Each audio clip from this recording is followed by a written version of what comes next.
In the pouring rain, the hero approaches the bank, carrying on his shoulders not just trash, but the entire weight of his desperate decision. The guy put everything on the line by selling his house for a ghost of a chance to escape poverty. Within the cold walls of a bank, his fate is decided, where his enormous sum seems like just a line item on an annual report. In a phone conversation, Sui hears bitter words of betrayal, left completely alone. Since childhood, the young man was a target of ridicule, and this pain haunts him to this day. A series of failures stretches back to his school days, where every mistake closed another door in front of him. Even after getting a job, the young man was unable to achieve success, feeling like a complete failure. In the empty apartment, there was only a faint hope that at least once in his life, he would get lucky. At the bank window, the guy realizes that the money from the sale of the house is his last and only chance. Suddenly, the world changes, and a system of price devaluation turns his modest savings into untold wealth. Sui is stunned as his modest assets suddenly turn into millions. The guy doesn't believe his eyes, attributing what's happening to hallucinations out of despair. Deciding to deal with the money first, he hands the bank employee 2 garbage bags. The girl irritably takes the bags, dreaming of finishing her shift as quickly as possible and going home. Opening the bag, she freezes in shock to see inside not trash, but mountains of cash. The bank employee struggles to find the words, unable to believe the amount the young man named. In a panic, the girl frantically calls the main office, realizing that she has encountered something incredible. Suddenly, armed security appears, and the young man is invited into the limousine as a VIP client. An elite motorcade carries the hero away, emphasizing his new, incomprehensible status. Surrounded by special forces, Sui finally loses touch with reality, convinced that this is a dream. Sui tries to make sense of what's happening, noticing the absurdly low prices around her. The conversations of passers-by about penny bonuses only increase his bewilderment and vague guess. A flash of memory confirms that the price devaluation system was not an illusion. An influential employee of the bank's head office named Chen Haohai appears before him. The banker's unusual politeness and expensive suit evoke mixed feelings in the guy. The young man realizes that doors that were previously tightly closed are now open for him. Hearing that the luxurious suit costs only 2 fen, the young man is finally convinced of the unreality of what is happening. His mind explodes with the realization that if prices have fallen 1,000,000 times, then his savings are a fortune. The hero examines the new, thicker banknote with curiosity, trying to understand the rules of this world. Chen Haohai clutches his head in despair, because for the rich, this devaluation has become a real disaster. Under armed guard, Sui is taken to the bank's headquarters, a world completely alien to him. The charming consultant Lin Yi introduces herself to him, promising first-class service and full assistance. While handing over bags of money, the guy becomes embarrassed under the watchful gaze of a stunning girl. Left alone with the banker, the young man begins to suspect something is wrong, fearing for his life. Chen Haohai's tense silence only increases the hero's paranoia, who is expecting a trick. A sudden notification on his phone stuns the young man with a gigantic sum on his account. The numbers on the screen confirm the incredible, turning yesterday's loser into a billionaire. Sui looks at the interest on the deposit with bewilderment, considering it too small. Bankers are stunned, as the guy's fortune exceeds that of the richest man in the country. Lin Yi and Chen Haohai bow deeply, vowing eternal loyalty to their new all-powerful client. With his new status, Sui leaves the bank with a smile, leaving the past behind. Lin Yi and Chen Haohai are thrilled to have the chance to work with the most enviable and wealthy client. Arriving at the gym, the guy can't shake off his paranoia, expecting a catch at every step. He decides to put bad thoughts aside and focus on training in order to bring not only his body, but also his feelings into order. At the same time, Chen Baola, a girl with a strong character and hidden vulnerability, appears in the hall. Their acquaintance begins with a conflict when the heroine mistakes his gaze for insolence. The sudden change in the girl's mood makes the young man show genuine concern. She furiously talks about her humiliating part-time job, where her work was valued at mere pennies. For Chen Baoli, this injustice was the last straw, resulting in anger and resentment. Sui stops her blow, seeing a kindred spirit in the hot-tempered girl. Feeling omnipotent, Sui offers Chen Baole his help, confident in the power of his money. The girl just laughs in response, considering the guy a poor man, incapable of solving her problems. Watching her go, the young man remembers the darkness from which she once pulled him out. It was she who saved him from the fatal step from the bridge and sheltered him when he lost absolutely everything. Now that luck is on his side, the young man is determined to repay her kindness. Fate leads them to an expensive clothing store, where the heroine is looking for an outfit for an important event. Amidst the glitter and luxury, they are greeted by a polite consultant ready to help them with their choice. The guy understands that the upcoming event is very important for the girl, since she is ready to spend money on it. Suddenly, his former classmate Song Jia and her rich companion Fatty Song appear in the store. Song Jia points at Chen Baolu with disdain, mocking her past choice of poverty. Songjia sarcastically offers Chen Baoli to rent a dress, reveling in her humiliation. Sui steps forward decisively, defending the girl from attacks and declaring her beauty. A former classmate furiously lashes out at the guy with insults, not believing that he is the heroine's companion. The arrogant Songjia contemptuously throws them out of the store, considering them unworthy of even looking at expensive things. Fatty Song intervenes with a predatory grin, offering to buy the girl whatever she wants. Chen Baola steels himself, determined not to give in to provocation and maintain his dignity. The envious Songjia capriciously reminds her companion of the promise, trying to draw attention to herself. Tired of the humiliation, the heroine pulls the young man by the hand, deciding to leave this unpleasant place. The consultant notes with regret that they leave without making any purchases, unaware of the upcoming turn of events. Suddenly, Sui makes a shocking announcement, announcing that he is buying the entire store and forbidding anyone to sell anything to his offenders. Songjia bursts out laughing, dismissing the boy's statement as the ravings of a madman and a pathetic attempt to appear like someone. With unflappable calm, Sui admits he doesn't know the price, but his confidence leaves everyone baffled. Fatty Song is furious at the sight of large bills, not understanding where this ragamuffin got such money. The hero holds out just one banknote with a slight grin, questioning its purchasing power. The saleswoman, shocked, mumbles that this is too much, and the offenders freeze in bewilderment. Leaving behind his defeated enemies, the young man tenderly embraces the stunned Chen Baolu. Suddenly, the bossy shop owner Tang Ran appears, surrounded by impressive security. The young man is surprised by her appearance, suspecting that this is the work of a cunning banker. Tang Ran invites the new owner upstairs in a businesslike tone to complete the formalities. Sui agrees, intending to understand the situation and the plans of the bank pursuing him. Tang Ran coldly inquires whether the new owner has any connection with the couple who humiliated him. Fatty Song instantly changes tactics, hypocritically declaring a strong friendship for his own benefit. Songjia immediately picks up on the lie, clinging to Chen Baolu and calling her her best friend. There is a calculating fire burning in her eyes because she sees in this situation a chance to get ahead of her rival. The shop owner looks at Songjia doubtfully, clearly not believing their fake past. Chen Baola finds himself in an awkward situation, unsure how to react to his former bully's deceitful embrace. Songjia hisses angrily into her friend's ear, ordering her not to ruin the performance and to play along with her. Tang Ran, keeping his composure, orders VIP cards to be prepared for everyone, playing his game. The shrewd housewife sees through their lies, deciding to first win the trust of a real rich man. Sui puts an end to this farce by forbidding them from using his name for their own gain. Sui leads Chen Baolu away, coldly declaring that such poor souls are unworthy of their attention. He calmly suggests that Tang Ran find out about what happened from her employee herself, without stooping to explanations. Realizing the full extent of the humiliation, the shop owner bows low, offering a sincere apology for the incident. In a rage, Tang Ran orders the security guards to immediately throw the impudent couple out of her establishment. Despite their protests, Songjia and Fatty Song are unceremoniously thrown out into the street like unwanted trash. The mistress does not hesitate to break a lucrative contract with the offender's family, putting her reputation above money. She invites the young man and his companion to her office to settle all the formalities in a more pleasant atmosphere. Over a cup of tea, Tang Ran admires Chen Baoli's unique beauty, trying to establish contact. The girl is embarrassed by such praise, while the young man remains icy calm. The guy asks the owner to personally help his friend choose outfits, demonstrating complete trust in her taste.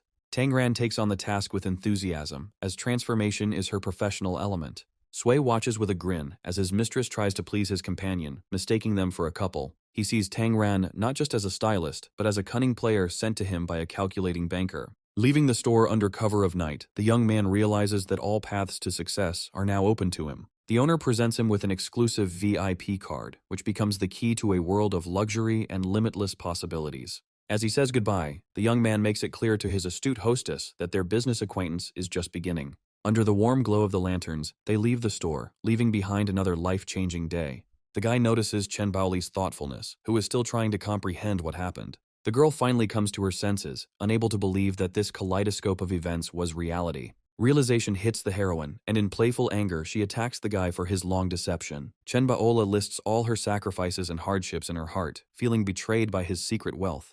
The girl demands an explanation, but the guy only tries to convey in confusion that he himself did not expect such a turn of events. Resentment overwhelms the heroine because she cannot believe that such a performance was played out behind her back. Their tense conversation is interrupted by a sudden phone call, foreshadowing new trouble. After answering the call, the girl freezes, and her anger is replaced by concern for her loved one. The terrible news about Xiaomei's friend getting into trouble makes her forget about everything in the world. Sui follows her, fearing that her warm and kind heart will lead her into trouble again. He knows her willingness to rush to help anyone, and this selflessness makes him squeeze her hand tighter. Upon arriving at the scene, Chen Baola finds two strangers instead of her friend in distress, and she is overcome with a bad feeling. The girl is lured into a trap, and behind her back the hero sees the shadow of danger looming over them. At a richly laid table, they are met by Sun Li, a former classmate of Chen Baoli, whose smile hides a cold calculation. The girl is rudely interrupted, making it clear that the story about the disaster was only a pretext for this dubious meeting. Sun Li's predatory gaze immediately switches to Sui, assessing him as potential prey.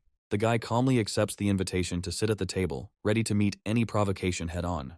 The abundance of expensive dishes only increases the hero's suspicions, who senses falsehood in every gesture. A former classmate shamelessly tries to find out how rich her victim's new partner is. When they are about to leave, they are persistently offered to continue the evening, but the young man sees this as just an attempt to squeeze money out of him. Chenbaola tries to refuse in confusion, but her friends only mock her naivety. The masks are off, and Sun Li, with an evil grin, declares that they will not leave until they pay for this luxurious dinner. Sui puts an end to the blackmail, coldly declaring that he didn't touch the food and therefore doesn't have to pay. The girlfriends mockingly tease the guy, ridiculing his supposed modesty and indecision. Sui beckons the waiter with one gesture, but his calm only conceals the blow he is preparing to strike. The cunning girls exchange victorious glances, confident that their trap has worked and the bill will ruin him. Sun Li makes a decisive call, setting into motion the second part of his plan to humiliate his ex-girlfriend. She demonstratively walks away, leaving behind a tense atmosphere and a premonition of a coming storm at the table. Life is bustling around them, but at their table, there is an oppressive silence, full of unspoken threats. Whispers at neighboring tables only add fuel to the fire, as everyone is interested in who will pay for this feast. The guy calmly gets up to pay the bill, but his words sound like a farewell, leaving Chen Baolu hostage. Sun Li looks after him triumphantly, anticipating how the abandoned girl will have to pay for his escape. Even the restaurant staff watches them with alarm, preparing for a scandal when the real amount of the check is revealed. Sui approaches the checkout counter with an unperturbed expression, ready to play his trump card. The staff sheepishly voices the ridiculous bill amount, not knowing how to react to such absurdity. The guy mentally converts the kopecks into old money, realizing that it's time for him to get used to the new reality. He makes his next move by asking the price for dinner for all the restaurant's diners. With one swipe of his card, the hero pays for the entire room and leaves a generous tip, shocking the staff. The sudden announcement that the gentleman is treating everyone throws the envious girlfriends into a stupor. The other visitors look at each other in bewilderment, trying to figure out who this mysterious and generous stranger is. Sun Li clenched his fists in impotent rage, unable to believe such a humiliating defeat. The young man returns to the table and gently leads the stunned Chen Baolu away, leaving the enemies with nothing. The girl is amazed by his actions because he easily spent a fortune without even blinking an eye. Sun Li watches them go with a look full of poisonous envy, unable to accept such a crushing failure. She calls the manager over, and her face is distorted by an evil grin because a new insidious plan has already formed in her head. The girl brazenly demands the return of the money spent by her imaginary brother, trying to get away with it by deception. But the manager, with icy calm, stops her attempt, firmly declaring that a refund is impossible. He turns the tables by presenting her with an unpaid bill and relaying Suya's humiliating question. Surrounded by security, his words sound like a direct threat, leaving the girl no chance to retreat. The manager, with an imperturbable look, demands payment of a ridiculously small sum, driving her into a corner. On the way, Chen Baola thinks anxiously about the future, fearing that the boy's generosity will make him easy prey. She playfully pounces on the young man with questions, and he only jokes, because for him it was mere pennies. Suddenly, the devaluation system opens up new horizons for the hero, offering mysterious points for his actions. Sui dives into studying the new system, realizing that activating all of its capabilities will require some effort. Chen Baola, burning with hunger and anger, kicks the guy, demanding that he feed her immediately. With a mischievous smile, the girl announces that today's dinner will be his payment for all the worries he has experienced. She coquettishly calls him the richest chef, and the joke is tinged with budding tenderness. Their idyll is interrupted by an insistent call from Zhang Yu, whose name slightly irritates the hero. On the other end of the line, a friend's sarcastic voice is heard, mockingly inquiring about rumors of his bankruptcy. Under the pretext of urgent business, the young man leaves the girl and gets into the car that is pulled up, rushing off to meet his business. Left alone with his friend, the young man immediately gets down to business, inquiring about the details of the mysterious project. Zhang Yu speaks enthusiastically about the grand prospects because their future and great success are at stake. The name of a well-known internet celebrity, a Qigong master, comes up in the conversation, which adds even more intrigue to the matter. Zhang Yu enthusiastically outlines a plan for easy money, where for a couple of fake punches they will be paid a fortune. Sui listens to his friend with doubt, but the thought of the first big game in his new life makes him agree. Their plans are ruined in an instant when a luxurious red sports car crashes into them at full speed at an intersection. An enraged blonde emerges from the mangled car, ready to incinerate them with just one look. Zhang Yu tries to appeal to her conscience, since it was she who grossly violated the rules and caused the accident. Seeing the make of an expensive car, the guy panics, realizing that he will have to pay for this incident for the rest of his life. The car's owner arrogantly unleashes a stream of insults on them, portraying them as guilty rednecks. Her demand for compensation of 5 fen sounds like a mockery, plunging the hero's friend into a complete stupor. The appearance of the policeman called by Sui Chengjian only escalates the situation, as there is now nowhere to retreat. The girl immediately puts on a show for the officer, presenting herself as an innocent victim of brazen extortionists. The policeman patiently explains to the girl her mistake, but her indignation only increases from the realization of her guilt. She hits the car in a rage, because even the paint on her sports car costs more than the guy's entire wreck.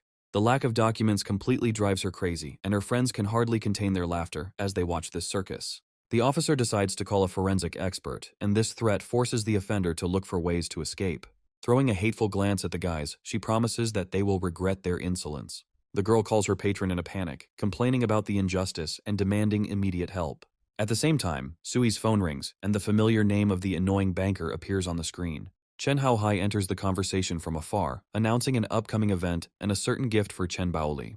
With a sly lilt in his voice, he offers his help, trying to gain even deeper trust in his client. The guy coldly interrupts him, surprised at how quickly all the news and rumors reach the banker. Sui asks the banker with cold curiosity where he got the information, which should be confidential. He decides to use the all-powerful banker as his tool to test his true intentions and goals. Chen Haohai readily promises to solve any problem, not even suspecting what kind of test his new client has in store for him. The girl looks at the guys with hatred, dreaming that they will be forever deprived of their rights for humiliating her. She arrogantly threatens them with the imminent arrival of her influential boyfriend, who will grind them into dust. Zhang Yu suggests leaving, but Sui is calm, already looking forward to the upcoming performance. In response to the call of his capricious girlfriend, the same fatty song arrives, whose face is distorted with rage at the sight of his offenders. He pompously declares his high status, not even suspecting who he is about to encounter. Seeing familiar faces, Sui can hardly contain his smile, because fate itself presented him with this gift. Fatty Song freezes in horror, recognizing in this simple guy the very same all-powerful Mr. Shu before whom he trembled. Sui notes with a grin the irony of fate, because his offender changes girls faster than clothes. Fatty Song tries to hide his animal terror behind a forced smile, realizing that he has crossed the wrong person. The unsuspecting blonde capriciously demands that her patron immediately deal with her offenders. In a fit of panicked rage, the man lashes out at his companion, who does not believe his sudden and inexplicable cowardice. The girl desperately lies, trying to put all the blame on the guys, but her words are drowned out by the fear of her rich lover. Losing control from fear, Fatty Song slaps his friend across the face, sacrificing her for his own salvation. He stands over the sobbing girl, paralyzed with horror at the thought of what an angry Mr. Sui is capable of. In a pathetic attempt to appease the all-powerful youth, he hands him a gold coin with a servile smile. He bows humbly and offers this payment for the repair, hoping that such submission will save him from total collapse. Sui walks away with cold indifference, leaving behind a defeated enemy whose humiliation does not touch him in the least. The humiliated Fatty Song realizes with despair that his last hope for salvation has collapsed, along with his pride. The man obsequiously begs the young man for help, clinging to the elusive chance of restoring their shattered partnership. In the bank's gleaming headquarters, an invisible game is unfolding, with fortunes at stake. Upon learning that someone dared to harm his precious client, Chen Haohai explodes in icy rage. The hero throws him an encouraging phrase, but behind his calm lies cold calculation, not forgiveness. The phone rings, and the voice of the all-powerful banker on the other end of the line turns his pitiful hope into chilling horror. From the car, a friend watches the unfolding drama with surprise, not understanding the reasons for such a sudden change. Zhang Yu can't believe his eyes, demanding an explanation from his friend about his mysterious power over the influential businessman. The guy calmly explains the nature of the conflict and returns the money with one movement, showing that for him, it's a small thing. The friend panics at such generosity, because for him, this sum seems like a fortune. Zhang Yu looks at his friend with pity, mistakenly believing that he spent his last pennies on cheap posturing. Sui calmly puts the money away, because for him it's just dust, and the real game awaits them ahead. Under the light of the night moon, they race towards their dream, but only one of them knows the true price of their future wealth. The suddenly emerging system rewards him for the money he spends, opening up new, unexplored opportunities for him. Now, using the accumulated points, he can enhance his characteristics, turning himself into something more than just a human. Without a second's hesitation, the hero invests all the points he has earned into one characteristic, making a decisive bet. Once he completes the upgrade, he feels a surge of hidden power coursing through his veins, promising limitless might. But joy gives way to disappointment, because outwardly, nothing has changed, and he is overcome by doubts about the reality of the system. Returning to the car, the guy hides his confusion, deciding not to reveal all his secrets to his friend for now. Their path leads to the gym, where they are met by manager Yao Jingjing, whose charming smile conceals a steely character. Instead of looking for a friend, Sui inquires about the price of the subscription, which leaves the manager confused. Yao Jingjing can hardly contain his irritation at his tactless question about money and calls the coach. Coach Sun Lichao comes running at the call, his eyes burning with a predatory fire in anticipation of a new victim for his training. Arriving at the place, he does not find the client and disdainfully asks where this mysterious gentleman has gone. Yao Jingjing explodes with rage because her subordinate lost a potential client due to his slowness. Sun Lichao dismissed it with disdain, as he recognized the description as that same poor man who was always hanging around Chen Baoli. The girl is furious and demands that he obey the rules, and he understands that he cannot lose face in front of his boss. The coach reluctantly agrees, but his indecisiveness and dependence on her opinion begin to irritate the girl. Sui suddenly appears and coldly declares that he will find another hall if he is not welcome here. Sun Lichao waves after him mockingly, shouting that their elite club has no need of the poor. Seeing his persistence, Yao Jingjing, with a heavy sigh, finally decides to give him some time. She begins to talk about the types of subscriptions, deciding to show kindness to her co-worker's friend. The request for 4 platinum cards shocks the girl, as their cost exceeds all imaginable limits. His request for 3 more cards seems like complete madness to her, and she freezes in a stupor from such impudence. The manager explodes with indignation, but the guy calmly offers to pay for the purchase, shattering her confidence. Having accepted the payment, she thinks with pity that he decided to throw all the money from the sale of the house down the drain. In the locker room, the young man decides not to disturb Chen Baolu for now, giving her the opportunity to finish her training in peace. The system instantly rewards him for his spending, awarding him precious points for further enhancement. Using his enhanced vision, he is surprised to notice his friend's name near the bottom of his grades. Sui covers his face with shame, realizing that his savior is not at all good at this job. The sudden appearance of a stranger in the locker room takes Suya by surprise. The dazzling fitness center owner, Liu Ziwan, greets him personally, intrigued by his generous purchase. He shakes her hand with respect, because her name as a businesswoman thunders throughout the city. Every step she takes around the gym underlines her undeniable authority and popularity in the world of fitness. At the negotiating table, they are met by the stern accountant, Sun Yue, who reminds them of the seriousness of this business. Sui states her goal directly, wanting to buy out all of her friends' training for the absurd price of 5 yuan. Liu Ziwan freezes, as his proposal sounds like a mockery and an insult to her best coaches. Her piercing gaze tries to penetrate his soul, suspecting that behind this generosity, there is a cunning plan. The guy dispels her doubts with a disarming smile, explaining his actions only as a genuine concern for his friend. The owner breathes a sigh of relief, apologizing for her suspicion and becoming even more interested in him. Liu Ziwan can hardly believe what is happening, because for her, his generosity is equivalent to an eternity of hard work.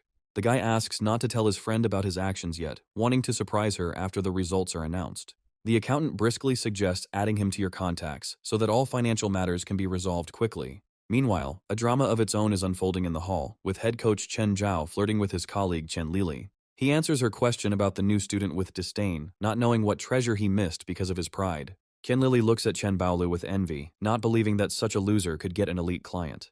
Chen Zhao watches the unsuspecting girl with a predatory grin, making his insidious plans. His mistress capriciously demands that he give her a rich client because she has no intention of giving him up to some upstart. Confident in his irresistibility, the coach promises to seduce and lure the guy to his side. He approaches Chen Baole with his phone in hand, ready to strike and tell her the stunning news. Chenjo, with a greasy laugh, tries to blackmail Chen Baolu, offering to share the client in exchange for her favor. But the girl rejects his dirty offer with cold indifference because her conscience and honor are more important to her than money. The enraged coach shouts threats at her back, but she walks away with her head held high, without looking back. Meanwhile, the sweet couple of coaches burst into the accountant's office, anticipating easy money and a generous reward. Sun Yue, with icy calm, reports that the money has already been distributed, and their impudent dreams collapse in an instant. Confident in their indispensability, they only laugh in response, not even suspecting what fate awaits them. In the owner's office, they are met with deathly silence and the displeased look of Liu Ziwan, angry at the leak of information. Chen Zhao tries to start a conversation about money, but his words are drowned out by the tense atmosphere of her silent anger. Fear paralyzes him because he understands that one wrong word could cost him not only money, but also his career. Liu Xuan interrupts his babble with a cold question, her voice filled with an undisguised threat. Qian Lily is perplexed as she tries to guess the client's identity, imagining a typical rich fat man. The owner is furious and throws out a couple of schemers because their lies and greed are tarnishing her reputation. Chen Zhao desperately tries to justify himself, clinging to the last hope that this is just a misunderstanding. Liu Xuan looks at them with disdain because they dared to arrange this circus behind her back. She delivers her verdict, declaring that the client has chosen Chen Baolu and orders them to get out. Humiliated, Qian Lily storms out of the office, swearing that she won't let this go so easily and will take revenge. Meanwhile, Chen Baola helps the unsuspecting Sui Chengzhan, unaware of the storm of hatred his choice has caused. Qian Lily takes out her anger on the innocent girl, rudely demanding an explanation that she cannot give. Her arrogance knows no bounds, and she pushes away her former friend's hand in disgust, considering her beneath her. Reacting instantly to the insult, Sui delivers a crushing blow, defending the honor of her savior. With one blow, Qian Lily is knocked out, and the entire hall is frozen in shock at such an unexpected turn of events. Arriving at the noise, Liu Xuan angrily announces the dismissal of the schemers who dared to plot behind her back. The owner publicly congratulates Chen Baolu on her new status, turning her humiliation into triumph. With cold contempt, she orders the defeated intriguer to be removed, putting a bold end to her career. Expelled in disgrace, Chen Zhao and his mistress leave the hall, hoping for luck elsewhere. Chen Baola shakes the guy in panic, because in her world, for that kind of money, you can buy an entire estate. The girl is still worried about his future, confident that such recklessness will not lead to anything good. She can't believe that someone is willing to spend such exorbitant amounts of money on fitness. The heroine makes a firm decision to help him so that he does not commit such rash acts again. A sudden call pulls the young man out of this hustle and bustle, reminding him of his new status and a business dinner with influential people. Sui accepts the invitation, realizing that this meeting is not just a dinner, but a review of the powers that be. Behind every name stands an empire, and Chen Haohai is just one of 4 titans ruling the shadow economy. Dong Changming, the real estate lord whose word can bring down or raise up entire neighborhoods. Che Zhichao, the king of the automobile industry, controls the city's steel arteries in his hands. Chen Chusheng, the entertainment industry's power broker, whose influence extends far beyond the limelight. At the hotel, he is met by Li Hu, a former classmate whose current respectability is in stark contrast to his past. Their meeting seems random, but in the world of big money and power, there are no simple coincidences. Li Hu introduces him to his fiancée and her family, and at that moment, past and present collide with deafening force. In front of him stands Chen Meng, the girl from his past life, whose eyes are full of surprise and unspoken questions. A former classmate introduces him with false joy as an old friend, but behind his words, there is a shadow of past rivalry. Chen Meng's parents look at the young man with polite indifference, seeing nothing in him other than another ambitious upstart. Li Hu reveals their shared past with a venomous smile, hinting at the hero's former popularity in order to sting both him and his fiancée. He strikes in front of everyone, loudly reminding them of his crushing failure and the sale of his house to pay off his debts. Sui immediately sees through his game, seeing behind the mask of friendliness only a pathetic desire to humiliate him and elevate himself. The former classmate continues his performance, reveling in his shame and wondering how such a beggar dared to appear here. Chen Meng struggles to hide her embarrassment, as her world of successful negotiations and rich suitors doesn't intersect with his reality. The domineering mother rudely takes her daughter away, making it clear that their paths have diverged and he has no place in their high society. Li Hu scornfully offers him a job as a dishwasher, dealing the final, cruelest blow to his pride. The family goes upstairs, leaving the guy alone in the hall, completely confident in their victory and his insignificance. But the hero calmly declares that he needs to go to the 3rd floor, and this phrase destroys their world because only a select few are allowed there. Li Hu bursts out laughing, considering his former classmate's words a pathetic and inappropriate joke. He says goodbye in a hurry because an important meeting awaits him, on which the future of the whole family depends. For Chen Meng's parents, this dinner is a decisive step towards wealth and prosperity for their family. The play continues, and Li Hu, feigning friendly concern, tries to make the hero look like a complete idiot. Throwing off his mask, he orders him to get lost with a malicious grin, reveling in his imaginary superiority. But Sui calmly parries his attack, and there is an undisguised threat in his voice. Enraged by such insolence, Li Hu starts to shout, but Chen Meng tries to stop him. He furiously scolds his bride, not understanding how she can defend this worthless man. The guy easily brushes off their squabble, because the pathetic words of his former friend do not touch him at all. He confidently walks up the stairs, leaving behind a seething Li Hu and a stunned family. The appearance of the strict hotel director adds a new note of tension to the conflict. Li Hu furiously complains about the guy, demanding that he be thrown out immediately so as not to spoil his appetite. But the director, with icy calm, refuses him, defending the rights of every guest. Enraged by this answer, Li Hu points to his cheap clothes, considering him unworthy of being here. He gives the hero 5 seconds to get out, but he just continues his leisurely journey upstairs. Suddenly, those very influential people for whom this dinner was planned appear on the stairs. The hotel owner himself greets the young man with respect, shattering all of Li Hu's ideas about the world. The guy stops him with a slight grin, accepting his apology and writing it off as a bad joke.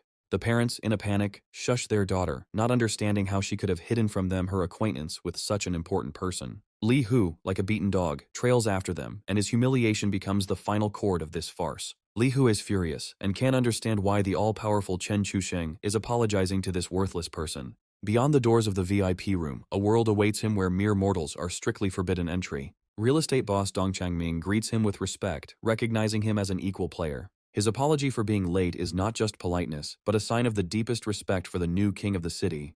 The all-powerful titans fuss around the young man, offering him a place of honor at the head of the table. Sui accepts their game with a slight smile, making it clear that he is well aware of their power. At the negotiating table, he remains calm, because today, it is he who dictates the rules of this dangerous game. Chen Haohai sees his knowledge as a chance to establish contact and use it for his own purposes. The rest understand that they are not facing a simple upstart, but a cunning and dangerous adversary.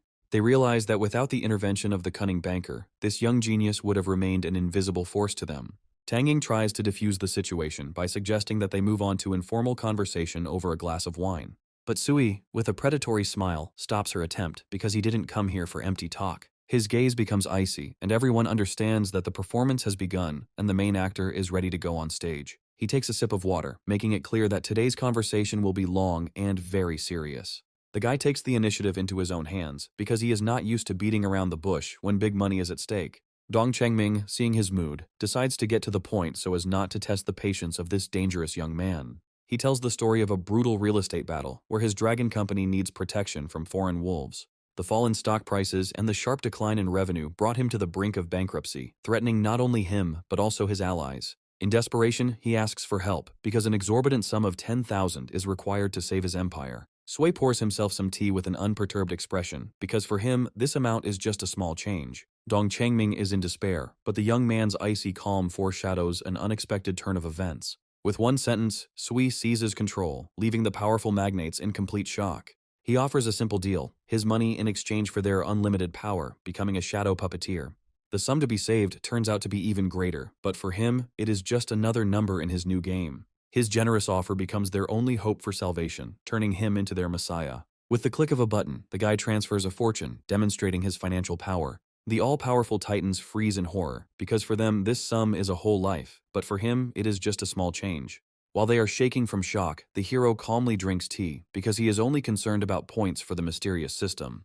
But the system strikes back, cutting his reward and reminding him that even omnipotence has its rules. Sui explodes with rage, because for the first time he encountered a force that does not obey his money. The moment of truth arrives, and all eyes are on the young man who now controls their destinies. The powerful bow their heads, recognizing his authority and becoming his loyal subordinates. The guy easily accepts their oath, and now they are one team, ready for new conquests. Their next target is the mysterious Chandao Lake, a place of legend. After all, it is there, in its depths, that the untold riches and savings of the entire country are hidden. Sui takes a sip of wine, realizing that 1,000 points is only a small price to pay for the game ahead. He decides to invest all his accumulated points into strength, but a sudden bleed leaves him in shock. Trying to hide his weakness, the young man goes to the restroom, but his sudden illness does not go unnoticed. The sudden release of power rages out of control, turning his hand into a destructive weapon. With one touch, he splits a table made of precious wood, and everyone freezes in horror at this demonstration of inhuman power. The magnates are horrified to realize that the destroyed table is no accident, but a dire warning. Sui looks at his reflection, and the cold flame of his newfound strength burns in his eyes. He feels his body changing, and his heightened senses open up a new, unknown world to him. Powerful allies see his actions as a show of power, unaware of the true reason for his strength. Meanwhile, at another table, a conflict is raging, with old agreements crumbling under the pressure of new ambitions. Che Zhiqiao is furious and demands proof, as he will not tolerate slander and betrayal in his circle. Chen Meng rejects his dirty innuendo with disgust, because her honor and dignity are not for sale. Li Hu tries to smooth things over, but his flattery and persuasion only add fuel to the fire. The enraged car tycoon beats him up because he came here for business, not for empty talk. His predatory gaze falls on Chen Ming, and his voice is filled with an undisguised threat, turning the dinner into a battlefield. Sui stops the enraged tycoon with one movement, offering him his help in exchange for a favor. His sudden appearance leaves everyone in shock, as no one expected the intervention of this mysterious guy. Li Hu furiously demands that he get out, unable to believe that this loser is getting in his way again. But Chen Meng looks at her savior with tears in her eyes, while her fiancé only watches this scene helplessly. The hero makes a deal with Cheja Chao, demanding double the price for the chicken he so wanted to get. The girl looks at him with hope, but fear and doubt are fighting in her heart. How can she repay him for this? The car tycoon is furious because the guy's bold proposal calls into question his authority and power. No one expected Li Hu to dare to contradict such an influential person, but his anger already knows no bounds. Cheja Chao throws down the gauntlet, ready to destroy anyone who stands in his way. The mysterious warriors who suddenly appeared out of nowhere terrify him. The mysterious warriors easily deal with the guards, demonstrating their supernatural strength. Li Hu watches in horror as he watches, unable to understand how his pathetic schemes led to such a bloody end. Chen Meng seeks protection from her savior, and in her eyes, he is now the only island of hope in this chaos. Cheja Chao can hardly believe his eyes, because these warriors are obeying the orders of someone he thought was just a boy. Chen Chusheng, with a charming smile, hands the girl his business card, offering her his protection and patronage. Sui decides the fate of his humiliated enemies with a single glance, and his decision becomes law for them. He delivers his verdict with an icy smile, and there is a blood-curdling threat in his voice. The hero confidently moves forward, leaving behind defeated enemies and broken destinies. Chen Meng watches him go with pain, realizing that the gap between them has become even deeper and more insurmountable. Returning to normal life, the guy meets a friend, but the shadow of the events he experienced has changed him forever. Having decided to put things off, Sui suggests that his friend first rest and unwind.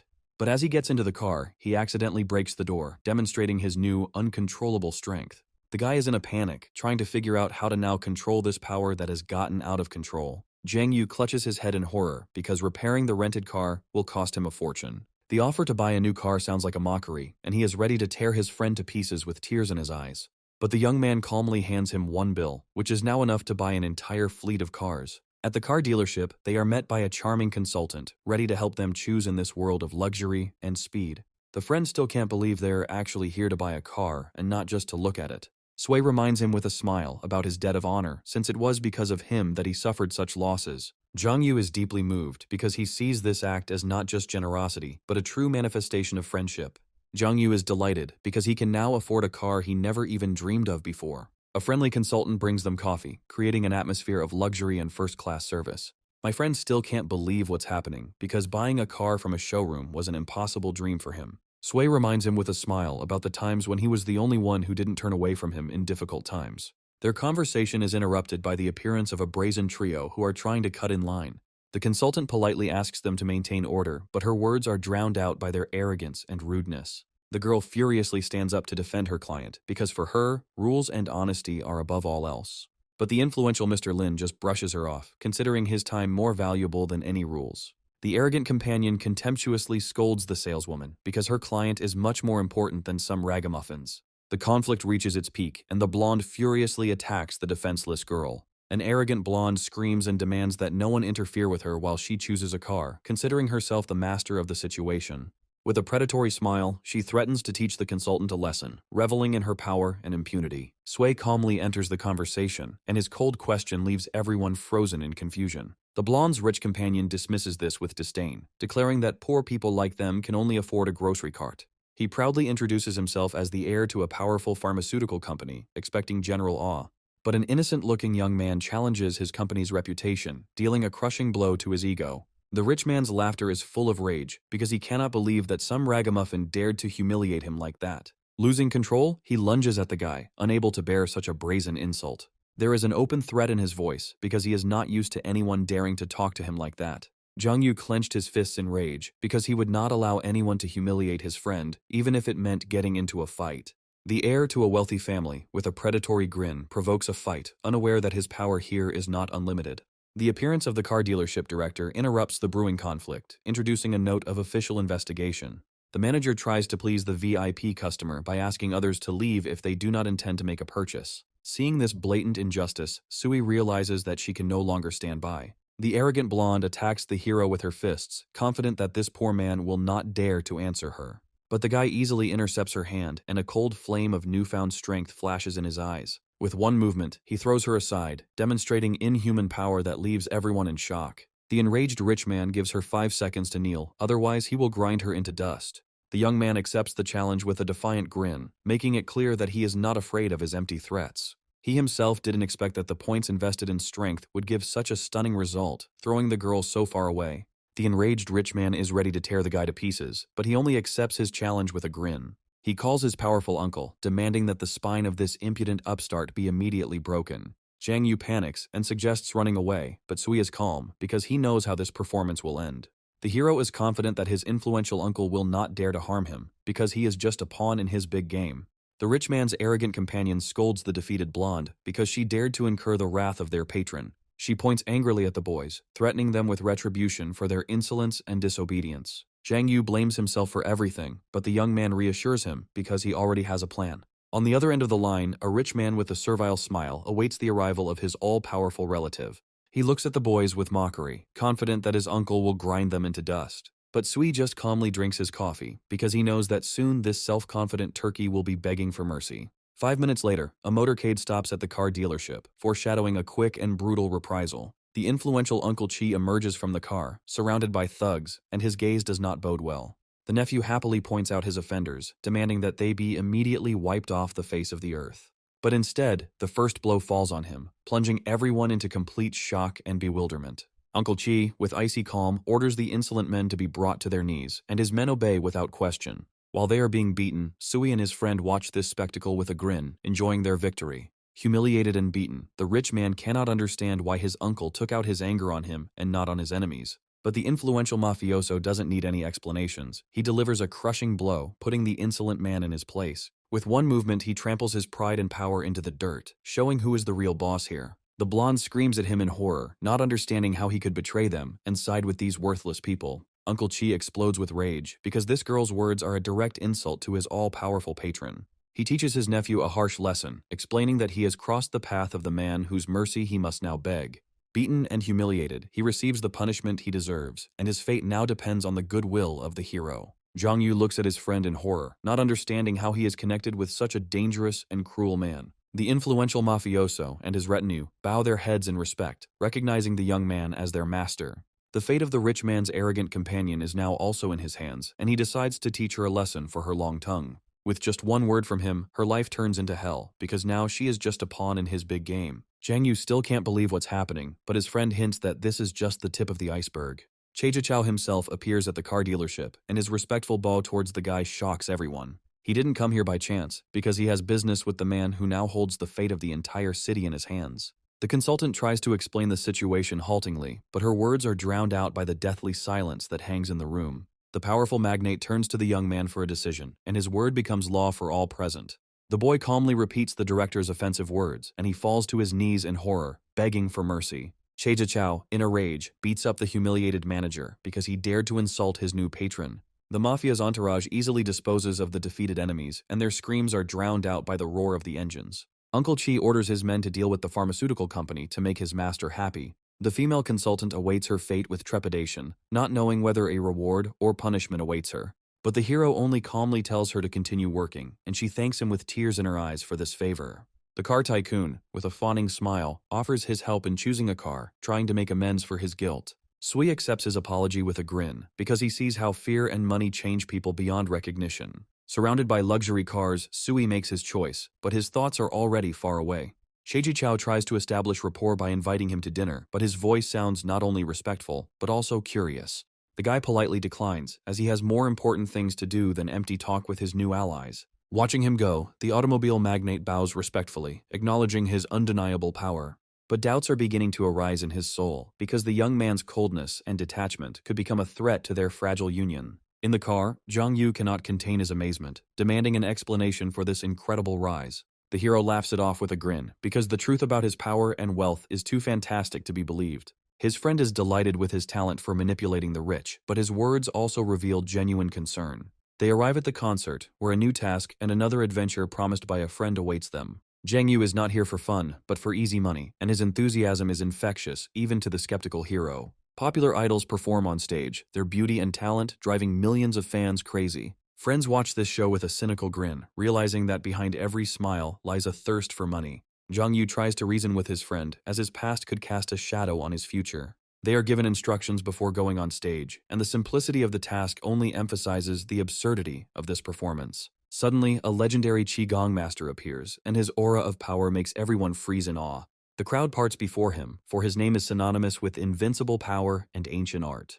The master takes to the stage to prove his strength and strengthen his shaky online reputation. Sui looks at the old man with irony, because for him this is just another way to make money from gullible fans. With pathos, he calls a volunteer onto the stage, promising to demonstrate his incredible strength. He boasts of his ability to knock out anyone in 3 seconds, without realizing who is sitting in the audience. A pathetic spectacle is played out on stage, where fake students roll on the floor from a single touch of the master. The old man speaks with an air of importance about his incredible strength, reveling in the delight of the gullible public. Sui and his friend can hardly contain their laughter as they watch this circus and the pathetic attempts of the actors. After listening to his number with a grin, the guy goes on stage, ready to expose this imposter. Other volunteers come out with him, but only he knows the true price of this performance. The master takes a fighting stance, confident in his invincibility and the power of his art.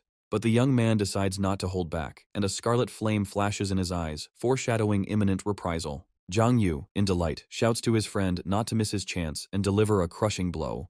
Without waiting his turn, he runs out onto the stage himself, turning the stage show into a real farce. He beats the defeated master with passion because such a chance to become famous only comes once in a lifetime. The sudden appearance of the organizer interrupts the fight, and his face is distorted with anger at the ruined performance. The boys try to justify themselves by pointing out the master's obvious lies, but their words are drowned out by his contempt. The organizer laughingly admits that all of this is just a cheap show to attract spectators. His cynicism knows no bounds, because for him only money is important, and not the honor and dignity of an old actor. He looms over his friends, intending to extort compensation from them for the ruined show. But Sui remains unperturbed, because he has a trump card hidden up his sleeve. With a sly grin, he shows him the recording that contains all his cynical confessions. Every word in the video is a nail in the coffin of his career and reputation. The organizer freezes in horror, realizing that he has fallen into his own trap and now inevitable retribution awaits him. The hero looks at him with contempt, because he will not allow anyone to profit from weakness and deception. The organizer calls security in a rage, because he will not allow some students to ruin his business. Surrounded by thugs, he feels in control, confident that the video is an empty threat. He looks at the guys with disdain, because the ruined show deprived him of easy money, and now he wants revenge. Jung Yu boldly rushes into battle, ready to defend his friend until his last breath, because honor is more important to him than life. But the forces are unequal, and he is quickly overwhelmed, leaving Suya alone against an entire army. One of the thugs sneers at the hero, unaware of the crushing power hidden within that fragile body. With one blow, the young man knocks out all the guards, and his friend watches in shock at this incredible display of power. Leaving behind his defeated enemies, the guy takes his friend away, because he no longer wants to demonstrate his strength. Jung Yu is amazed by his abilities, wondering where he could have learned such deadly techniques. Sui, with a sly grin, reminds him that it was he who dragged him into this adventure, which means it is his own fault. Under cover of night, the friends escape, but Jung Yu still cannot believe the incredible strength of his comrade. The enraged Qigong master cannot accept the humiliation of seeing his reputation trampled in front of millions. The scandal is gaining momentum, and now not only his career, but also the company's shares are at risk. Suddenly the organizer appears, and a spark of hope burns in his eyes, because he has found a way to turn the situation to his advantage. With a sly grin, he suggests that the master stage a performance, presenting himself as the victim of cunning deceivers. The old man agrees to this risky plan, because for him it is the only chance to save his face and career. But the organizer demands not only a public apology, but also brutal reprisals against the impudent students. In the director's office, his assistant is worried about the incriminating video that could destroy them all. But he only grins smugly because he has an ace up his sleeve, a mysterious patroness. In a luxurious office thousands of kilometers away, his call breaks the silence, and the fate of the scandal is decided by one word from her. The mysterious patroness is confused because a compromising video ruins all their plans. She receives a desperate call from the organizer, who begs her for help in this hopeless situation. Intrigued by the guy's audacity, she decides to get the video first and only then deal with him. With one command, she sends her people out to search, and her voice brooks no objection. Meanwhile, the friends are quietly dining outside, and Jung Yu looks with admiration at his prudent comrade. Suddenly, a luxury car stops next to them, and a voice from inside invites the hero to talk. Jung Yu is delighted, because he cannot believe that such a gorgeous and rich beauty is interested in his friend. But the young man only sighs wearily because he is not looking for new problems and showdowns, which he is so tired of. His refusal is not accepted, and a security guard emerges from the car, ready to use force. Zhao Xiaoman herself, the mistress of the powerful Zhao family, appears before them, and her gaze does not bode well. Zhao Xiaoman offers to buy the video without further ado, confident that money will solve any problem. Sui notes with a grin that things with the Qigong master are more serious than he expected. He realizes that now big players have entered the game, and the swindler's connection to the Zhao family becomes obvious. The girl, with a self-confident smile, hands him a blank check, asking him to write down any amount he wants. There is an undisguised threat in her voice, because she is not used to being rejected and is ready to do anything to achieve her goal. She looks down on him, convinced that people like him are ready to sell their souls for their last penny. But the young man calmly returns the check to her, because his silence is not weakness, but a sign of contempt. She can't believe that this poor scum dared to refuse her, because she was used to getting everything she wanted.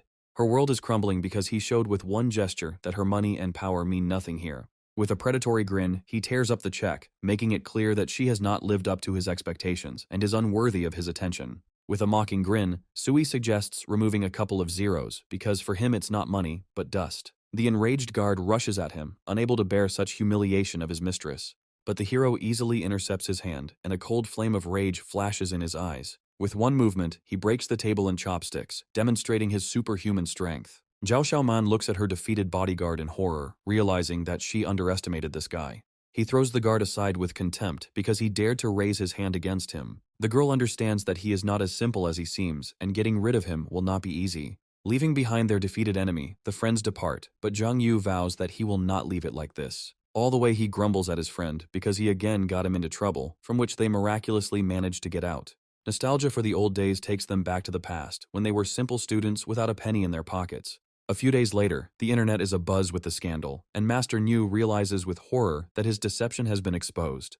The video of his disgrace is going viral, turning him from a legend into a pathetic fraudster. A member of the powerful Zhao family smashes his phone in rage because that scumbag Sui dared to cast a shadow on their clan. Zhao Yiming is seething with anger because the vaunted Qigong master was of no use, and the shame fell on their family. He snaps at Zhao Xiaoman, blaming her for not being able to handle such a simple task. His older brother intervenes in the conversation and coldly scolds him for his drunkenness and inability to control himself. Zhao Huashan, the second lord of the family, reminds with icy calm that anger is the most useless of all emotions. He puts his wayward relatives in their place because their recklessness will never earn his grandfather's approval. He leaves with contempt, advising them to finally turn on their brains so as not to get into such troubles again. His words sound like a death sentence, because disappointing the head of the family is the worst of all possible crimes. Zhao Xiaoman looks at the master's photo with disdain, realizing that his pathetic reputation is not worth a dime. She smashes the phone, because for her, martial arts are not just a show, but a whole philosophy that cannot be desecrated.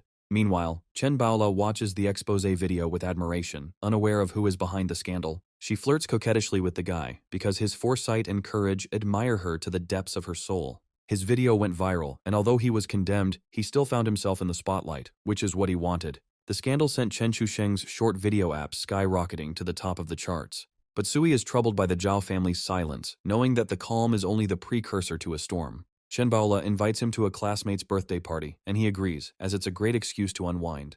Arriving at the party, the girl immediately becomes the center of attention, and the guy remains in the shadows. Suddenly, they are met by Li Yizhu, another classmate, and her appearance adds a note of intrigue to the evening. Sui watches her friends with sadness, realizing that their friendship is just a fake show for the public. The disdainful glances of those around her made it clear that Chen Baola was an unwelcome guest here. Sun Li's appearance brings a note of venom to the evening, and her words are full of undisguised hatred. She starts screaming, accusing the girl of running away and leaving her to pay for dinner. There is a certainty in her voice that she is right, but Chen Baola is not going to remain silent any longer. Sui looks at her with concern, fearing that this skirmish will end badly for her. The birthday girl, with icy calm, puts the impudent guest in her place, because it was she who invited her. She furiously exposes her lie, reminding her of how she trapped her and made her pay. Sun Li is speechless, as she did not expect such a rebuff from someone she considered weak and defenseless. Chen Baola feels strong for the first time in her life, and this new feeling gives her self-confidence. The birthday girl tries to smooth over the conflict, but her words sound cold and distant. She reminds her friend of the powerful Zhou Man, who can solve all her work problems. Chen Baola is furious because she was called here only to humiliate herself and beg for help. Li Yizhu looks at her with disdain, reminding her to be realistic about her pitiful situation. She offers her a deal, obedience in exchange for helping her family and the textile factory. Suddenly, the same Zhou man appears in the hall in the company of her influential companion Sun Feng. All eyes are on her because she is the queen of this evening, and her word is law. Sui watches with interest as her former classmate achieves incredible heights in recent years. Their eyes meet and a tense silence hangs in the air, full of unspoken reproaches. Zhou Man proudly introduces her husband, the owner of the city's main garment factory. The guests enthusiastically discuss the new couple, but one of the girls ironically remarks that she has already seen this gentleman in a past life. Sui can hardly contain his laughter at such ridiculous flattery, because he is not used to such attention. He interrupts their conversation, reminding them that they came to a birthday party, not a bride show. With icy calm, he asks why they are so persistent in approaching his girlfriend, and there is a threat in his voice. The crowd is shocked, because this unknown guy dared to contradict Zhou Man's husband. The rival looks at him with disdain, calling him a nobody and predicting an unhappy future for Chen Baole. But the girl boldly comes forward, declaring that her boyfriend is not the subject of their dirty gossip.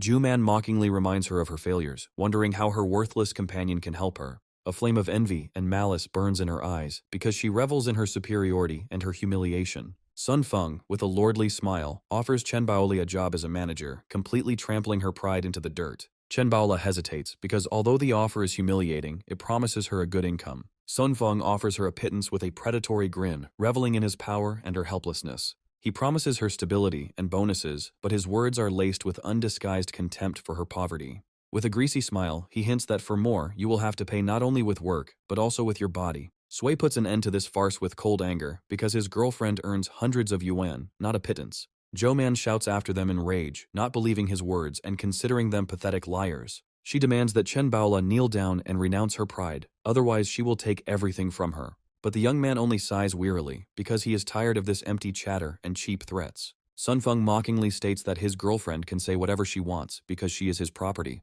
The guy, with icy calm, decides to teach them a lesson, because he will not tolerate such treatment of his savior. With one call, Sui decides to teach him a lesson, because no one dares to offend his girlfriend. Chen Haohai instantly gives the order, and the full might of his financial empire falls upon the unsuspecting Zhou Man. He is furious because someone dared to challenge his all-powerful patron, and now they face a cruel retribution. Zhou Man looks at the guy with disdain, considering his threats to be empty words and cheap posturing.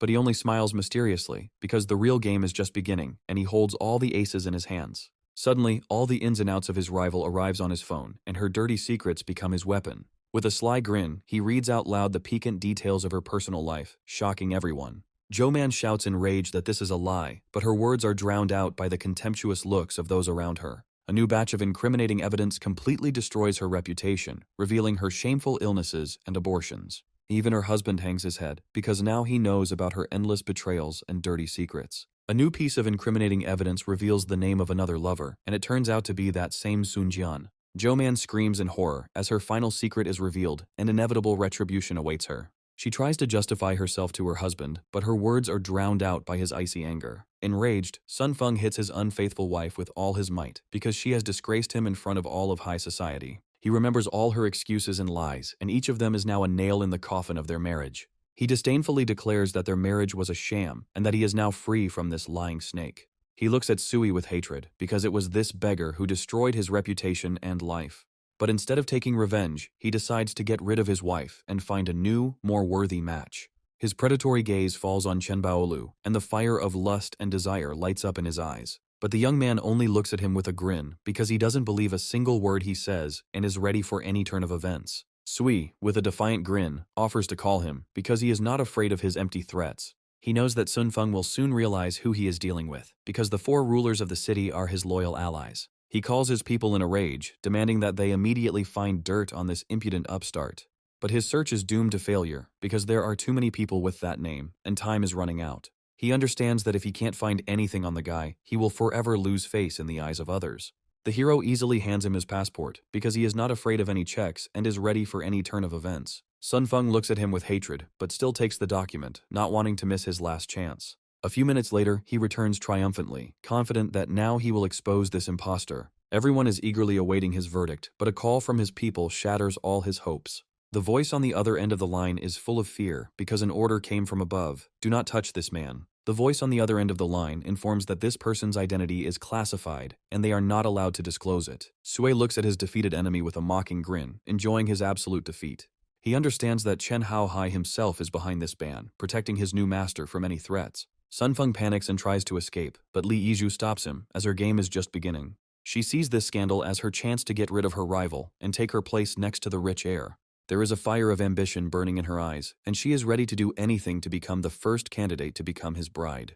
Dropping her friendly facade, she angrily attacks Chen Baolu, kicking her out of her birthday party. The girl looks at her in bewilderment, not understanding how their friendship could so quickly turn into hatred. But the birthday girl only revels in her power, because insulting her family is a crime that is not forgiven. Chen Baola sadly realizes that their paths have diverged, and now they are enemies, not friends. Suddenly, Tang Ying appears at the party, and her visit brings a note of intrigue and foreboding of change to the evening. Her appearance is a shock, because she is one of the most influential women in the city, and her visit here is not accidental.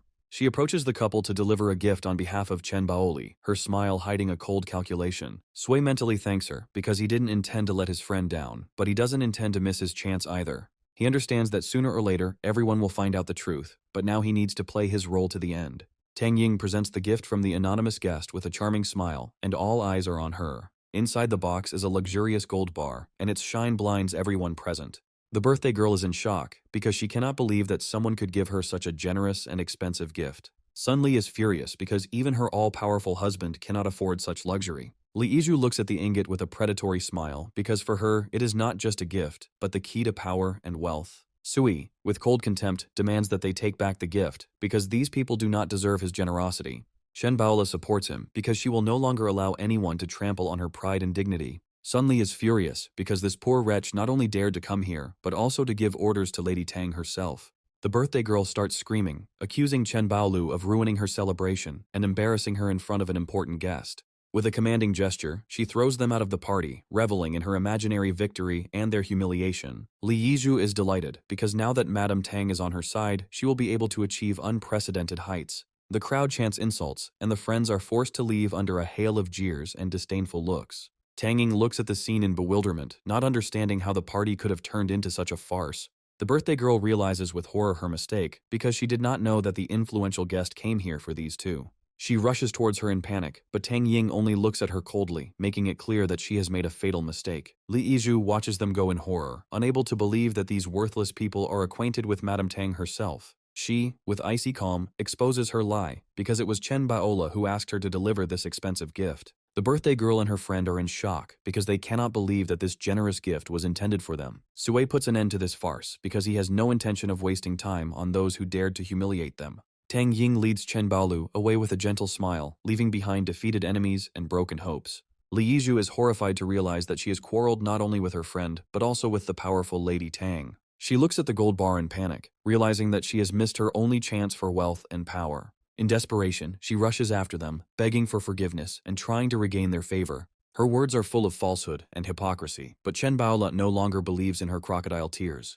With pain in her heart, she recalls all the insults and humiliations that she had to endure from this so-called friend. Sui delivers his sentence, giving them 2 hours to disappear from his life forever. His gaze is filled with icy fury, and he warns that they will not get a second chance. Li Yizhu is horrified to realize that he is ready to destroy them for the sake of his girlfriend, and now they face inevitable retribution. Tang Ying looks after them with sadness, because she sees Chen Baole as just a naive girl who got into the world of big games. But she is confident that under the protection of such a person, she will no longer be in any danger. The guy smiles and says that he has already arranged a meeting, since his new status as a feng shui master requires confirmation.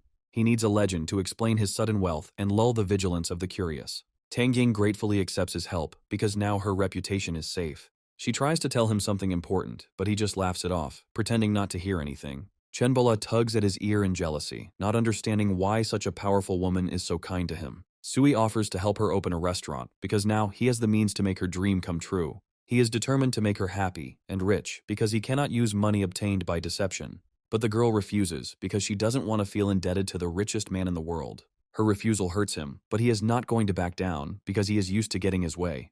The next morning, they set out to find a place, and the first step towards their dream is taken. Chen Baola excitedly offers him to buy whatever he likes, because he is now a major investor. At the real estate agency, they are met by a polite manager, ready to help them with their choice. Sui asks to find him a consultant, and his choice falls on one of the employees. But the girl refuses with cold contempt, because she only serves VIP clients. There are different rumors about her, but one thing is clear, she is not as simple as she seems, and her ambitions know no bounds. Sui looks at the girl with bewilderment, not understanding why she refuses the job. She looks at him with disdain, seeing him as just another poser trying to attract attention. The voices of gossips comparing her to his companion run through her head, and it makes her angry. The manager passes the client on to another employee, who happily takes on the case, anticipating a generous commission. They look at a huge space that would be perfect for a restaurant, but the price seems prohibitive. The consultant enthusiastically describes all the charms of this place, but Chen Baola just shakes his head. But the young man calmly declares that money is not a problem, because he is ready to do anything to make her dream come true. Suddenly, the owner of the premises appears, and he turns out to be that same Zhao Yiman.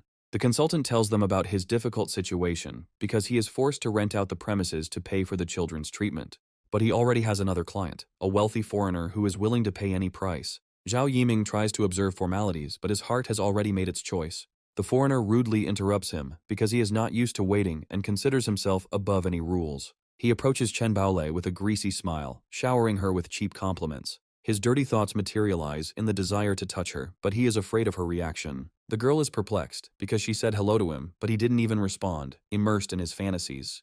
The arrogant consultant scolds him with contempt, because he has violated all the rules of etiquette. Sui explains the cultural differences with a grin, putting the impudent man in his place. The foreigner is surprised to learn that the girl is also laying claim to this space. He declares with a smug smile that he has taken a liking to this place, and he is not going to back down. But upon seeing Chen Baolu, he decides to give in, because he doesn't want to compete with such a charming lady. Friends are perplexed, because the foreigner breaks all the rules, but for some reason, he gets away with everything. He mockingly offers to give in to them if the rent turns out to be too high for them.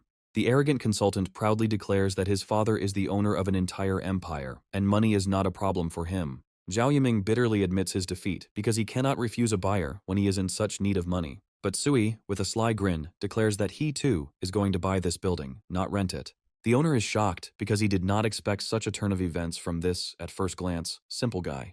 Chen Baola is in a panic because she doesn't know where he got that kind of money from and is afraid that he's getting into another scam. Zhao Yiming proposes an auction, and now the fate of the premises will be decided in a fair fight. The foreigner accepts the challenge with a smug smile, confident of his victory. He names his price, and it seems exorbitant to him, but for the hero, this is only the beginning of the game.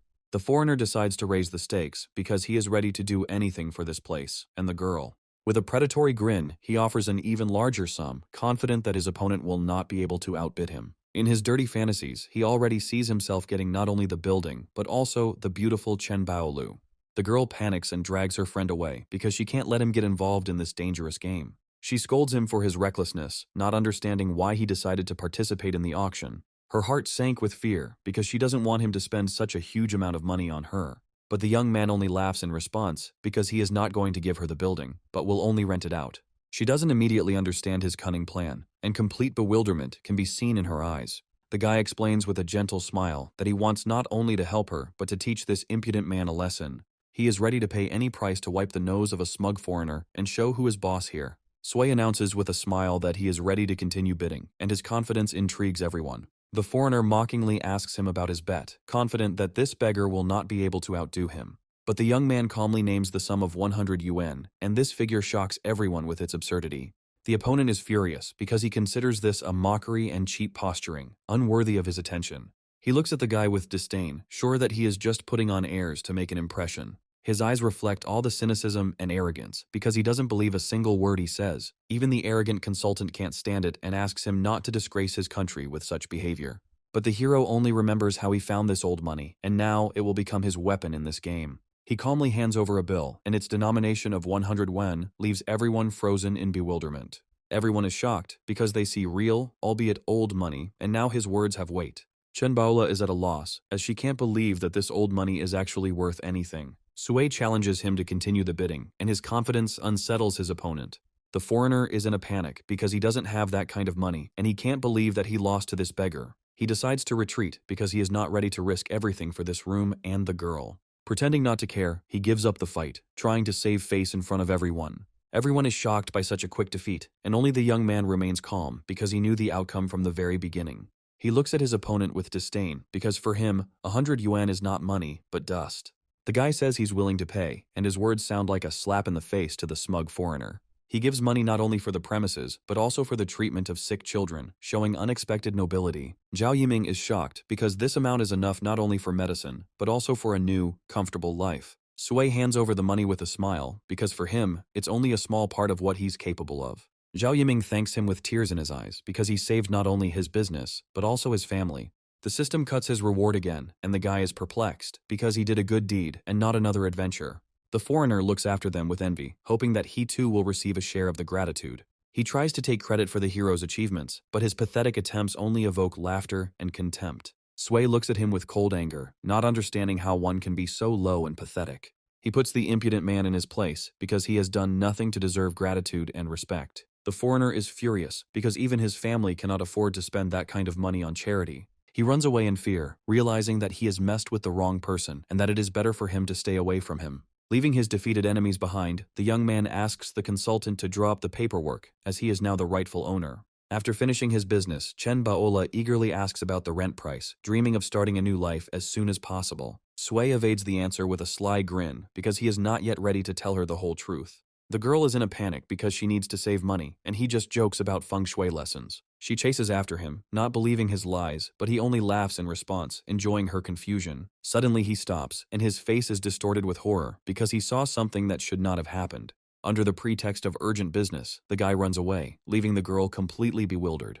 He sees a ghost from the past, a girl with fiery red hair who should have been dead. The guy rushes after her, unable to believe his eyes and trying to understand what is happening. But she turns out to be incredibly fast, and her movements are full of inhuman grace and strength. Even with his improved stats, he can't catch up with her, and that scares him to the core. Sui pursues the mysterious stranger, demanding that she show her face. But the girl only soars into the air, demonstrating incredible agility and superhuman abilities. He is in shock, because he has never seen anything like this, and it scares him to the depths of his soul. In desperation, the guy bursts into the security room, demanding the CCTV footage. Having got what he wanted, he leaves, leaving behind a stunned guard who does not dare to contradict him. At the same time, the director is informed about the visit of a strange man, and he immediately understands who they are talking about. In a luxury hotel room, Zhao Huashan and his sister look at a photo of a mysterious girl. They already know about her appearance, because their people are watching Suya's every step. Zhao Xiaoman recognizes her as a member of a secret organization she has long been interested in. She assumes that the girl is one of the so-called protectors, and this brings new intrigue to the case. Zhao Huashan studies the dossier, realizing that this mysterious organization is a force to be reckoned with. His sister suspects that Sui is connected to this woman, and this complicates their plans. Zhao Yiming offers to use his connections, but his older brother decides to act more cunningly. He wants to turn other enemies against the hero, so that he himself can remain in the shadows and not attract unnecessary attention. Their showdown must remain secret, otherwise they risk incurring the wrath of powerful defenders. Zhao Huashan understands that if the guy is one of them, then hunting him down will become a matter of honor for many corporations. Meanwhile, Sui enjoys his freedom, confident that his enemies will not recover from the blow anytime soon. He goes on a trip with Tang Ying, and she curiously asks about the purpose of their trip.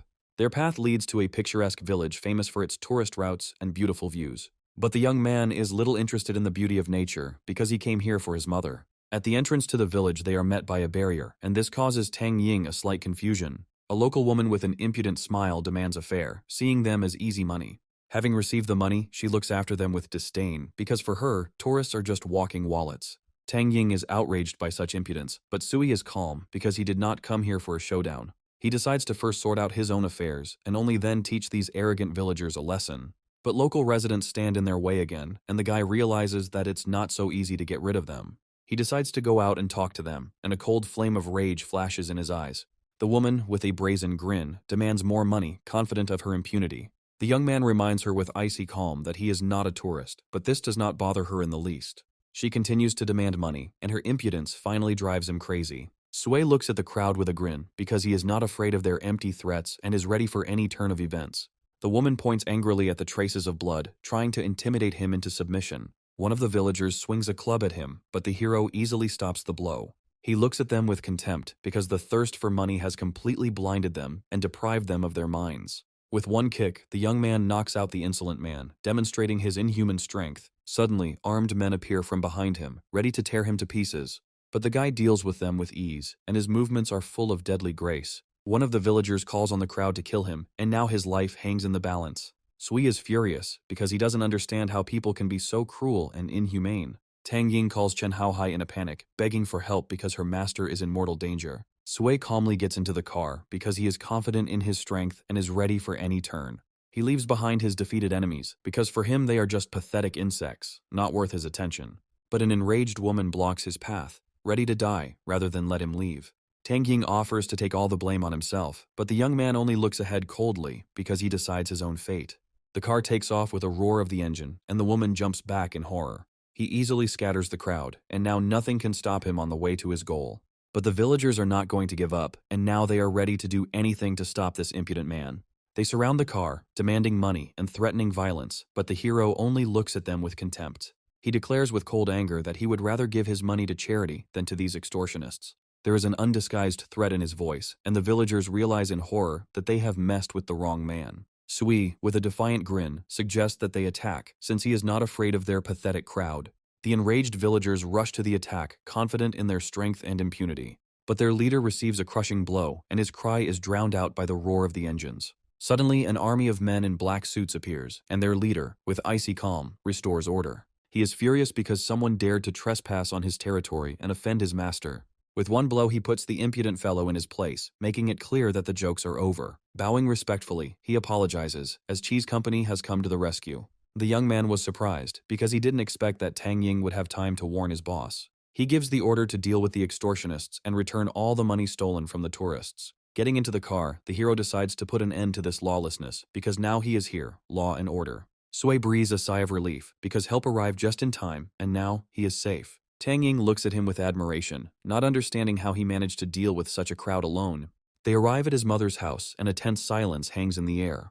The boy remembers his main problem, and his face is darkened by the shadow of the past. A stern man greets them at the threshold, and even the hero feels uncomfortable under his intense gaze. He announces his return with a smile, but his heart sinks with a premonition of imminent conflict. His elder brother Sui Liu stands in front of him, his eyes full of distrust and hostility. The young man tries to smooth things over by offering gifts, but his gesture only adds fuel to the fire. The brother pushes him away in a rage, because he sees in him only a spendthrift and a loser who has disgraced their family. But Tang Ying, with a sweet smile, intervenes in their quarrel, declaring that she is not a girl, but only his assistant. Sui Li calls out to his wife, announcing the return of his prodigal brother, and there is an undisguised mockery in his voice. But Sui sees that he is not angry, and this gives him hope for a calm conversation about his mother. Chen Bixi, his brother's wife, runs out of the house, her smile full of genuine joy at his return. She looks at his companion in surprise, not understanding why he arranged a viewing without warning. The woman rudely pushes the guy away, dragging Tang Ying into the house, because family matters are not for strangers' ears.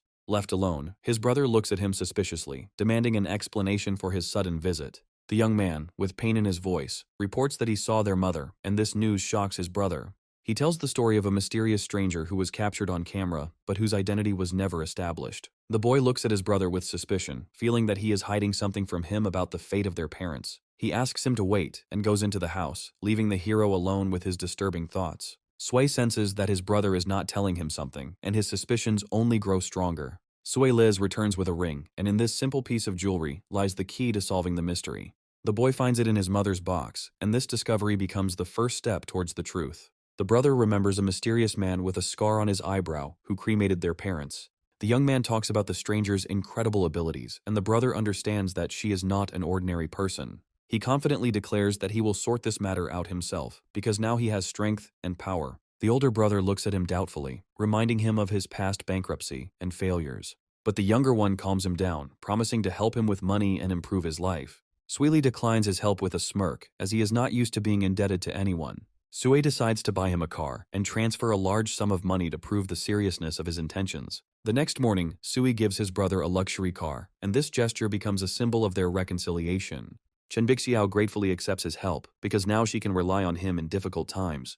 Tang Ying notices her anxiety and realizes that there is some family secret hidden behind her smile. Uninvited guests suddenly appear, and their impudent appearance does not bode well. They look at the hero with disdain, because for them, he is just another upstart who has come back for money. Tang Ying tells him that these are his daughter-in-law's intrusive relatives, who did not come here with good intentions. After her father's death, they not only did not help her, but also took away all her property, leaving her with nothing. Their son is a lazy and spoiled gambler who is used to living at someone else's expense. They ask for help with a brazen smile, because for them, family is just a way to solve their problems. But the young man, with a cold grin, makes it clear that he has no intention of helping these parasites.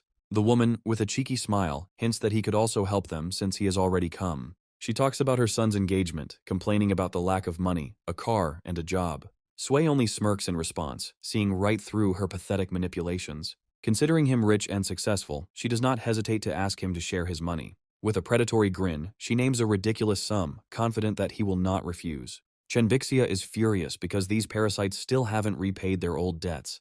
The aunt, with false indignation, reminds her of family ties, trying to appeal to her pity. She lists all the wedding expenses, trying to squeeze as much money out of them as possible. But the young man, with icy calm, offers them a loan, making it clear that there will be no free gifts. The woman is furious because she doesn't understand why such a rich man counts every penny. They are sure that he is rolling in money because he talks so easily about buying an expensive car. But the young man only grins in response, ready to teach them a lesson and show them what he's worth. The woman does not relent, offering him cooperation and trying to find a place for her wayward son. She wants him to become CFO, confident that he can handle the job. But the guy mockingly reminds her that her son can't even count to 100. He is furious because he is confident that he can learn everything, and his ambitions know no bounds. He looks at Tang Ying with lust, hoping that she will help him gain the trust of her master. There is a fire of greed burning in his eyes, because he is sure that all of Suya's wealth should belong to him. But the hero puts him in his place with one movement, reminding him that they are not even related. With icy calm, he states the turnover of his company, making it clear that such an ignoramus has no place in his world. The woman is in despair, because she cannot believe that her son is so worthless in the eyes of this rich man. She furiously demands that he forgive them the debt, because for him it's mere pennies. But the young man refuses with an icy grin, because they do not deserve his mercy and forgiveness. He threatens them that if they dare to show up again, he will personally break all their bones. The woman leaves angrily, promising that he will regret his decision. Once outside, she starts screaming and calling for help, making him look like a cruel monster. She complains to her neighbors about his callousness, accusing him of forgetting who raised him. But the guy interrupts this performance, because if he forgives them for this, he will no longer be able to call himself by his own name. A crowd gathers outside the house, as everyone is interested in watching the scandal and profiting at the expense of their rich neighbor. Suddenly, the head of the Zhao family himself appears, and his visit brings a new, unexpected note to this drama. The head of the Zhao family greets the young man with respect, recognizing his power and influence. But the woman does not calm down, accusing him of greed and ingratitude. She is trying to put pressure on the head, demanding that he protect the interests of his citizens. Chenbixia is furious because these parasites still haven't repaid their old debts. Sui delivers a crushing blow, putting the impudent woman in her place. He looks at her with contempt because she is afraid that he will tell everyone the truth. The enraged son rushes at him with a stone, ready to defend his mother to the last. But the guy easily dodges and strikes back, knocking him out. The hero, with icy calm, invites them to continue the conversation, and now they are ready to listen to him. Chen Bixiao is furious and exposes their lies, as they didn't just want money, but a cushy job for their wayward son. The enraged girl screams in despair, blaming her family for all the troubles. The woman, in a rage, attacks the defenseless heroine while the man tries to restrain her. The young man listens with sympathy to the elderly gentleman's story about the village's problems. The old man speaks with bitterness about the poverty and devastation in which his people live. A guy with a kind smile hands over a wad of money, offering selfless help. Mr. Sui accepts the young man's generous donation with surprise and gratitude. The man promises to spend every cent on a good cause under the admiring gaze of the crowd. The villagers rejoice and thank their savior, and the girl carefully comforts her wounded friend. The defeated villain looks at the heroes with hatred, plotting cruel revenge. The attractive sister Bisha coquettishly invites Mr. Shu to dinner, promising to meet soon. An angry man bursts in with accusations, reproaching her for ingratitude and a forgotten past. A sudden blow knocks down the door, and uninvited guests burst into the house, disturbing the peace. Chen Gai angrily points at the hero, falsely accusing him of cruelty and greed. The villain notices Bisha's sister next to the young man, and his greed flares up with renewed vigor. Enraged, Brother Hu rushes to the defense with a bat in his hands, ready to tear apart his offenders. The girl recognizes the impudent man, and her indignation knows no bounds, because he dared to appear again. The elder bandit looks at Chen Gai with disdain, reminding him of his own request. A glint of madness flashes in the man's eyes, and he decides to go all the way, without fear of the consequences. In a fit of rage, the guy swings a pipe, intending to do something irreparable. Lord Sui stops the blow with icy calm, seeing only fear in his enemy's eyes. A brutal kick becomes retribution for insolence and an unfulfilled promise. Witnesses watch in horror as their defeated enemy writhes in unbearable pain. A sudden shout makes everyone freeze because someone dared to challenge Mr. Shu himself. The appearance of Brother Lee and his formidable gang leaves no doubt that the situation has become mortally dangerous. The defeated villains tremble in fear as their fate is decided by a few cold phrases. The merciless offer of reprisal sounds like a sentence from which there is no escape. The young man unexpectedly shows mercy, stopping the inevitable bloodbath. Chengai desperately begs for mercy, swearing everything and promising to disappear forever. The hero looks at the broken enemy with contempt, delivering his final verdict. The strange order leaves everyone perplexed, as such a punishment seems more like a reward. With a cold smile, Mr. Sui announces a severe punishment, condemning the enemy to slave labor. Chengai's face twists into a grimace of horror as he realizes the full horror of his future. The hero puts an end to this matter, emphasizing that only he decides when this torture will end. The villain is dragged away, his pleas for mercy drowned in air, and the guy leaves with a sense of duty accomplished. The young man gives one last cold look, making it clear that there will be no second chance. The bandits fall to the ground in panic, desperately swearing eternal loyalty and obedience. The family sees off their savior, who has solved all their problems, with relief and gratitude. A few days later, the young man is driving in a car, thinking about plans and new opportunities. The girl behind the wheel rejoices at the trust she has earned, making ambitious plans for the future. A sudden sense of recognition hangs in the air, as its driver turns out to be a legendary racer. The young man calms his companion, hiding his own tension behind an outward calm. The girl timidly approaches the police officer, hoping for leniency and permission to see the victim.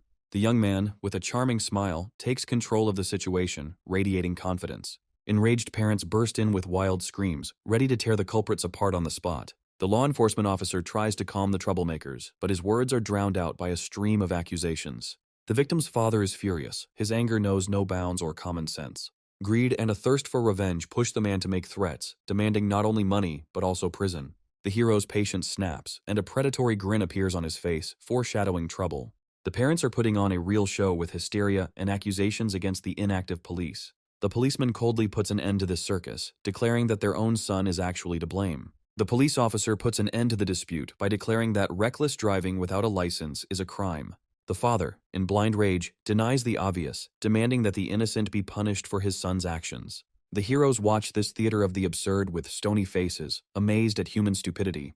The mother's hysteria escalates into a fight, because in her eyes grief justifies any madness.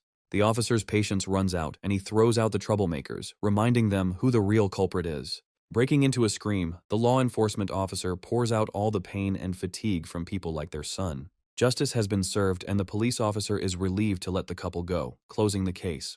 The officer looks after them with bitterness, thinking about the parents who abandoned their son for the sake of vile revenge. The girl is lost in her thoughts, her confused look revealing how much this incident has affected her. The young man tenderly embraces his companion, promising that from now on, everything will be fine and calm. His offer to stay at the hotel takes the girl by surprise, making her heart beat faster. A luxurious honeymoon suite comes as a complete surprise, hinting at an awkward mistake. A misunderstanding at the hotel puts the heroes in a piquant situation that makes their cheeks flush. The embarrassed girl timidly offers him the bed, ready to sacrifice her comfort. He easily takes the sofa, demonstrating his nobility and concern for her peace. Her quiet request for a shower is filled with embarrassment and creates a palpable tension in the room. The guy pretends to be asleep so as not to embarrass her even more, although his heart is pounding. The seductive silhouette in his soul forces him to fight the temptation, which becomes almost unbearable. Coming out of the shower, she looks incredibly vulnerable and desirable, unaware of his torment. Lying in bed, the girl drowns in thoughts of his kindness, and something more is born in her heart. Her quiet whisper breaks the silence of the night, full of unspoken feelings and timid hope. She approaches boldly, offering to warm him up, her gaze an unambiguous invitation. A desperate thought flashes through her head that this is the only way she can thank her savior. A sudden sound makes him jump up. He looks at her with alarm, not understanding what is happening. An awkward movement, and she falls right onto him, revealing more than she intended. The next morning, the awkwardness of the night gives way to a quiet drive, and she tries to make small talk. He's trying to find the right words to clear the air after last night, and her smile only makes things more difficult. Their playful argument about the previous night's misunderstanding adds a touch of flirtatiousness and slight confusion to the trip. He decides to change the subject by suggesting lunch, and she happily agrees, leaving the awkwardness behind. The sudden appearance of a familiar girl running towards them promises that the peace will not last long. A wave of jealous rage overwhelms the girl as she demands to know why he returned alone. He tries to quell her anger with a simple explanation, but she remains stubbornly distrustful. Meanwhile, Yu Ruan is alone, reflecting on his complex and uncertain relationship with Mr. Shu.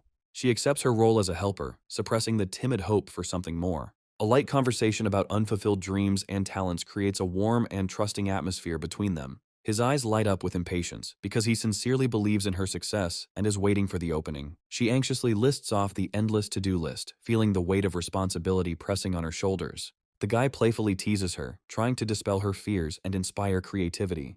The sudden appearance of stern inspectors disrupts their idyll, foreshadowing serious trouble. Undeterred by the threat, they boldly step forward, ready to defend their dream together. The inspector looks at them with disdainful distrust, doubting the legitimacy of their rights. The young man retorts with a bold challenge, questioning his authority. His cold eyes show the understanding that this test is just a pretext for something more. The inspector makes a veiled threat, making it clear that their problems are just beginning. Their gazes clash in a silent duel, and the promise of future reprisals hangs in the air. He senses her fear and decides to act, realizing that these people do not come in peace. Stepping aside, he makes a fateful call, setting in motion a mechanism of brutal revenge. Realizing that he can't cope alone, he decides to seek outside help. The inspector delivers his verdict with a sly grin, declaring the failure of a case that has not even begun. His face is distorted by a malicious grin as he falsely accuses them of being completely unsanitary. The girls are desperately trying to prove their case, because in perfect cleanliness, there can be no talk of pests. The corrupt inspector, with a brazen grin, ignores their arguments, because his word is law. Her face twists into a grimace of horror as she realizes the hopelessness of fighting this brazen lie. The hero enters the game with icy calm, his predatory gaze hinting that everyone has their weaknesses. The veiled threat makes the inspector freeze because he understands that there is more at stake than just a bribe. Trying to save face, he defiantly continues to fill out the report, not believing in the seriousness of the consequences.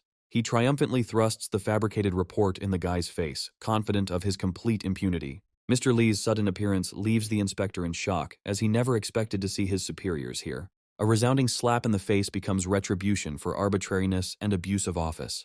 The young man gratefully accepts the apology, as his call led to a quick and fair resolution to the problem. Mr. Lee, with icy sarcasm, corners the inspector, demanding an answer for his vile lie. A severe blow to his pride becomes a prelude to the complete collapse of his miserable career.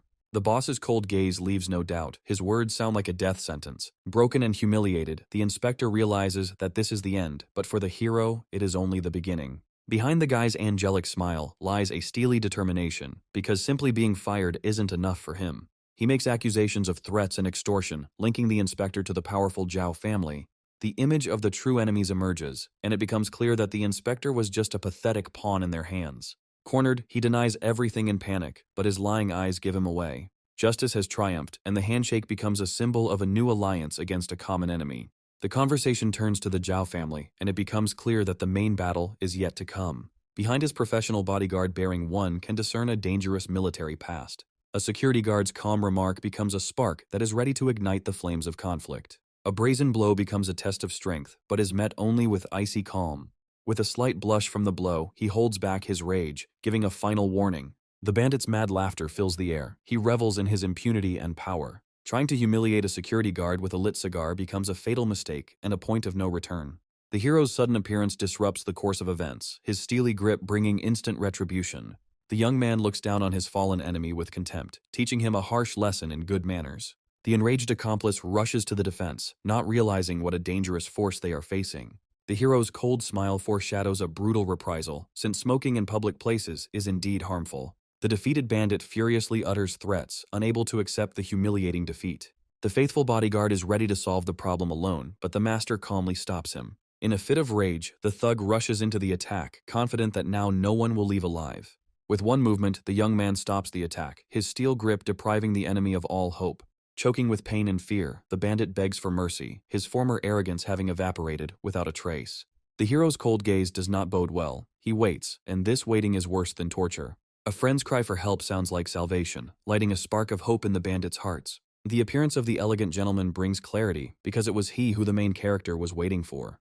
The accomplices rush to their boss with joyful cries, begging for help and reprisals. With the arrival of Uncle Chi, the fate of the villains is sealed. Their hope of salvation turns into complete collapse. Uncle Chi's deep bow shows his boundless respect and devotion to Lord Shu. The young man gives clear orders. His calmness and confidence leave no room for doubt. Even the news of cruel threats does not touch the hero. His cold indifference is more frightening than his rage. Uncle Chi's outburst of anger turns him into a ruthless judge, ready to inflict the most brutal punishment. A new wave of enemies bursts onto the scene, their defiant cries promising only blood and violence. The predatory grin on the man's face suggests that he was looking forward to this meeting. It becomes clear that the second heir to a powerful pharmaceutical company is behind the attack. Even without direct evidence, they have enough cards in their hands to start a destructive war. The enemy revels in his impunity, unaware that his dirty secrets will soon come to light. Mr. Sui maintains an icy calm, knowing that revenge is a dish best served cold. A simple approval from the boss becomes the highest praise for the loyalty and strength demonstrated. Over a sumptuous dinner, destinies are decided, and revenge on the Zhao family becomes only a matter of time. He approves of the brutal reprisal with icy calm, because for him, it's just business. Uncle Chi's confidence can't hide the shadow of doubt in the eyes of the young man, who is already thinking one step ahead. A chance encounter with a security guard turns into an obsession, and he orders everyone to find out everything about him. His past is shrouded in mystery, but his military bearing reveals him as a man who has been through fire and water. A sudden insight transforms the security guard from a casual acquaintance into the perfect candidate for his team. The surveillance begins, but his initial impression of a simple security guard quickly turns to doubt. Every step the bodyguard takes in the dark alley only confirms his suspicions about a rich and dangerous past. The decision to continue surveillance becomes the first step into a world of mystery that they are only just beginning to discover. His sly grin leaves no doubt he knew of their presence from the very beginning. Suddenly, people in black appear from the shadows, forming a silent ring around their pursuers. Mu's icy gaze pierces right through me, his quiet question sounding like a threat. The young gentleman, with a disarming smile, diffuses the situation, turning a dangerous situation into an awkward encounter. The subordinate's explanation of the day's incident only adds questions and heightens the tension. The guy decides to act forcefully. His brazen request for water is just a pretext to get inside. The woman's appearance brings a touch of domestic comfort and utter bewilderment to the tense scene. Her motherly hospitality ruins all plans, as she happily accepts strangers as his friends. The bodyguard is stunned into silence when his mother scolds him for his inhospitality. Over a cup of tea, the atmosphere warms, and her innocent question about her comrades in arms makes everyone freeze in anticipation. Mu Sheng thanks him for his help in a reserved manner, his politeness merely a way to end the conversation quickly. But the guy with a sly smile ruins his plans, offering to stay and have a friendly chat. The question about her sons lightens the mood, and her happy laughter fills the house with warmth and comfort. Gently stroking Mu's head, she explains that these guys are helping her out of pure gratitude. An innocent question about her daughter instantly destroys the idol because behind it lies a terrible diagnosis. The young man sees an opportunity in this tragedy and offers his help with medicine, pursuing a secret goal. The despair of an enemy whose daughter suffers from the same disease comes to mind, and the puzzle begins to fall into place. The contrast between the family's poverty and the villain's wealth ignites in him a genuine desire to help. He offers his help as a friend, and a timid, distrustful hope flashes in their eyes. But maternal pride proves stronger, and she angrily kicks him out, not wanting friendship for money. Her eyes flash with lightning, because her pride does not allow her to accept help, even for the sake of salvation. His mother's order sounds like a death sentence, and Mu Sheng is torn between filial duty and despair. The young man hits them where it hurts most, forcing them to wonder if their pride is worth their children's future. He furiously tears off the veils, telling of the humiliation Mu Sheng suffered because of their stubbornness. Leaving them alone with the bitter truth, he leaves, giving them one last chance for salvation. Despair pushes Mu Sheng to take a risky step, offering the lives of his brothers in exchange for hope. There is a steely determination in his gaze, because in order to save his sister, he is ready to go against his mother's will. Her wall of pride crumbles, and she cries in frustration, feeling like a burden to her children. In this moment of despair, her sons become her support, proving that their love is stronger than any pride. One call to an ambulance becomes the first step towards healing, cutting through the silence of the alley with the sound of hope. While deciding other people's destinies over the phone, he doesn't even notice how a homeless cat cuddles up to him. He casually declines the meeting, mentioning dinner with Viola, and leaves her alone with her guesses. His playful whispers on the phone cause a storm of indignation, mixed with embarrassment in his interlocutor. Suddenly, he realizes that he has an entire team of elite retired special forces at his disposal. A slight smile touches his lips, because he understands that these wolves are now in his complete power. In his hands appears a personal intelligence department, the key to unraveling the secrets of the past and destroying enemies. An unexpected system update rains gold upon him, opening up entirely new horizons. The system's new capabilities open up exciting prospects where his team's skills are invaluable. He touches the virtual screen, realizing that the price of salvation is measured in hundreds of points. The insidious system constantly nullifies his efforts, turning the accumulation of points into real torture. Mu Sheng walks down the alley at night, his gratitude mixed with heavy suspicion. The direct question hangs in the air, because he does not believe in selfless help and is expecting a catch. The hero takes him at his word, and their meeting in a dark alley becomes a test of honesty and intentions. He leaves, leaving behind only the promise of a good life and a vague job offer. A luxurious mansion under the starry sky becomes a quiet haven after a stormy day. A warm smile lights up his face as he enters the house, anticipating the long-awaited dinner. Her feigned indifference is shattered by a sharp question, revealing a sting of jealousy and resentment. Their playful banter about jealousy and relationship status only adds to the sparks between them. A sudden hug makes her fall silent, words becoming superfluous in this tense moment. A gentle kiss puts an end to an argument, turning jealousy into long-awaited intimacy. Blushing with embarrassment, she runs away, leaving him alone with a victorious smile on her face. His sly question about legitimate jealousy hangs in the air, hinting at a new stage in their relationship. The next morning, harsh reality bursts into their lives at the secret intelligence base of Oral. The newly formed team of elite fighters is fully prepared and awaits its first order. With a slight smile, he declares them scouts and immediately throws them into the very thick of things, into the enemy's lair. He promises them the best equipment, because what matters to him is the result, not the cost. The generous salary offer shocks the team, as they couldn't even dream of such a thing. With a magician's gesture, he holds out a huge sum of money, offering Mu Sheng not only a job, but also a home. The sudden appearance of Chi Yunfei interrupts their conversation, his face revealing serious trouble. Beaten beyond recognition, he appears before the boss, and in his eyes there is a silent plea for help. His caustic sarcasm hits the mark, as his subordinate's pitiful appearance speaks for itself. Behind his calm curiosity lies a cold calculation. He draws out information like poison. Memories of the brutal battle make him blush with shame and impotent rage. In the world of martial arts, there are masters whose power goes beyond human comprehension. Their true power remains a mystery, but just looking at them instills a primal terror. He asks about the mysterious girl, his touch a mixture of threat and promise. The mother's name that emerges becomes the key to the mystery. Her past is closely connected to the world of martial arts.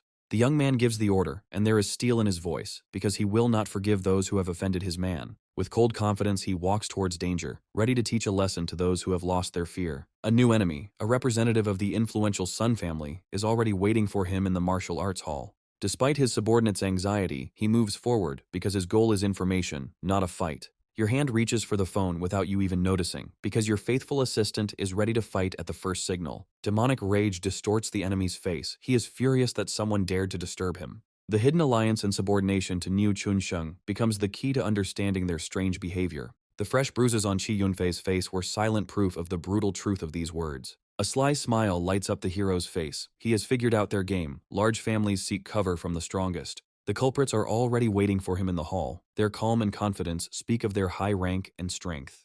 The term Kingdom of Potential is heard for the first time, opening up a new, unknown world of power for him. Even the lowest rank has its own steps, and this hierarchy decides the outcome of any duel. The meditating master in the white kimono becomes the embodiment of the small kingdom, the first step to true power. Shi Yunfei regretfully admits his mistake, realizing that his strength was at its lowest point. The young master and Chi Yunfei appear in the hall, causing puzzled looks from the seated fighters. Sun Jian sneers at Chi Yunfei with a smug smile, offering him a continuation of yesterday's fight. His fist clenches, and his gaze fills with rage, foreshadowing a quick and merciless clash. The young man calmly asks which of them is Mr. Sun, not flinching from the challenge. Sun Jian turns to the boy with a sly smile, clearly aware of his recent exploits. His smug smile speaks of his own invincibility and contempt for everyone around him. Sun Jian abruptly cuts the girl off, silencing her as she reads calmly. The girl looks up, her irritation growing from the constant interruptions. Sun Jian defiantly claims that the guests asked for trouble by trying to get closer to the young man. Sun Jian describes with disdain how the rich try to gain his trust, but the young man remains unperturbed. Zhang Juji starts shouting, accusing him of losing his dignity and wanting to curry favor with the guest. Sun Jian angrily points at the guy, demanding that he get out immediately. The girl leaves, leaving him alone to deal with the intruder, and tension hangs in the air. His face is distorted by a grimace of anger because his father's order forces him to tolerate this impudent girl. The subordinates try to reason with Sister Juja, fearing that her anger will bring trouble to everyone. A fire flashes in her eyes. She is no longer going to tolerate his humiliating behavior. Sun Jian's aura becomes threatening. He reminds her of his status and demands respect. The young man calmly explains that he is not interested in her, but in the personality and affairs of Mr. Sun. The girl is shocked. She does not understand how one can be so reckless and provoke the already angry Sun Jian. All his uncontrollable rage finds a convenient target because it is easier to blame a stranger than his own weakness. Blind anger pushes him to strike first. He rushes into attack, not suspecting that this is his fatal mistake. He puts all his anger into the blow because it was because of this guy that Zhang Juji dared to go against him. The attack meets with emptiness. The hero dodges the blow with contemptuous ease, turning the enemy into a laughing stock. A hail of helpless blows falls upon the void, its fury becoming a pitiful and meaningless performance. In an instant, everything changes, and the cold gaze of the young man foretells nothing but a swift and brutal reprisal. One crushing kick ends his flight, replacing the screams of rage with wheezes of pain and humiliation. Standing over his fallen enemy, he repeats his question with icy calm, his patience running out. The girl freezes in horror, unable to believe what is happening, because he was not looking for a fight, but just a conversation.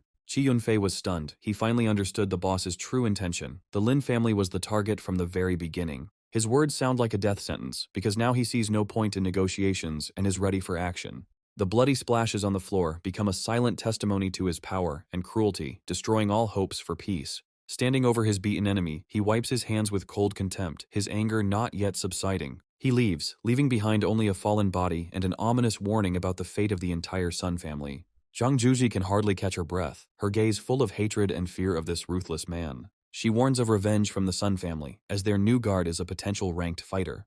There is desperation in her voice as she offers him a deal, protection for her family in exchange for representation. He rejects her offer with a smirk, because he has no intention of becoming a pawn in someone else's game. With determination in her eyes, she declares that she wants nothing to do with the Sun family, even at the cost of war. He finally understands her motives. She is fiercely protecting her family from an unwanted union. She stands with her head down, her rejected offer leaving a bitter taste of defeat and powerlessness. He changes the subject, returning to the conference, his calm a contrast to her inner turmoil. She is surprised to recognize his strength, as he was able to withstand Sun Zhen himself, a potential rank fighter. Her warning about the power of other families sounds like an attempt to save face after being rejected.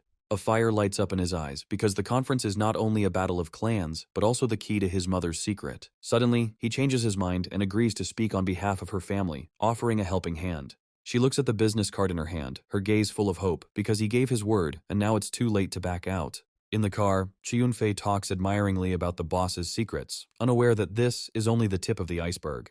The young man modestly denies his talents, his thoughts occupied with the upcoming battle and unraveling the past. He steps out of the car, ready for the next stage of his game, leaving his faithful assistant to wait for the signal. A friend's joyful cry cuts through the hum of the restaurant, welcoming the long-awaited guest. Zhang Yu's mother greets the young man with a warm smile, wanting to thank him for his kindness. There is an atmosphere of mild envy and friendly curiosity about the hero's success at the table. The embarrassed boy plays along with his mother, creating an awkward but sweet family scene. The young gentleman is already making plans for the future, deciding to help his faithful comrade find a worthy place in life. A son's tender gesture of care touches a mother's heart, filling the dinner with warmth and love. An ill-mannered child at the next table drinks greedily, which bodes ill. The boy's disgusting prank disrupts the idyll, defiling everything around with sticky splashes. Zhang Yu jumps up, his anger flaring like a righteous fire in defense of his insulted mother. Instead of an apology, a wave of aggression descends upon them, and a quiet dinner turns into a battlefield. His icy voice demands an apology, but in response he receives only a wave of contempt and threats. The impudent man rushes into the attack, unaware that his brute force will collide with his steely will. With one precise movement, the young man stops the blow, his grip leaving the enemy no chance. A crushing throw onto the table interrupts the fight. Cries of pain replace the former arrogance and self-confidence. With a predatory grin, he looks at the defeated enemy, seeing only a cowardly soul behind the mountain of muscles. A thirst for blood flashes in his eyes, and only the presence of his aunt saves the impudent man from broken bones. The appearance of the manager with an elegant companion interrupts the impending reprisal. With cold fury, the hero explains the reason for the conflict, because such behavior should not go unpunished. The mother furiously denies the obvious, her screams merely a pathetic attempt to protect her ill-mannered offspring. He sends his friends away with his aunt. His look does not bode well, because now he can act without witnesses. She furiously demands compensation, using her son's crocodile tears as a weapon. With a cold grin, he makes one call, because hitting women is not allowed, but there are other ways to punish them. On the street, Zhang Yu tries to console his mother, his heart torn by guilt and helplessness. Their indignation knows no bounds, because the victims dared to leave without waiting for their righteous anger. Their impudence knows no bounds. They don't understand how anyone could make a fuss over such a trifle. His patience is running out, because he was a child too, but that is no reason to behave like a savage. A sudden bang from a plate interrupts her screams, becoming a cruel but fair lesson. He falls to his knees in horror when he realizes that the powerful Chi Yunfei has sided with his enemy. The manager fawns and apologizes, but the young man, with cold politeness, makes it clear that this is not enough. He delivers his verdict. They must finish the dish their son spat into, and their faces are distorted with horror. Aunt Lin is still in shock, but the young man easily calms her down, hiding the cruel truth.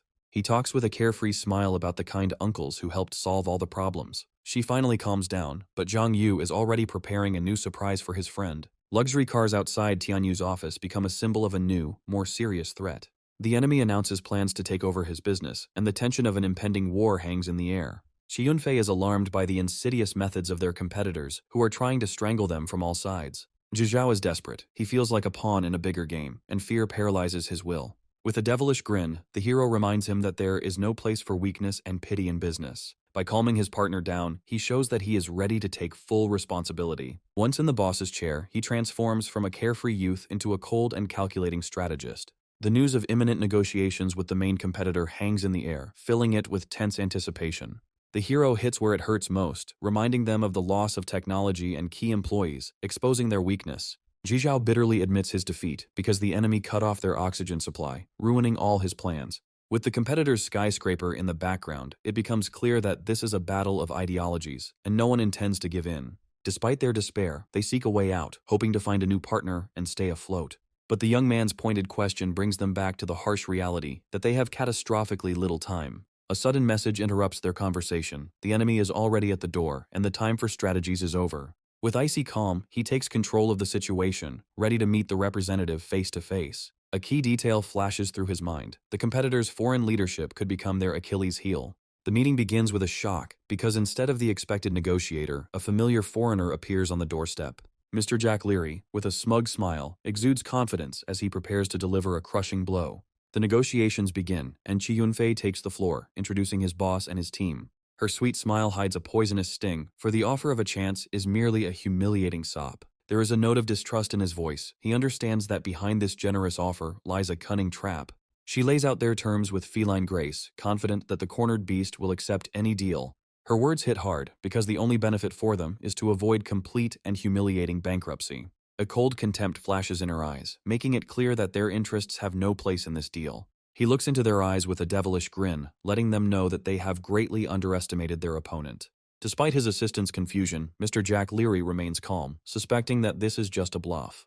He makes his move by brazenly rejecting their offer and declaring that their company is not for sale. She points at him furiously, her words full of contempt for his insignificance compared to her boss. Her scream turns into a squeal because she cannot believe that this upstart dares to contradict them. His icy voice silences her, and his gaze promises a swift and brutal reprisal. A demonic aura envelops him, his eyes become bloodshot, and the smell of death hangs in the air. Primal terror paralyzes her. She falls to the floor, unable to withstand his deadly gaze. With icy sarcasm, he states her defeat because she chose death over a humiliating deal. They leave, throwing behind them an ominous promise that sounds like a death sentence. Mr. Jack Leary is looking forward to the moment when he can trample their pathetic company. After they leave, the harsh reality hits them. The warehouse is almost empty, and things are worse than ever. Zhizhao is in despair, because an unfulfilled order and an empty warehouse mean only one thing: inevitable bankruptcy. Determination lights up in his eyes, because the only way out is to master the assembly technology ourselves. He decides to act immediately, and demands a meeting with the former supplier, not afraid to go into the enemy's lair. They report with alarm that their former partner is now under the complete control of competitors. With icy calm, he announces his daring plan to buy the technology, no matter the cost. Despite their skepticism, a timid hope is born in their hearts because there is unshakable confidence in his voice. Zhizhao is torn between gratitude and fear, unsure how to repay such generosity. He feels like a debtor because the only thing he can offer is his company and loyalty. Meanwhile, at the secret base, his team is already spending money on the latest equipment. Like a shadow, he walks through the high-tech complex, where his elite squad is already ready for action. Mu Sheng proudly reports on the completed task, and one short good word becomes the highest praise. With a satisfied smile, he reminds them that money is not a problem, because he gave them complete carte blanche. Mu Sheng is shocked by such expenses. His frugality and common sense rebel against such luxury. He accepts the costs, because the main thing is that his team is equipped with the latest technology. The news that they have purchased rare equipment on the black market takes him by surprise. The amount they spent turns out to be surprisingly low, and he can't believe his ears. His hopes for easy money are dashed when the system catches him attempting to commit fraud. The girl brings a bill for a huge amount, and he realizes with relief that the system is not omnipotent. He transfers money in one motion. His generosity and trust in the team know no bounds. The system fails him again, awarding him a paltry number of points for huge expenses. But the sly grin on his face suggests that he already has a plan to cheat this insidious system. He leaves, leaving them alone with the thought that money is just a tool, not an end in itself. She tries to convey to them that their value to the boss is measured not by money, but by loyalty. With a fiery speech, she inspires them to spend more, because the stronger they are, the more useful they are to the master. Her words make them wonder if they are ready to give all their strength to carry out his will. She calls on them to accumulate strength so that at the decisive moment they can become an invincible weapon for him. Her fiery speech is interrupted by his sudden appearance, and she freezes in awkward silence. He strokes her head tenderly, acknowledging her talent as a motivator and loyal companion. The fighter starts shouting as he reports the start of a reconnaissance operation, his zeal going through the roof. With a mysterious smile, the young man takes out a small vial, the result of his friend's secret research. He hands over an artifact that can improve thief skills, and the price of 300 points seems like a mere trifle. He eagerly awaits the results, because if the potion works, he will have a new secret weapon. The fighter looks at the vial with disbelief, doubting that this liquid is capable of giving him superpowers. Despite his skepticism, he drains the bottle to the bottom, because the boss's order is law, and curiosity is stronger than fear. A sudden revelation strikes him. He feels his head clearing up and his knowledge becoming sharper. His teammates look at him with envy and suspicion, demanding an immediate explanation. The next morning, at the Haizheng Hotel, he has a meeting that could change the course of the entire game. Shaking hands with Mr. Chen becomes the first step towards a new alliance based on mutual respect. With a disarming smile, he suggests getting down to business over dinner, hiding his true intentions. Zhizhao and Qiunfei are shocked. They can't believe that this polite young man and the ruthless negotiator from yesterday are the same person. He takes the bull by the horns right away. His straightforward offer to buy the technology catches everyone off guard. He desperately tries to convince the hero that their common goal is the prosperity of the Tianyu company. With icy calm, the young man rejects his offer, hinting that the outcome of the battle has already been decided. He confidently states that he has enough time and money to find a new partner and win. He cannot be bought with empty promises because he plays big and does not waste time on small things. The figure of 4,000 yuan shocked Mr. Chen, who was overcome with indignation and greed. His partner furiously threatens him, advising him to accept the humiliating offer before it is too late. With a devilish grin, he names a ridiculous price, enough to prove his sincerity and humiliate the enemy. Mr. Chen is confused. He can't believe that the hero is willing to betray their partnership so easily. He looks down at him mockingly, reminding him of lost profits and missed opportunities. There is desperation and greed in his eyes, because he was ready to sell himself, but his price turned out to be too high. They leave as victors, leaving behind only the echo of their triumph and a defeated enemy. From a skyscraper's perspective, their departure seems insignificant, but in the business world, it's an earthquake. He throws his hands up in glee, because the money saved means new opportunities for growth. With a sly smile, he gives a new task, because his team has already collected information about other manufacturers. He leaves full of confidence, because launching a new conveyor is only a matter of time and money. His faithful assistant is already waiting for him in the car, her silent question full of concern and devotion. He heads towards Bela, his desire to help mixed with a slight concern for her fate. His appearance makes her uneasy, and their awkward flirtation fills the air with romantic tension. With a slight grin, he ruins her diet plans, promising a variety of tastes and pleasures. Meanwhile, Viola enthusiastically teaches the lesson, unaware that her main student is already at the door. His words shroud their arrival in mystery, because even he does not fully understand what awaits them. Two charming bloggers are broadcasting live, their smiles and greetings concealing the true purpose of their visit. The appearance of popular food bloggers makes it clear that their visit was not a coincidence, but a pre-planned event. With a professional smile, she announces the opening of a new restaurant, unaware that her report will be interrupted. Her words underscore the importance of these internet stars, as their verdict can either make or break an establishment's reputation. Among the crowd of onlookers, a pregnant woman and her daughter gaze admiringly at the stars, unaware of the impending danger. A sudden dog bite shatters the idol, a child's cry of pain pierces the air, and everything freezes in horror. The white dog turns into a predator, his circles around the frightened mother and child narrowing the ring of fear. Trying to protect her daughter, the pregnant woman desperately searches for the owner, her voice trembling with fear for both. The girl's heartbreaking scream becomes the culmination of horror. Her childish psyche cannot withstand the shock she has experienced. Her maternal instinct pushes her to take a desperate step. She tries to pull the dog away from her crying daughter. The owner angrily throws away the pregnant woman, her only concern being the fate of the baby. With an angelic smile, she calms her dog, ignoring the pain and fear of the victims. The daughter's tears and the mother's righteous anger are shattered against a wall of indifference and selfishness. She puts all the blame on the child. Her impudence and cruelty know no bounds. Her blogger friend enters the conflict, confident in her impunity and fame. The sudden appearance of the young man disrupts their plans. His calm foreshadows a storm. He sees this conflict not as a tragedy, but as a sensation, ideal material for a scandalous report. The dog takes off again, but this time its target is not a defenseless child.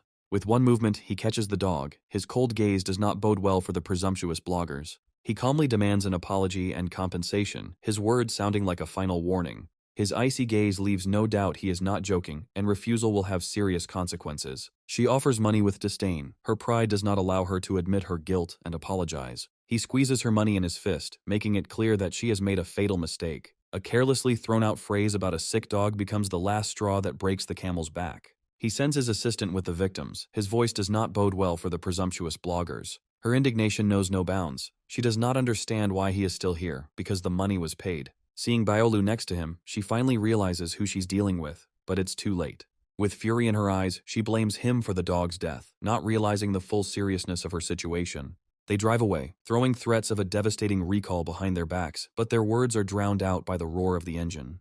His quiet question cuts through the tense silence. He waits for an explanation, already knowing the answer. Bala clenches her fists in rage, because she herself invited these snakes into her house. He takes the drink silently, her anger and regrets drowned in his icy calm. She does not understand his inaction, because such a crime requires immediate police intervention. Taking a sip, he predicts with cold confidence the end of their pitiful popularity. Her cries about his indifference are broken against the wall of his calm. She is in despair from helplessness. She sinks into a chair, broken and humiliated, her grand plans for the opening in vain. As if teasingly, he suggests that she shouldn't stoop to leaflets because she has an ace up her sleeve. Suddenly, the image of Tang Ying, the fashion queen and her last hope for salvation, flashes through her mind. The voice in her head reminds her of a former boss whose influence could be the key to success. Her head is spinning with the realization that she was set up because the bloggers turned out to be pawns in a corporate war.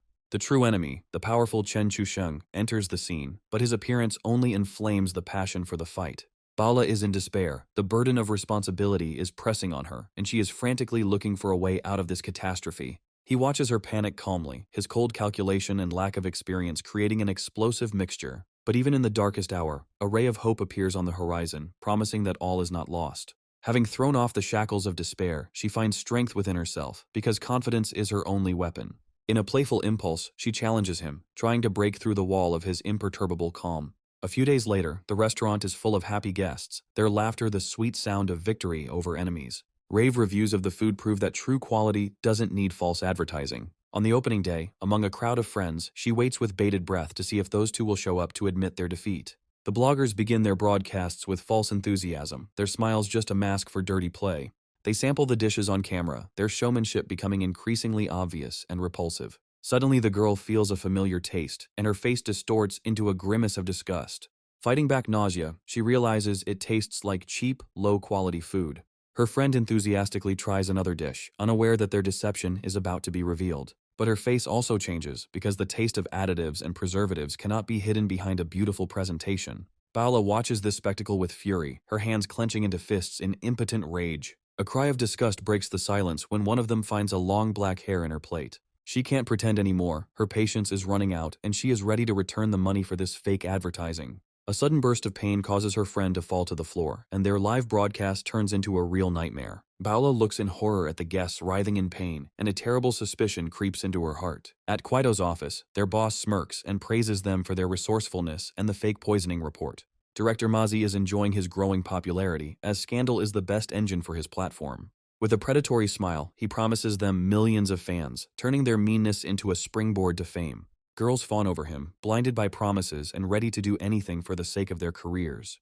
They never dreamed of such success, as they managed not only to discredit the restaurant, but also to create a sensation. Taking a drag on his cigarette, Mazi anticipates triumph, as this scandal will strengthen his power and influence. On the third day, the media storm reaches its peak, turning the city into a hive of rumors. The young man is surrounded by a crowd of reporters, their microphones pointed at his face like guns. Under a barrage of questions and accusations, he collects his thoughts, because his answer will decide the fate of their restaurant.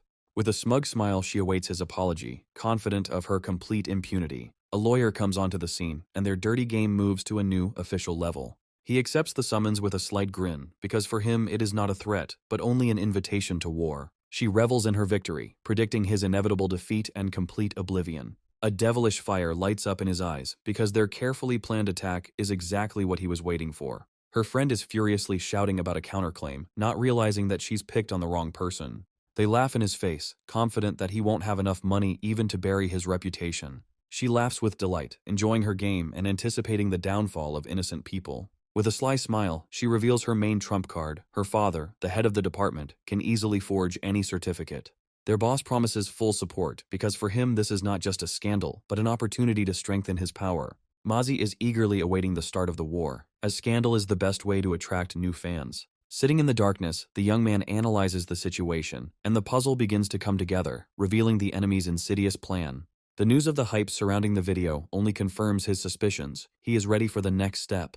He gives free rein to his feelings, but on one condition: exclusive broadcast rights, because it's his game. His goal is not just a scandal, but long-term growth and market dominance. Even in the face of a lawsuit, he remains calm, because fear is not his element. With a devilish grin, he hints that everything has a price, and he is ready to pay it. He throws down the gauntlet, ready to publish incriminating evidence, and a mountain of documents becomes his weapon. Panic reigns at Kuaito headquarters, as they have lost millions of users in one day. Mazi is furious. His empire is crumbling before his eyes, and the PR department is silent. Under pressure from the board of directors, he desperately tries to find a way out, but time is against him. A female lawyer appears at the door, her cold gaze ominous. She throws a stack of documents on the table, accusing his platform of malicious slander. The news of Ms. Cheng's lawsuit shocks him, as he was confident of his complete impunity. He tries to shift the blame onto the bloggers, but the lawyer leaves, leaving him alone with his problems. His last hope for a peaceful settlement is shattered by her cold words. Paola is thirsty for revenge. He remains alone in his office, crushed and humiliated, his empire crumbling before his eyes. Meanwhile, the bloggers are in a panic because the video of their confession has gone viral, and now they will have to answer for everything. Mutual accusations escalate into a fight, and their friendship and careers collapse under the weight of their own lies. Their pathetic brawl is just the agony before the inevitable collapse that they have brought upon themselves. The lawyer hands them the summons with cold professionalism, their faces distorted with horror and disbelief. The subpoena falls to the floor, becoming a symbol of their complete and utter collapse. Paola throws up her hands in relief, for justice has been served and her reputation is saved. Her innocent question about the missing waiter evokes a sly and meaningful smile from her friend. Meanwhile, at the secret base, he watches Shaw's every move, his gaze full of tension. This is Chao Yan's first major assignment, and he feels the weight of responsibility for his man. Mu Sheng anxiously reports that the operation may take longer than planned. He hides his anxiety behind a mask of indifference because the main thing is not to give himself away and to ensure safety. A plan B flashes through his head because if Chao Yan fails, it will be almost impossible to save him. He again complains about the system, which promises reliability but constantly underestimates his score. The news of Chao Yan's return spreads throughout the base, causing joyful excitement. He proudly hands over the laptop, which contains the key to their future victory. He looks at the screen with a slight smile, because now he has all the trump cards in his hands to solve the Jizhao problem. The information collected about competitors' technologies becomes their main weapon in the upcoming battle. A plan had already formed in his head to come to an agreement with technical specialists and deliver a crushing blow. Jizhao is desperate. He doesn't believe that he can find the right people in such a short time. He proudly declares that he is the most reliable specialist, ready to train everyone. The young man hands him a mysterious potion with a smile, offering a simple and quick solution to the problem. With a mysterious look, he promises that this biotech drug will reveal hidden talents in him. Without a second's hesitation, Zhizhao drains the bottle because trust in the boss is stronger than any doubt. The potion unlocks his hidden potential, turning his brain into a supercomputer ready for achievements. He gives clear orders, his voice full of confidence, because now they have everything they need to create new technology. Zhizhao, his eyes blazing, swears allegiance, his body and mind filled with a new unknown power. Returning home, he notices with alarm that Paola is still not there, and his heart sinks with a bad feeling. The picture that appears before him shocks him. Paola is lying on the floor, her eyes full of horror. A heartbreaking cry for help turns to comical panic when he realizes she is simply starving to death. Happy and well-fed, she talks with a smile about how things are going. Her energy is in full swing. The scandal involving the bloggers turned into an incredible success, and now their restaurant is the most popular place in the city. She proudly lists the new celebrity guests who are lining up to visit their establishment. He looks at her tenderly, and a new plan is already maturing in his head, the expansion of their small empire. He smiles and shifts all responsibility onto her, leaving only the finances for himself. Their playful bickering in the kitchen fills the house with warmth and coziness, blurring the lines between boss and subordinate. Even while washing dishes, he never stops thinking about business, his mind constantly searching for new opportunities. She suggests finding a new chef because with their growing popularity, they need fresh ideas and talent. A few days later, their car company celebrates its first major success. Zhizhao is delighted to report growing orders. Their new engine has caused quite a stir. Tears of joy flow down his cheeks because he could never have dreamed that their small company would be able to create such technologies. But the young man knows that this is only the beginning, and after defeating one enemy, new, more serious battles await them. A sudden visit from representatives of the Mengyan company interrupts their triumph, heralding new negotiations. The news of a meeting with one of the richest men in the region puts him on edge, as there is too much at stake. The image of the previous handshake comes to his mind, and he prepares for a new, more difficult game. The owner of the Mengyan factory appears at the door, his confident appearance indicating the seriousness of his intentions. He recalls an old sentence, his words a veiled threat and a test of strength. With icy calm, he takes power into his own hands, making it clear that the past does not matter. With a smug smile, Chenzei agrees to their terms, confident that he has the situation under control. But his question about the conditions reveals his confusion. He did not expect such a turn of events. He figures out their cunning plan. This is not a negotiation, but another trick of the old fox Chen. Chenzei tries to bargain by citing his past achievements, but his words sound unconvincing. The young man ironically points out their incompatibility, as their technologies are too different for partnership. He turns the tables by claiming that they are the ones doing them a favor, and now they have to pay. With a devilish grin, he rejects their offer, because now he has everything he needs to cope on his own. Chenzei is furious. He can't believe that this upstart dared to play with him like a pawn.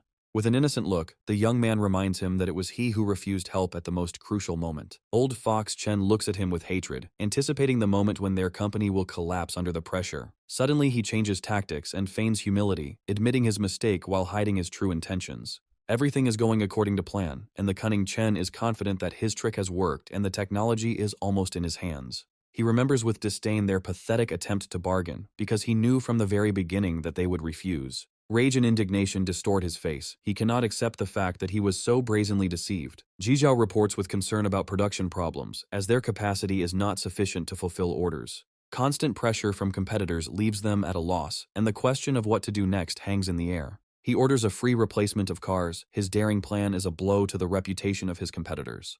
His goal is not just to win, but to dominate the market, and he is willing to use any methods. He looks to the future with confidence, because his company is not just a business, but a symbol of quality and reliability. After a busy day, he invites his assistant to rest, and their relationship becomes increasingly warm. Her embarrassed answer and tired appearance make him feel uneasy, mixed with tenderness. She complains about poor nutrition and weight loss, her words full of coquetry and hidden innuendo. Her curvaceous figure, pinned by the seatbelt, causes him shock and awkward admiration. He suggests going to Biola's restaurant, his playful tone concealing his desire to see how she copes. The huge queue at the entrance to the restaurant shocks them, as such success exceeded all their expectations. She goes off in search of parking, leaving him alone with his thoughts of overwhelming triumph. Underground parking becomes a trap. Empty spaces are just an illusion before the approaching storm. His carefree smile and joke about hunger contrast sharply with the tension in the air. Suddenly, another car appears in the rearview mirror, its furious horn breaking the silence. He is shocked by her crazy behavior, because she almost caused an accident out of nowhere. Enraged people jump out of the car, their shouts and threats leaving no doubt about their hostile intentions. They pound on the glass, demanding that she get out, but their anger is directed at the wrong car. With icy calm, he interrupts their performance, reminding them that they have the wrong address. His confused look reveals complete bewilderment because he came to eat and not to take part in a showdown. The girl's gaze fills with anger. She does not understand why he is hesitating, because their lives are in danger. He steps out of the car, ready to take on the challenge, his calm, the calm before the storm. Her hysterical scream is her last attempt to maintain control of the situation, but she has already lost. In one movement, he pulls her out of the car, his patience has snapped, and now he won't stop. He leaves, leaving her humiliated and broken on the asphalt, his indifference hurting more than any blow. She is in shock, her beautiful face distorted by a grimace of disbelief and wounded pride. Her eyes fill with rage because she is not used to refusals, and her revenge will be cruel. In a fit of rage, she pounces on him, her blows a cry of despair and humiliation. The thought flashes through her mind. She can't let him go, there's too much at stake. Through tears, she screams about his betrayal, remembering yesterday's tenderness, which turned out to be a lie. His confused look reveals complete bewilderment. He doesn't understand what she's talking about and what she's accusing him of. She looks into his eyes defiantly, her words a promise of revenge from which he can no longer escape. He looms over her with a devilish grin, his words a poisonous mix of irony and threat. He looks at her with disdain, having figured out her pathetic attempt to draw him into her dirty performance. His quiet whisper sounds like a sentence. It reminds her of her true masters and her insignificance. He squeezes her cheeks hard, his touch a humiliating punishment for her insolence. She is shocked by his cruelty, her beautiful face distorted by a grimace of pain and incomprehension. The appearance of her real pursuers interrupts their conversation, and she realizes that she has fallen into a trap. Her friend reproaches her for her carelessness with a sly smile, enjoying her humiliation. The gang leader orders her release with cold indifference. His game is just beginning. But the young man is in no hurry to let her go. His hand on her clothes is a silent declaration of war. A fire flashes in his eyes because he is not going to take these pawns into account. His goal is their master. The gang leader is furious. His authority is undermined, and he cannot believe that this upstart dares to contradict him.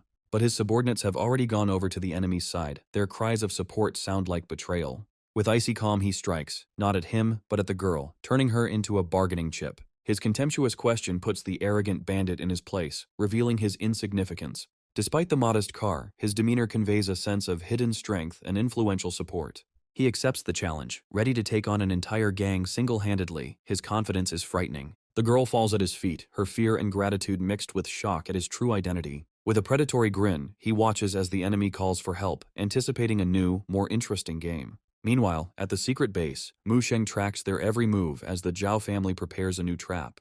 Their cunning plan is to pit him against the son of a rich man in order to get rid of a dangerous competitor with someone else's hands. Mu Sheng reports a new development in the case, as enemies are trying to track down their mysterious organization.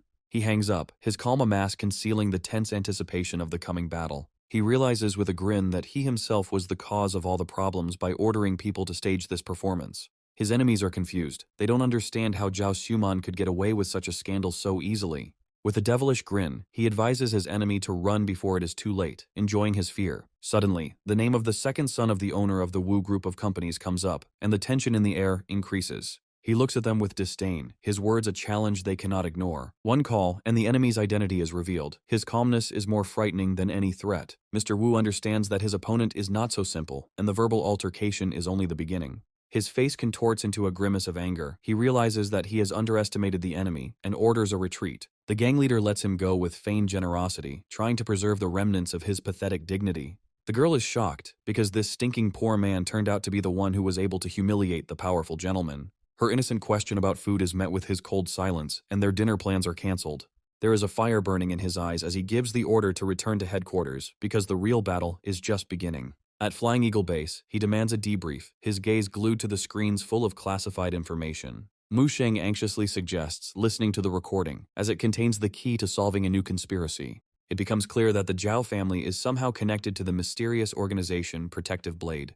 Mu Sheng passes on all the information he has collected to him, and their investigation reaches a new, more dangerous level. Even on the darknet, there is no word about Zhao Xuman. Her past is a blank spot that they have yet to fill. He immerses himself in reading the dossier, and the history of a mysterious organization dating back to the Ming dynasty is revealed to him. Ancient chronicles speak of a sect whose adherents possessed superhuman abilities. The image of the red-haired girl comes to mind, her incredible jump the key to solving the mystery. His investigation leads him to the Zhao family hotel, where he finds a recording that changes everything. Zhao Xuman, after seeing the recording, realized that he was from that very organization, and now she is eager to learn their secrets. The Protective Blade is an ancient order that protected the state. Their power was beyond comprehension. But over time, their power became a threat, and they became a thorn in the side of the authorities. There is determination in his eyes. He must stop them and reveal the secret connected to his mother. He shows Mu Sheng an ancient coin, an artifact found in the documents about the Protective Blade. Mu Sheng clenches his fist, his eyes burning with fire. He vows to do everything to help him in this investigation. The Zhao family is trying to get to the organization, and their actions could lead to disaster if they sell this information. He is calm, because until they have evidence, the Zhao family will lose the meaning of its existence. His devilish grin shows that he is ready to play, and he is eagerly awaiting Zhao Xuman's move. A sudden call interrupts their meeting, and the hysterical screaming on the other end of the line does not bode well. Her panic amuses them, but the seriousness of the situation forces him to interrupt the jokes and demand an explanation. She begs for help, her cries for salvation mixed with incoherent stories about birthday presents. Images of his sweet sister Lin flash through his mind, and he can't believe she's capable of such cruelty.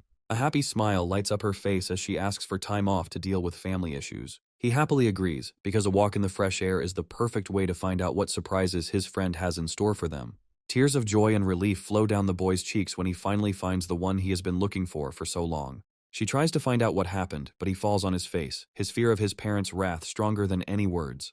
His calm tone contrasts with her fury, as he sees no reason for such anger. Her face contorts into a grimace of rage. She demands an immediate report. Her patience is running out. With a trembling voice, the boy tells of his tragedy, the loss of his precious gaming account. He ran away from home to find justice, but instead of help, he only got new problems. His childish heart is broken because the seller's deception destroyed his faith in people and justice. She looks at him with affection, her anger giving way to tenderness for this little gambler. His accusation of envy makes her burst into laughter, mixed with rage and bewilderment. Spanking him on the butt becomes her response to his insolence, because good grades are not a reason for permissiveness. She leaves, leaving behind only the echo of her screams and bewilderment at his strange behavior. With a slight grin, he asks for the recordings of the translations. His interest in this boy is clearly not accidental. His voice on the phone sounds cold and demanding. He gives the scammer one chance to fix everything. The brazen laughter and refusal to return the account become the last straw that breaks his patience. With a devilish grin, he promises to pay for not only the tuition, but also all the future problems of this arrogant youth. At school, he finds the same Zhou Ming, whose smug smile speaks volumes. A friend notices his strange behavior, but Zhou Ming just brushes it off, unaware of the impending storm. He proudly boasts about his earnings, not realizing that his petty fraud has attracted the attention of serious people. With a sly grin, he tells how he cleverly tricked the buyer, reveling in his impunity. Even rumors of criminal liability do not frighten him, because he is a minor and is confident in his invulnerability. He decides to teach a lesson to the impudent man who dared to threaten him, not knowing who he was dealing with. The sudden appearance of the class teacher interrupts their conversation, and her stern look does not bode well. Her concern seems unnecessary, because he is ready to personally solve the problems of his people. With a predatory smile, he reminds her of her status, his words a mixture of care and possessiveness. The guard tries to block his way, but his sternness is only a fragile barrier before his power. One ID card, and the strict security guard turns into a submissive servant, ready to carry out any order. Money and power open any door, and even teachers are ready to fawn over him. The leader falls on his face. His fear and servility are the best proof of his omnipotence. Called to the carpet, Zhou Ming sits tensely, unable to understand how his petty fraud led to such consequences. He realizes with horror that the buyer of his account is not an ordinary schoolboy, but an influential and dangerous person. Even the headmaster of the school treats him like a master, which leaves Zhou Ming even more shocked. She asks anxiously about his misdeed, but the young man's answer only adds to the mystery and tension. He tells of a childhood tragedy, his voice calm, but behind this calm lies a storm. His eyes darkened with anger, because he wanted to resolve everything peacefully, but Zhou Ming's insolence crossed all boundaries. The brazen words that being deceived is normal become the last straw. Her righteous anger falls upon Zhou Ming. She is ready to grind him into dust for such meanness. But he stops her, because the police are too simple and boring a solution for such a case. With a devilish grin, he puts forward 3 conditions that will become a real nightmare for Zhou Ming. Account recovery, bitter truth for parents, and public humiliation. His revenge will be sophisticated and cruel. Zhou Ming falls to his knees in horror, his former arrogance evaporating under the weight of his inevitable punishment. She tries to soften his anger by reminding him that he is just a student, but her words are drowned out by his cold fury. Her concern for his psychological trauma seems mocking compared to what he plans to do to him. His words sound like a sentence, because his goal is not just to punish, but to leave a scar for life. He looms over him, his voice full of contempt, because without his intervention, this puppy would have continued to revel in his impunity. An icy rage flashes in his eyes, and his threat sounds like a promise of cruel and painful reprisal. Zhou Ming's heartbreaking cry is a cry of horror and remorse. He is ready to do anything just to escape his wrath. Her timid question about cruelty seems out of place given that this boy almost ruined someone else's life. He shifts responsibility to the school administration. His job is only to find the scoundrel, not to educate him. The boy looks at him with admiration. His cruelty seems to him to be an expression of incredible coolness. Her embarrassment and anger mix into a funny cocktail as she tries to scold her son for his naivety. Justice has triumphed, and now we can finally eat, because hunger is no ant. Their path leads to the food market, where, amid the hustle and bustle, they can enjoy a well-deserved rest. In a dark corner of the street, she hugs her child, her eyes full of despair and hopelessness. He hands her the money, his gesture not alms but a silent offer of help. His generosity is boundless. He is ready to feed not only them, but the entire restaurant, just to see their smiles. But she proudly rejects his money. Her request for work is a cry from the soul, thirsting for dignity. He looks at her with irony, not understanding why she refuses easy money and seeks difficulties. With despair in her voice, she explains that simply washing dishes will not save her and her child from starvation. With cold indifference, he refuses to help her, but his gesture towards his assistant suggests otherwise. His subordinate leads them away, and he is surprised to find that she doesn't even try to beg him. He looks after her with disdain, not understanding how she can be so proud and stupid at the same time. Meanwhile, an old acquaintance of his is sitting at the next table, enthusiastically praising the food, unaware of the drama. He unceremoniously takes the next table, his insolence just a prelude to the coming conflict. A loud cry breaks the silence. His behavior is a challenge to all norms of decency. The sudden jolt makes her cry out in pain and surprise, and tension hangs in the air. She turns around in anger, not understanding how he could be so impudent and unceremonious. He compliments her with a greasy grin, his lustful gaze leaving no doubt about his intentions. His disgusting threats and vulgar gesture make her feel sick and righteously angry. A fire flashes in her eyes. She is ready to tear this pervert to pieces for his vile words. He looks at her with cold indifference. His question sounds like a slap in the face.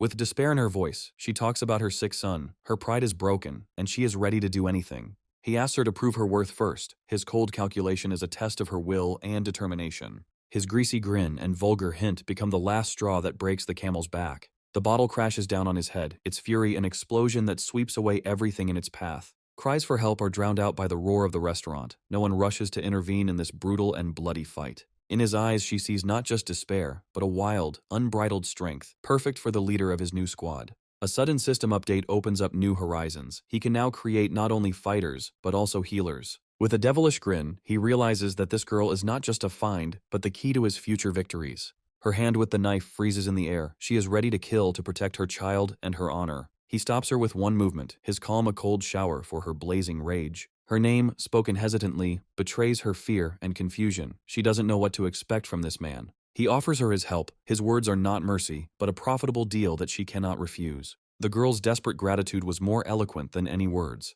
The hero immediately takes the mother and child away, arranging for their safety and medical care. In the car, the guy begins to doubt the stranger's true motives. Her vague answer only increases the young man's suspicions. An unknown force awakens in the young man, and he takes on new responsibility. Meanwhile, a dangerous man in a white suit begins hunting for information about the heroine. Her tragic past, full of struggle and maternal dedication, is revealed. Having learned the truth, the boy casts aside his prejudices and decides to act out of compassion. He makes a promise to provide them with a new life, taking all expenses upon himself. But a sudden call from a certain parasite threatens to complicate everything. An alarm bell breaks the silence, foreshadowing new problems for the young man. A lavish charity event brings together the city's elite under one roof. Camera flashes create the illusion of a celebration, hiding the intrigue in the shadows. The influential Mr. Sui appears on the red carpet, his presence changing the balance of power. A conspiracy is already brewing behind his back, as his enemies are just waiting for the right moment to strike. The protagonist and his companions feel like outsiders at this festival of hypocrisy. The girl secretly checks information about the fund, suspecting that it is all just a cover. Her fears are confirmed because the charity looks like a fake to distract attention. The young man casually remarks that this is a boring event, but his look says otherwise. He playfully hints to his companion that their true goal here is to identify who is pulling the strings. A sharp screech of brakes breaks the silence of the night, and a young girl finds herself on the asphalt. An arrogant blonde unleashes a stream of angry accusations on an injured schoolgirl. With a split lip and pain in her eyes, the poor thing can only quietly whisper an apology. Her influential companion coldly orders the scene to end, not wanting to get his hands dirty. Under pressure, the woman forces the humiliated girl to thank her offender. The car drives away, leaving her alone, abandoned and humiliated in the middle of the dark street. The hero witnesses this injustice, and cold rage freezes in his gaze. He quietly gives orders to his companion to help the stranger as soon as possible. Suddenly, his jealous companion throws a comical but furious jealousy scene. She drags the boy away, but the shadow of this event promises that revenge is yet to come. The guy promises his companion with a grin that their game is just beginning. A vibrant show unfolds on stage, distracting attention from the behind-the-scenes intrigues. The girl complains of boredom, not noticing the tension in the air. With a glass in his hand, the hero watches the hall, because for these people today is a decisive day. Every sip of wine reminds him that in this world, ups and downs happen in an instant. The glare of the spotlight only masks the dark secrets and the willingness of the rich to do anything for power. A friendly waiter approaches them with an offer to make a donation, concealing the true purpose of the collection. The ease with which any amount can be given suggests the dubious purity of this charity. The young man takes the form with a sly look, already guessing where the money will actually go. His bold and cryptic answer to the question about the amount of the donation leaves everyone baffled. The news of the broken bones of the girl who was hit only strengthens the cold determination in the hero's eyes. He reassures his companion, promising that the culprit of this cruelty will certainly answer for what he did. A slimy guy comes onto the stage, starting a hypocritical performance with the main villain of the evening. Enter Jack Kramer, the driver whose imposing figure exudes menace. His actions are cynically presented to the public as an act of incredible generosity and kindness. The culprit himself modestly denies his merits, playing the role of a noble gentleman. His companion supports this lie with a smile, creating an impeccable public image for them. Unable to bear this farce, the protagonist's companion decides to leave immediately. The guy watches her go with relief because a scandal is completely unnecessary now. He follows her, guessing that her heightened sense of justice will lead her straight to the hospital. In a fit of righteous anger, the girl takes out all her rage on her offender's car. The hero gently stops her, promising that she will not interfere with his own plan for revenge. With a sly smile, he points to an unnoticed punctured tire, hinting that retribution has already begun. Walking through the city at night, he notices her sudden silence, full of hidden experiences. She admits that the villain's arrogant grin awakened a burning hatred in her. Trying to relieve tension, the girl capriciously demands food and drink, dragging him along with her. A bold glint appears in her eyes as she invites him into her home to continue the evening. The air between them grows tense, filling with sensual tension and unspoken desires. But the romantic moment collapses under the onslaught of her belated, comically exaggerated rage. He gently calms her down, watching this storm of emotions with a slight smile. The guy's sly look betrays his thoughts, because sleep was clearly not part of his plans. Drunk and tired, the girl, with her last strength, asks to be taken to bed. He gently lays her down, regretting that he let her drink so much that night. Her serene sleep creates a deceptive sense of peace and tranquility. In this moment of intimacy and vulnerability, the young man finds himself on the threshold of an important decision. The morning greets her with a headache and a vague feeling that the past night was wrong. His morning reproaches are interrupted by a sudden call that will change everything. The alarming news leaves them both frozen in tense anticipation. Injustice rains down on them from the phone screen because the villain has become a hero in the eyes of the public. Rage overwhelms the heroine when she realizes how brazenly and cynically the truth was fabricated. With icy calm, the hero understands that there is big money behind the distorted news. In a panic, the girl demands an immediate plan of revenge from him, unable to contain her anger. But the enemies strike back, presenting their revenge for the punctured tire as vile hooliganism. Despair overcomes her, but the young man remains unperturbed in the face of the new threat. Meanwhile, panic is growing in the Allied camp due to the reputational blow to their business. It turns out that the company behind the publication of the incriminating evidence is seeking revenge for the bloggers. Opponents are furiously trying to silence the press, realizing that the situation is getting out of control. Tensions reach their limits, and comrades demand an immediate response to the South China Company. But the guy on the phone, with a disarming smile, assures everyone that there is no reason to worry. He hangs up, and his next question suggests that the real game is just beginning. A split is occurring in the enemy camp, as the ostentatious apologies are merely a cover for more insidious plans. This false truce turns out to be a thinly veiled threat, the beginning of a new attack. The hero only grins, because the unification of enemies against him only confirms his strength. Paid protests spill out onto the streets, and the restaurant's reputation is under attack.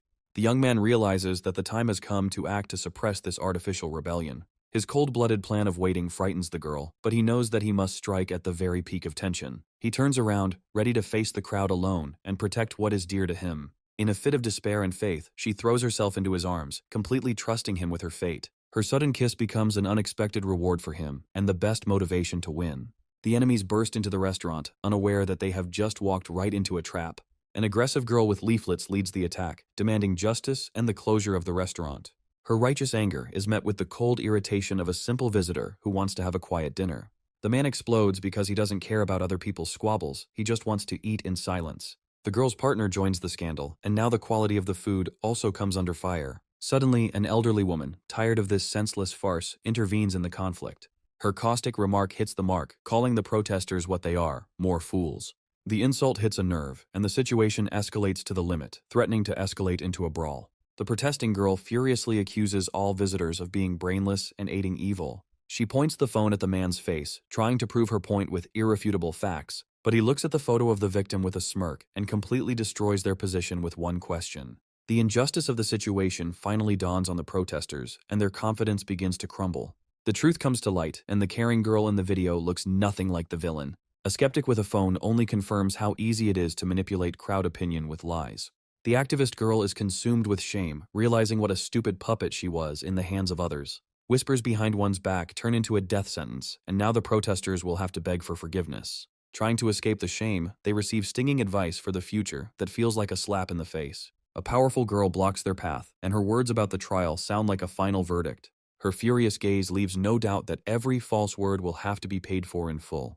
The skeptical man was finally conquered, because her strength and beauty turned out to be much more convincing than any slander. A pathetic attempt to hide behind the status of students is shattered by the cold voice of a mysterious stranger. His cold voice falls upon the girl, accusing her of betraying her own ideals. Under his icy gaze, she falls to the floor, her world crumbling with the realization of her mistake. The restaurant owner thanks the crowd, and the atmosphere instantly changes from hostile to friendly. In a generous gesture, he declares all the food free, turning the scandal into a real celebration. Visitors explode with delight because justice not only triumphed, but also turned out to be delicious. Next to the winner stands his faithful assistant, and her question about the future is full of hope.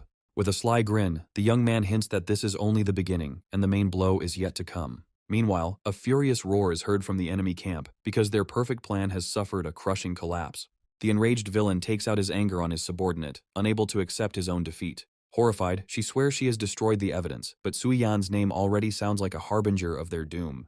The enemy smashes furniture in a rage, unable to come to terms with the humiliating failure of his plan. In a rage, he gives orders to increase the pressure, intending to destroy the enemy financially. A cold look from behind dark glasses promises that those who are objectionable will face cruel reprisals. Meanwhile, his ally panics after learning that their lie has been exposed by an irrefutable video. Her humiliation reaches its limit because their fake apologies now look like a pathetic laughingstock. The assistant reports that internet users have turned against them, and the wave of public anger is growing. The situation is getting worse as even official media outlets are beginning to publicly expose their dark dealings. Gritting her teeth, the woman realizes that she has underestimated her enemy, and this game will cost her everything. At this time, the hero calmly inquires about the mood on the internet, as if he already knows the answer. With a triumphant smile, his assistant announces that the winds of change have blown in their direction and their reputation is saved. The hero is surprised at how quickly they manage to turn the situation around, but enjoys the moment of calm. A new wave of rage overwhelms the heroine when she discovers even greater impudence of the hypocritical foundation. The guy playfully tries to calm her righteous anger, ready to direct this energy in the right direction. She shows him irrefutable evidence, a list of donations that reveals the entire scheme of deception. Her rage reaches its limit because her enemies not only lied, but brazenly erased her name from the list. He shares her indignation completely, and they immediately set off for answers, ready for a new battle. The young man begins to see the connection between the foundation and the plant, and the whole puzzle begins to fall into place. His predatory smile promises that if there is no apology, he will teach them a lesson they will not forget. Suddenly, that same slimy guy from the charity event appears on the threshold with a poisonously polite visit. His gaze is full of hidden contempt, and he has no idea what a dangerous force he is about to face. With a cheeky grin, the hero throws down a direct challenge, cornering the villain with an awkward question. The Foundation's yesterday's glory becomes the backdrop for today's revelation of its true nature. The director of the fund feigns bewilderment and denies everything, trying to make them look like fools. The heroine's anger breaks out, and she is ready to throw irrefutable evidence in the liar's face. With a poisonous smile, the villain goes on the offensive, turning the accused into accusers. His threats become more and more brazen, and he already anticipates his victory over them. The young man's gaze darkens with rage, and he gives his opponent one last chance to avoid the inevitable retribution. The villain's self-confidence blinds him, and he scornfully rejects this chance, not seeing the trap that has been set. The hero's unexpected turn leaves the girl completely perplexed because it seemed like he had simply given up. But his next sudden and strange action proves that he has his own, unpredictable plan. She is outraged by his apparent inaction because they had the main trump card in their hands. With a mysterious smile, he hints that a simple lawsuit is too easy a punishment for such scoundrels. The villain overconfidently believes that the forged records will solve everything, underestimating the cunning of his opponent. He dismissively brushes off the problem, believing that the small amount is not worth the fuss. It turns out that this was all part of a big plan, and now the enemy is patiently waiting for the victim to fall into the trap. His accomplice is already ready to set the crowd on the hero, anticipating how public opinion will destroy his reputation. He is absolutely confident of his victory because he has in his hands the most powerful weapon, the controlled hatred of the masses. Meanwhile, the hero leaves the city, leaving his enemies perplexed and waiting for his next move. But the young man doesn't look defeated at all. He's enjoying the moment, as if going on a well-deserved vacation. His faithful companion is nearby, and her question only confirms that they are beginning a new, decisive phase of their plan. The young man reveals his trump card. Their target is not the Foundation, but the bank where all his dirty secrets are kept. Realizing that they cannot win in the enemy's lair, he decides to strike at the very heart of their financial empire. His companion finally realizes the full scale of his daring plan, and admiration can be seen in her eyes.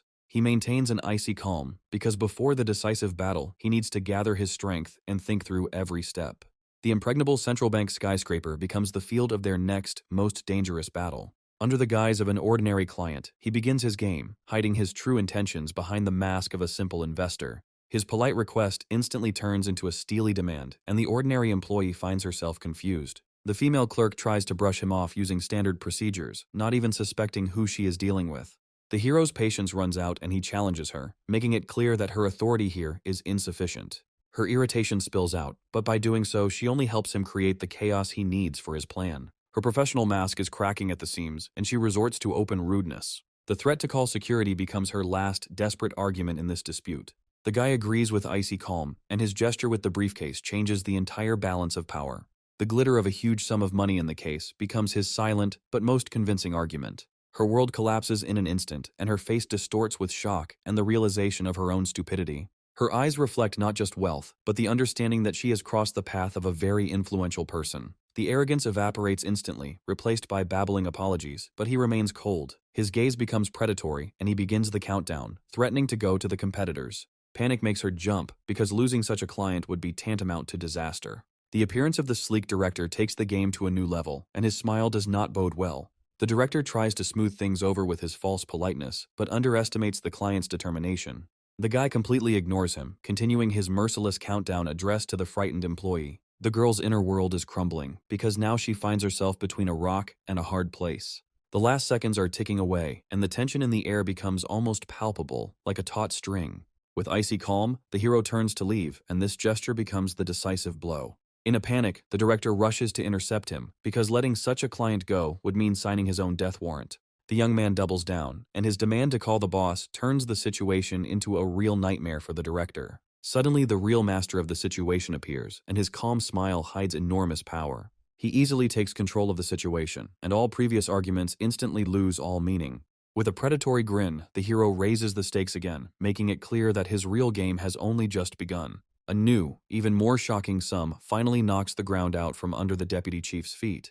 With an unperturbed look, the guy repeats his ultimatum, knowing that he has driven his opponent into a hopeless situation. Utterly broken, the banker finally gives in and escorts the important client to the VIP lounge to buy himself some time. Panic grips the leadership, and the desperate order to bring back the top boss sounds like a distress signal. Having completed his mission, the hero returns home, where his faithful companion awaits him anxiously. Her pent-up anxiety over 2 days comes out in a comical series of blows, full of relief. He gently reassures her, moving from jokes to the main question about the current situation. The girl reports on the fierce information war, and her eyes glow with hope for its decisive move. With disarming self-confidence, the young man declares that his return alone will solve all problems. He playfully throws himself into her arms, and this moment of carefreeness becomes the calm before the final storm. The enemies relax, mistakenly believing that the hero's inaction means his complete defeat in this war. His faithful assistant breathes a sigh of relief, confident that their enemy is digging his own grave. The Foundation's director anticipates triumph, waiting for the moment when he can deal a crushing blow to the young man's reputation. Reveling in his power, he speaks contemptuously of the hero, not even suspecting that he has already fallen into a trap. His depravity knows no bounds, and he makes a vile proposal, proving his utter worthlessness. He enjoys his impunity, but his dirty games are about to end in the most unexpected way. A sudden cry of panic shatters his illusion of control, foreshadowing a swift and brutal fall. His world collapses when he learns that the news has taken a turn he hadn't expected. A glance at the TV screen becomes for him the beginning of the end, the point of no return. The bank's CEO goes live on air to deliver a damning speech that will be the death knell for their corruption scheme. The villain watches the news in horror as the first crack in his perfect plan of lies becomes public knowledge. The head of the central bank goes live on air, and his words sound not like news, but like an official hunt announcement. The hero and his companion enjoy the moment, watching their enemy fall from the front row. The threat of prosecution transforms their victory from mere satisfaction into an irrefutable triumph of justice. With timid hope, the girl asks what will happen next, believing that their good name has finally been restored. But his predatory smile promises that a simple excuse is not enough. Their enemies are in for a real headache. The announcer's final words about nobility and honesty become the finishing blow to the scammer's reputation. The villain's rage explodes from within because he was betrayed by the very people who were supposed to ensure his impunity. In despair, he takes it out on his mysterious patron, who turns out not to be so omnipotent. The dropped call becomes the final verdict for him because he understands that he has simply been written off. Fear grips the villain because now not only his reputation is at stake, but also the fate of his entire family. His world crumbles with the realization that the enemy has reached the very top, destroying his illusion of invulnerability. In desperate agony, he searches for a loophole, trying to shift all the blame onto a non-existent system failure. But the terrible truth is revealed. Targeted money transfers make his lies completely useless. With trembling hands, he desperately dials the number of his main ally, seeing him as his last hope. But his plea for help hits a wall, and the first thread of the criminal alliance breaks with a bang. An explosion of impotent rage shatters the office, as his accomplices have left him to drown alone. The last hope is destroyed, since no one will risk for him in this already lost game. Completely crushed, he understands that now he will have to answer for all his actions. Meanwhile, the winner ends the call with a calm smile, because his multi-move game is over. After the storm, the hero promises his girlfriend a quiet evening full of home comfort and care. But his thoughts about rest are interrupted by a sudden call, hinting that the war is not over yet. At the threshold, he is met by a defeated enemy in the company of a mysterious stranger, and the air is filled with tension again. The girl introduces herself as the main reporter, and her appearance is not an accident, but the beginning of a new information attack.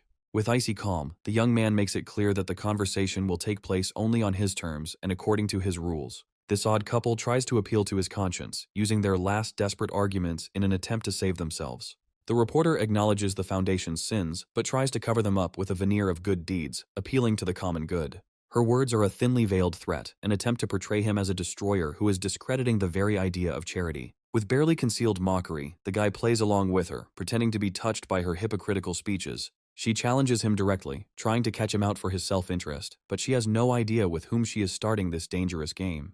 The hero turns away with contempt because her pathetic arguments are not worth his attention. Her shocked face only confirms his rightness, and ignorance becomes her main enemy. The explosion of her wounded pride is just a pathetic attempt to regain her lost authority. The young man's chilling gaze makes it clear that he didn't just say this, but passed judgment on her. He asks her a trap question, and her self-confident answer becomes the first step into the abyss. His next attack hits home, exposing her complete ignorance and shattering her facade of competence. The specific figures of his donation become the weapon that finally shatters her belief in her own rightness. His voice, full of contempt, delivers the final verdict, tearing off her mask and calling her a narcissistic fool. Utterly crushed, she can only remain silent while her loser companion tries to salvage the remains of their honor. The guy's predatory grin promises that this was not slander, but only the cruel, irrefutable truth. With cold indifference, the hero leaves, leaving them alone with his empty threats and broken hopes. He gives them a final ultimatum, making it clear that their pathetic foundation is doomed to complete destruction. His words echo down the street, offering them a choice, to perish alone or drag all their allies down with them. The realization of complete collapse hits the villain, and panic and horror distort his face from hopelessness. The phone call becomes the final nail in the coffin for him, because the investigation has already begun. In an instant, his world collapses, and he falls to his knees, completely crushed and broken by his defeat. The winner returns home, and his calm appearance indicates that the war is over and he is ready for a peaceful life. But his relaxation instantly evaporates when he is met with an unexpected and very accurate blow. His girlfriend's furious gaze demands an immediate explanation, and he realizes that he has won the war, but may lose in love. He panics when he realizes that he is suspected not of fighting the mafia, but of simply cheating on him with another woman. With a heavy sigh, the hero submits, for his girlfriend's wrath is a force to be reckoned with. He is relieved to think that the worst is behind him, but he has no idea that the main storm is still ahead. His girlfriend's furious scream breaks the silence of the restaurant, demanding an immediate and honest explanation. The sudden appearance of an enthusiastic stranger comes as a complete surprise to him and the beginning of new problems. A devilish fire of jealousy lights up in his girlfriend's eyes, and he realizes that he has fallen into a deadly trap. In a panic, he tries to explain the situation, but his words are drowned out by an atmosphere of awkwardness and suspicion. His girlfriend sums it up with icy sarcasm, and her words sound like an indictment. Memories of this new acquaintance's crazy and dangerous past only add fuel to the fire. He realizes with horror that her sweet appearance is just a deceptive mask hiding real madness. Her impudent request to stay with him becomes the last straw, and he realizes that his quiet life is over. The demonic aura of jealousy around the girl becomes so dense that you can touch it with your hands. The stranger, with a disarming smile, tries to defuse the situation, assuring him that she is not interested in the hero at all. Her unexpected request for a job completely changes the balance of power, turning a love triangle into a business meeting. The restaurant owner's sudden burst of joy knocks the hero off his feet, and the tension gives way to comic chaos. The girl's happy smile suggests that the new employee is exactly what their growing business needs. The guy leaves the battlefield with relief, glad that he managed to extinguish this fire of jealousy. He looks at his brainchild with pride as it transforms from a simple eatery into a true symbol of success. The young man returns to the restaurant, and his question about the new girl is full of hidden anxiety and hope. She reassures him, but her thoughtful look suggests that not all problems have been resolved yet. Her keen eye sees the real reason for the new employee's arrival, and she understands that the real battle is yet to come. Her words are full of mistrust, but deep down she is glad that he remains faithful only to her. The demonic aura of jealousy returns with renewed vigor, and its threat sounds frighteningly serious. His unexpected offer to buy the house becomes a shocking but bold step in their relationship. She blushes to the roots of her hair, because such a serious step makes her heart beat wildly. He hugs her tenderly, making it clear that his words are not a joke, but a conscious decision to connect his life with her. Her embarrassment turns into comical rage, and she tries to hide her true feelings behind a mask of indignation. The happy smile on her face gives her away completely, because she is already mentally choosing curtains for their new home. Meanwhile, a mysterious benefactor from the past recalls how meeting the hero changed his whole life. He understands that he is obliged to repay the kindness, and his gratitude will know no bounds. Fate brings them together again, and now the former broker is ready to offer his savior better conditions. The young man's keen gaze notices a hidden worry in the eyes of his old acquaintance, despite his outward friendliness. He tries to hide his confusion behind formalities, but the hero already suspects that something is fishy. A grateful friend offers him his best, but behind his generosity, there is something hidden. The appearance of the realtor's sister with drinks only momentarily diffuses the situation, but the tension remains in the air. The empty office arouses the hero's suspicions because a thriving company shouldn't look like a ghost town.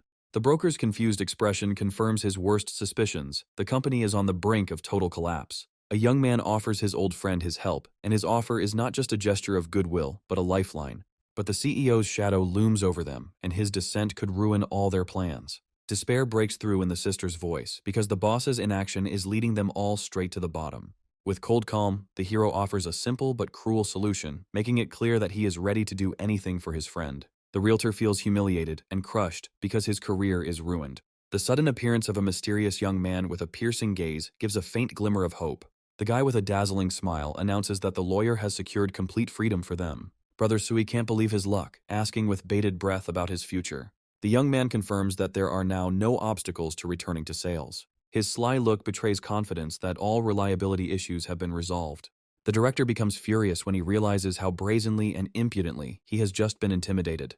The girl tries to calm the boss down because Mr. Zhu's companion is nearby. Zhu notes with a slight grin that his friend Baola is not at all against what is happening. But inside Baola, an uncontrollable rage and thirst for revenge for his brother Li boils. Li playfully reassures Baola as new important things lie ahead of them. Sui bitterly admits his helplessness, refusing to help the one who came for him. But the young man is unperturbed and calm, his confidence telling him that this is only a minor obstacle. Their new goal is a luxurious mansion, a symbol of a dream that is unattainable for many. Realtor Sui describes the house professionally, although he himself is amazed by its magnificence. He names a staggering price, testing the seriousness of the young man's intentions. It's incredible how money that was previously only good for shawarma can now be used to buy an entire house. Sui admires the hero's talent, and he, in turn, instills in him faith in his own strength.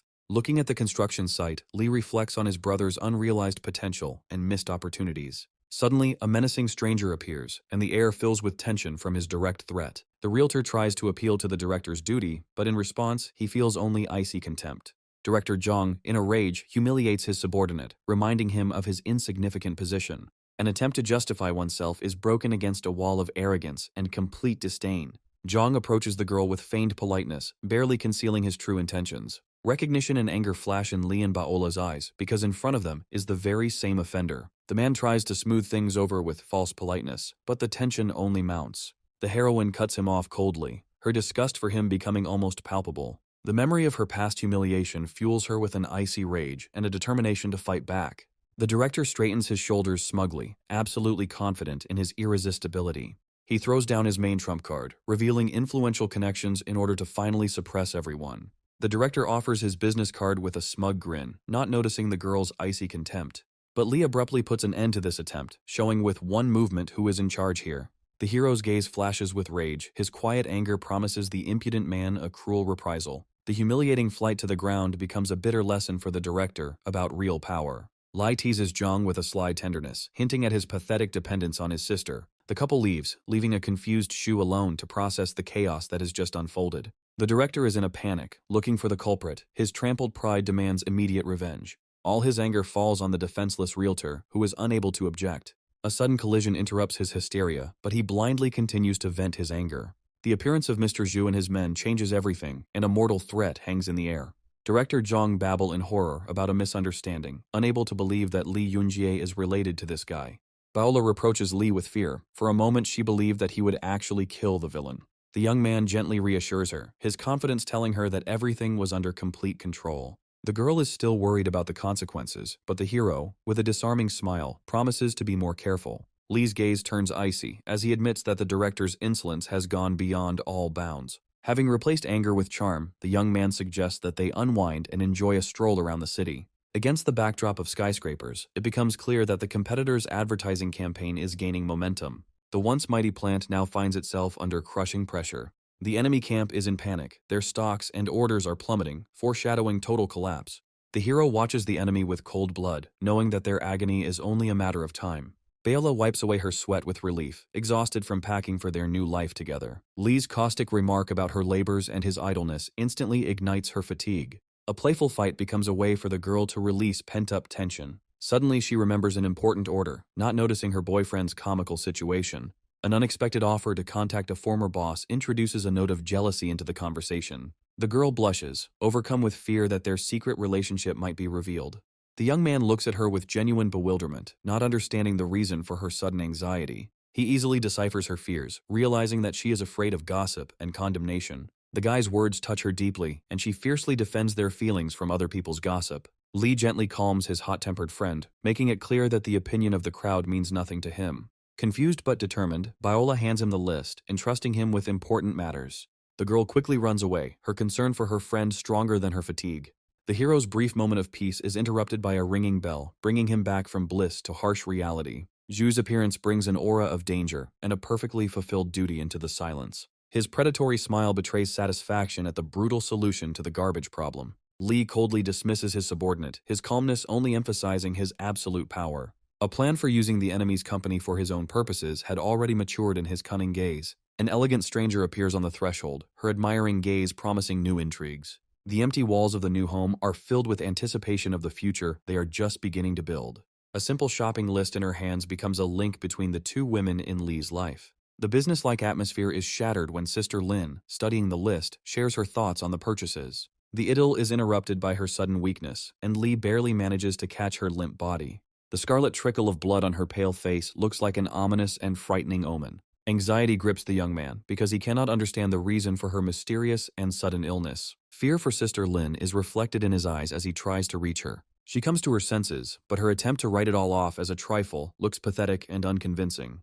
Her excuses cannot deceive the hero, and doubts fall like a heavy burden on his heart. Lin desperately tries to hide her vulnerability behind a fragile mask of a carefree smile. Despite her protests, the guy insists on seeing her off. His concern speaks louder than any words. An unexpected call from Baola introduces a sharp dissonance, reminding us of another, no less complex reality. The image of the weak Lin Cheyu won't leave his head, and Li realizes that Baola holds the key to her secret. At the restaurant, a friend tries to calm Baola, whose resentment smolders under a mask of feigned calm. It turns out that the brazen Duan Yu got into a fierce fight with the customers, defending her honor. The situation is spiraling out of control as video of the fight has surfaced online, sparking a storm of public outrage. But a powerful countergame has already been launched, the enemies have been identified, and public opinion is changing before their eyes. Li understands with a cold grin that this provocation is just another pawn in someone else's dirty game. He gently reassures Baola, as stirring up a scandal is exactly what their enemies are waiting for. A picture of the battle flashed in her memory, where Duan Yu, pushed to the limit, fought like a wild beast. Mr. Zhu's decision sounds like thunder, a cold and final dismissal for Duan Yu. The staff is shocked because she acted for the good of the restaurant, and this dismissal seems the height of injustice. Duan Yu is seething with righteous anger as the arrogant clients almost drove her to the brink of a breakdown. But Mr. Zhu, with icy calm, gives the order to sort things out. His authority is beyond question. He watches silently as Jo Jun leads the dismissed girl away, leaving him alone with his thoughts. Jealousy flares up in Bale, and she clings to the guy with the suspicion that he is building a harem for himself. Li whispers his secret in her ear, and her world is turned upside down by a shocking revelation. His plan to create a business intelligence department leaves her with a mixture of fear, bewilderment, and concern for the legality. He playfully reassures her, showing that even in the most dangerous games he knows his limits. The goal is simple and brutal: gather information to strike enemies before they can get away and prevent them from making mischief. Baola accepts his adventure with a sly smile, already mentally trying on the role of the mistress of his house. But all her worries instantly vanish when she recalls Lin Cheyu's visit with childish delight. Li feigns casualness in reporting Lin Cheyu's illness, hiding his true concern. The memory of fragile Lin in his arms makes the boy doubt his actions. Baola, in playful rage, tries to beat the truth out of him, but he only laughs it off. A casual touch explodes into a spark as he realizes her sheer boldness. Her seductive innocence deals a crushing blow, forcing him to struggle with himself. The chaos of the kitchen rudely intrudes on their intimate moment, bringing the couple back to reality. The embarrassed hero quickly retreats, escaping from an awkward and explosive situation. A call from Che Zhiqiao breaks him out of his personal turmoil, marking a new turn in their war. Important news makes him immediately get ready, because the enemy has requested a truce. There is a note of triumph in his voice, as the enemy has finally surrendered and is ready to negotiate. The elegant Chen Yiqing feigns timidity in her plea for protection, playing the role of a fragile and vulnerable pawn. Young Master Zhang exudes complacency. His promises are just a cover for greed and ambition. Sweet talk about her specialness dispels the girl's doubts, immersing her in the illusion of her own importance. Tensions mount as Li faces an unknown enemy whose tactics remain a mystery. A cold determination burns in his eyes. Today he is ready to tear off the masks and punish the villains. The scene of vulgar intimacy that unfolds before him instantly reveals the whole essence of their business meeting. A contemptuous smirk distorts his face, because secret agents turned out to be cheap and predictable.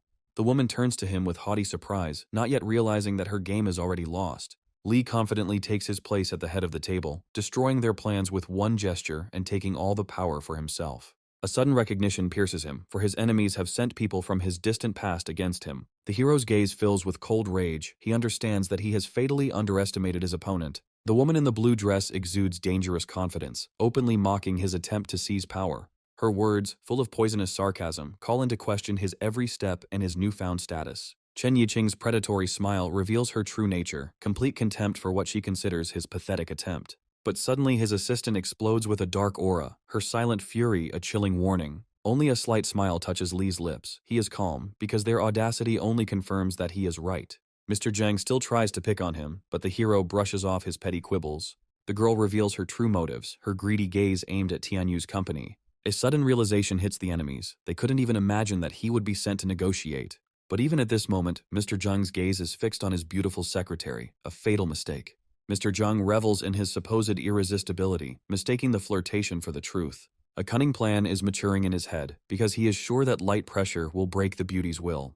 Chen Yiqing angrily voices their humiliating proposal, which sounds like a real insult. Her scream is an attempt to crush him with authority and force him to accept obviously losing conditions. But Li, with disarming calm, smashes their pathetic tactics, calling a spade a spade. His gaze turns icy, and his voice takes on a steely threat that leaves them no chance to retreat. The girl understands that she will have to give in, but her pride still does not allow her to admit defeat. The hero begins his attack, reminding them of the treacherous plan to destroy his Tianyu company. He takes pleasure in describing their failure, driving his enemies into a corner of their own lies and greed. Li rejects their offer with contempt, as he is no longer interested in being pawns in this game. His decision is final and irrevocable. He rejects their pitiful handouts with cold contempt. Chen Yiqing explodes with rage, her crushed pride unable to accept his brazen refusal. She gets personal, accusing him of petty revenge for their long-forgotten breakup.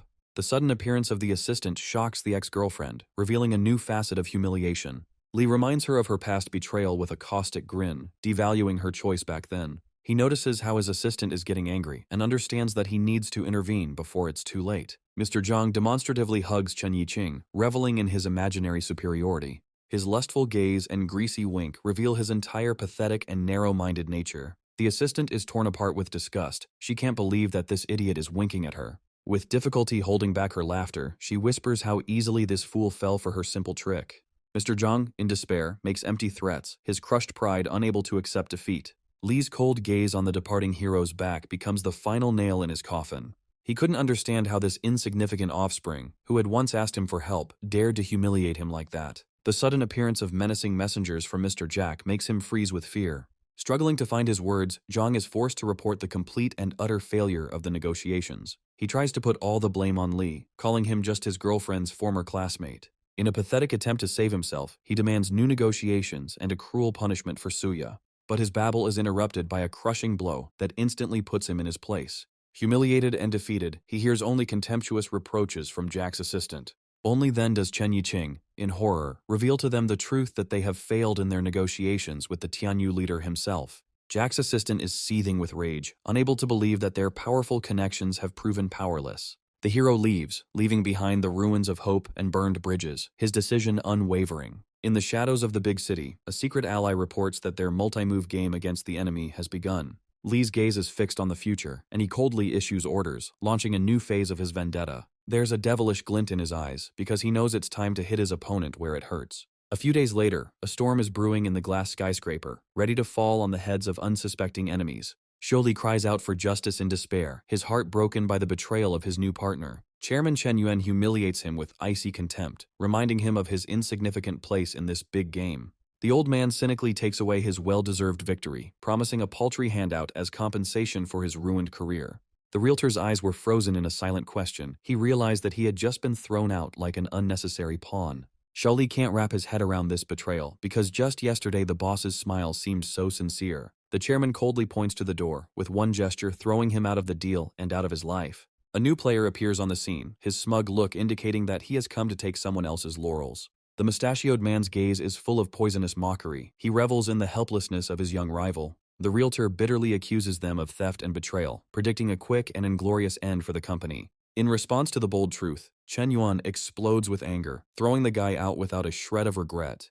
The realization dawned on Li that this cooperation was a favor to his brother Shu, not his own merit. He clenches his fists until they hurt, torn between his thirst for revenge and the fear of harming his only ally. The opponent dismisses him with disdain, as if he were an annoying child interfering with adult games.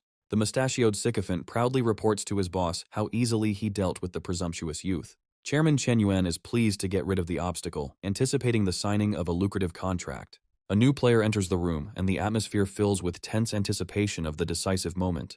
Director Wang Kai appears with a predatory smile, his confidence indicating complete control over the situation. He asks an innocent question about the absent Li Tan, setting the first trap for his opponents. The mustachioed trader explains with false sincerity that he was entrusted with the deal due to force majeure. Wang Kai feigns concern, his penetrating gaze trying to find a hole in their false story. The sycophant relishes throwing mud at his former colleague, not noticing how he is digging his own grave. The old man confirms the slander with a cynical grin, portraying them as victims of Li Tan's incompetence. Director Wang leaves under the pretext of delivering a report, leaving the traders to stew in their own juices of impatience. Yusak is ready to celebrate his victory, not realizing that his greed has just led them both into a trap.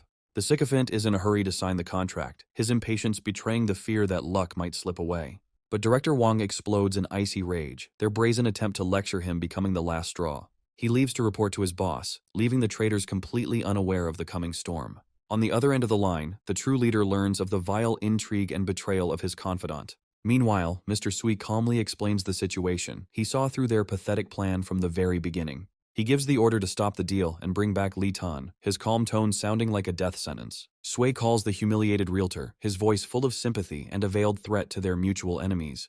Li still can't believe Chen Yuan's treachery, his voice trembling with resentment and anger. The hero gently reassures him, but his next question is already the beginning of a new, sophisticated plan for revenge. The realtor's answer becomes the key to success, because his connections within the company are now a weapon in Shu's hands. Sui is eagerly preparing a surprise for the realtor, which will mark the beginning of his triumphant return. He gives clear instructions on how to stage a show to lure the traders into a cunning trap. A loyal ally readily accepts orders, his devotion leaving no doubt about the success of the operation. On the other end of the line, the manager explodes with rage, unable to believe such meanness on the part of his partners. In the negotiation room, the traders are shocked, as Director Wang Kai makes an unthinkable demand, the return of Li Tan. He makes it clear, with cold force, that their interest was directed solely at one, irreplaceable employee. The ultimatum sounds like a death sentence. Either Li Tan signs the contract, or the meeting is over. The mustachioed sycophant tries to wriggle out of it in a panic, his pathetic excuses sounding unconvincing and pathetic. He can't comprehend how their grand plan could have collapsed because of some simple manager. Director Wang leans back in his chair with icy calm, his willingness to wait only adding to their agony. Chairman Chen Yuan tries to smooth things over with a fake smile, but his panic is already obvious to everyone. Fear makes him lash out at his subordinate, because he understands perfectly well that going against the Penglong company is tantamount to suicide.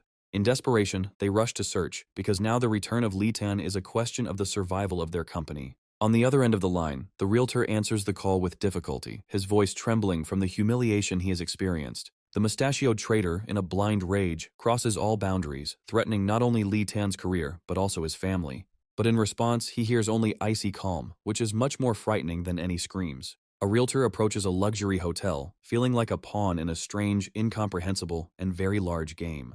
The staff's warm welcome and respect overwhelm him, making him feel important for the first time in a long time. Shu's charming assistant confuses him with her beauty and mysterious smile. He follows her into the unknown, his heart pounding with anticipation and fear of what Brother Sui has in store for him. The assistant reports with a smile that the humiliated realtor has arrived and their plan is entering its final stages. Li Tang enters the room, his heart skipping a beat as the scene of power and big money unfolds before him.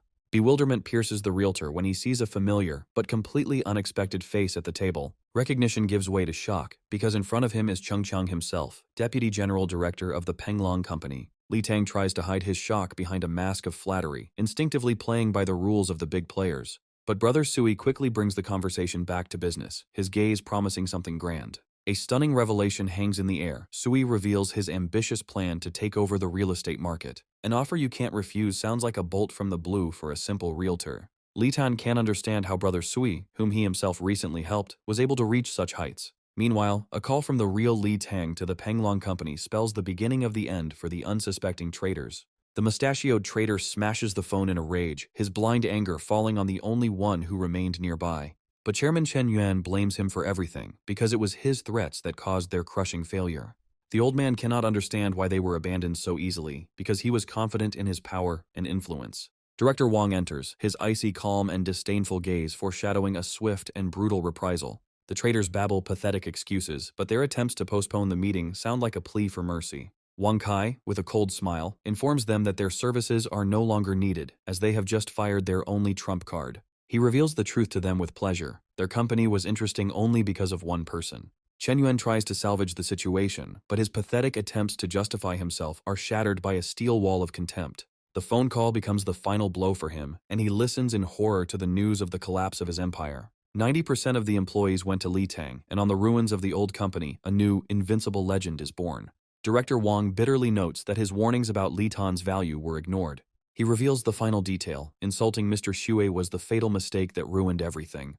The mustachioed trader mumbles apologies in horror, swearing that he will never dare to contradict the leader again. Zhu's sudden appearance with a predatory smile becomes for him a harbinger of inevitable and cruel retribution. The icy gaze of a loyal assistant speaks louder than words. He has come to finish the garbage collection that he started. Realization hits the trader. He finally understands that the very guy he humiliated is the all-powerful king. Meanwhile, in his office, the hero calmly decides destinies. His care for the child demonstrates his humanity. The girl he saved, transformed beyond recognition, reverently swears eternal fidelity to him. Even Li is shocked by such devotion, unable to believe how easily she gives her life to him. The new assistant breaks the tense moment with a smile, reminding him that he is now their leader, giving everyone a second chance. The hero offers his new subordinates a choice: safe freedom or dangerous work, testing their resolve.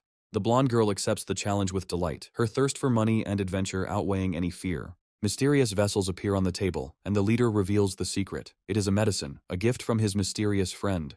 The price for the new power turns out to be monstrously high, the mortal risk of becoming disabled for the rest of one's days. But both girls drain the bottles without hesitation, their desperate determination leaving no room for doubt.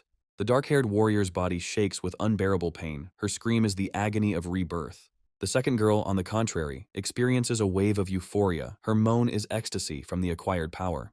The assistant playfully closes the boss's eyes, burning with curiosity about what skills they have mastered. Smuglyanka is reborn as a deadly assassin, her gaze burning with knowledge of all types of weapons. Now she is the perfect killing machine, capable of crushing hundreds of enemies single-handedly. The blonde girl is transformed into a genius of poisons, her mind now a deadly weapon. She eagerly asks Sister Jojun to be her guinea pig for a new skill. The hero, in shock, rips off her mask, realizing that he has just been masterfully fooled. She proudly reveals her new gift, the ability to become anyone, erasing the boundaries of reality. But even her incredible power has a limit, and the hero points it out with a lustful sigh.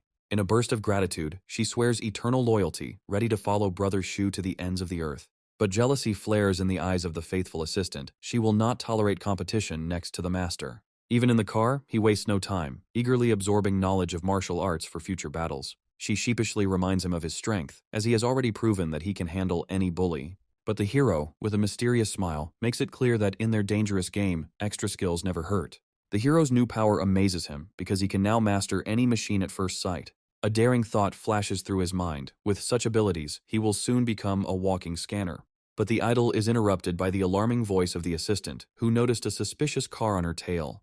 The hero calmly orders the car to slow down in order to provoke the pursuers and understand their intentions. A sudden shot through the windshield signals the start of a deadly game of survival. But the assistant does not lose her composure. Her driving skills are not inferior to her combat skills. Rage flashes in her eyes. She won't let these bastards humiliate them and get away with it. The sound of scraping metal and breaking glass fills the air as she boldly charges forward. The pursuer's car crashes into the fence with a screech of brakes, their daring attack coming to an end. Thugs with bats emerge from the mangled car, their smug grins indicating they're not done yet.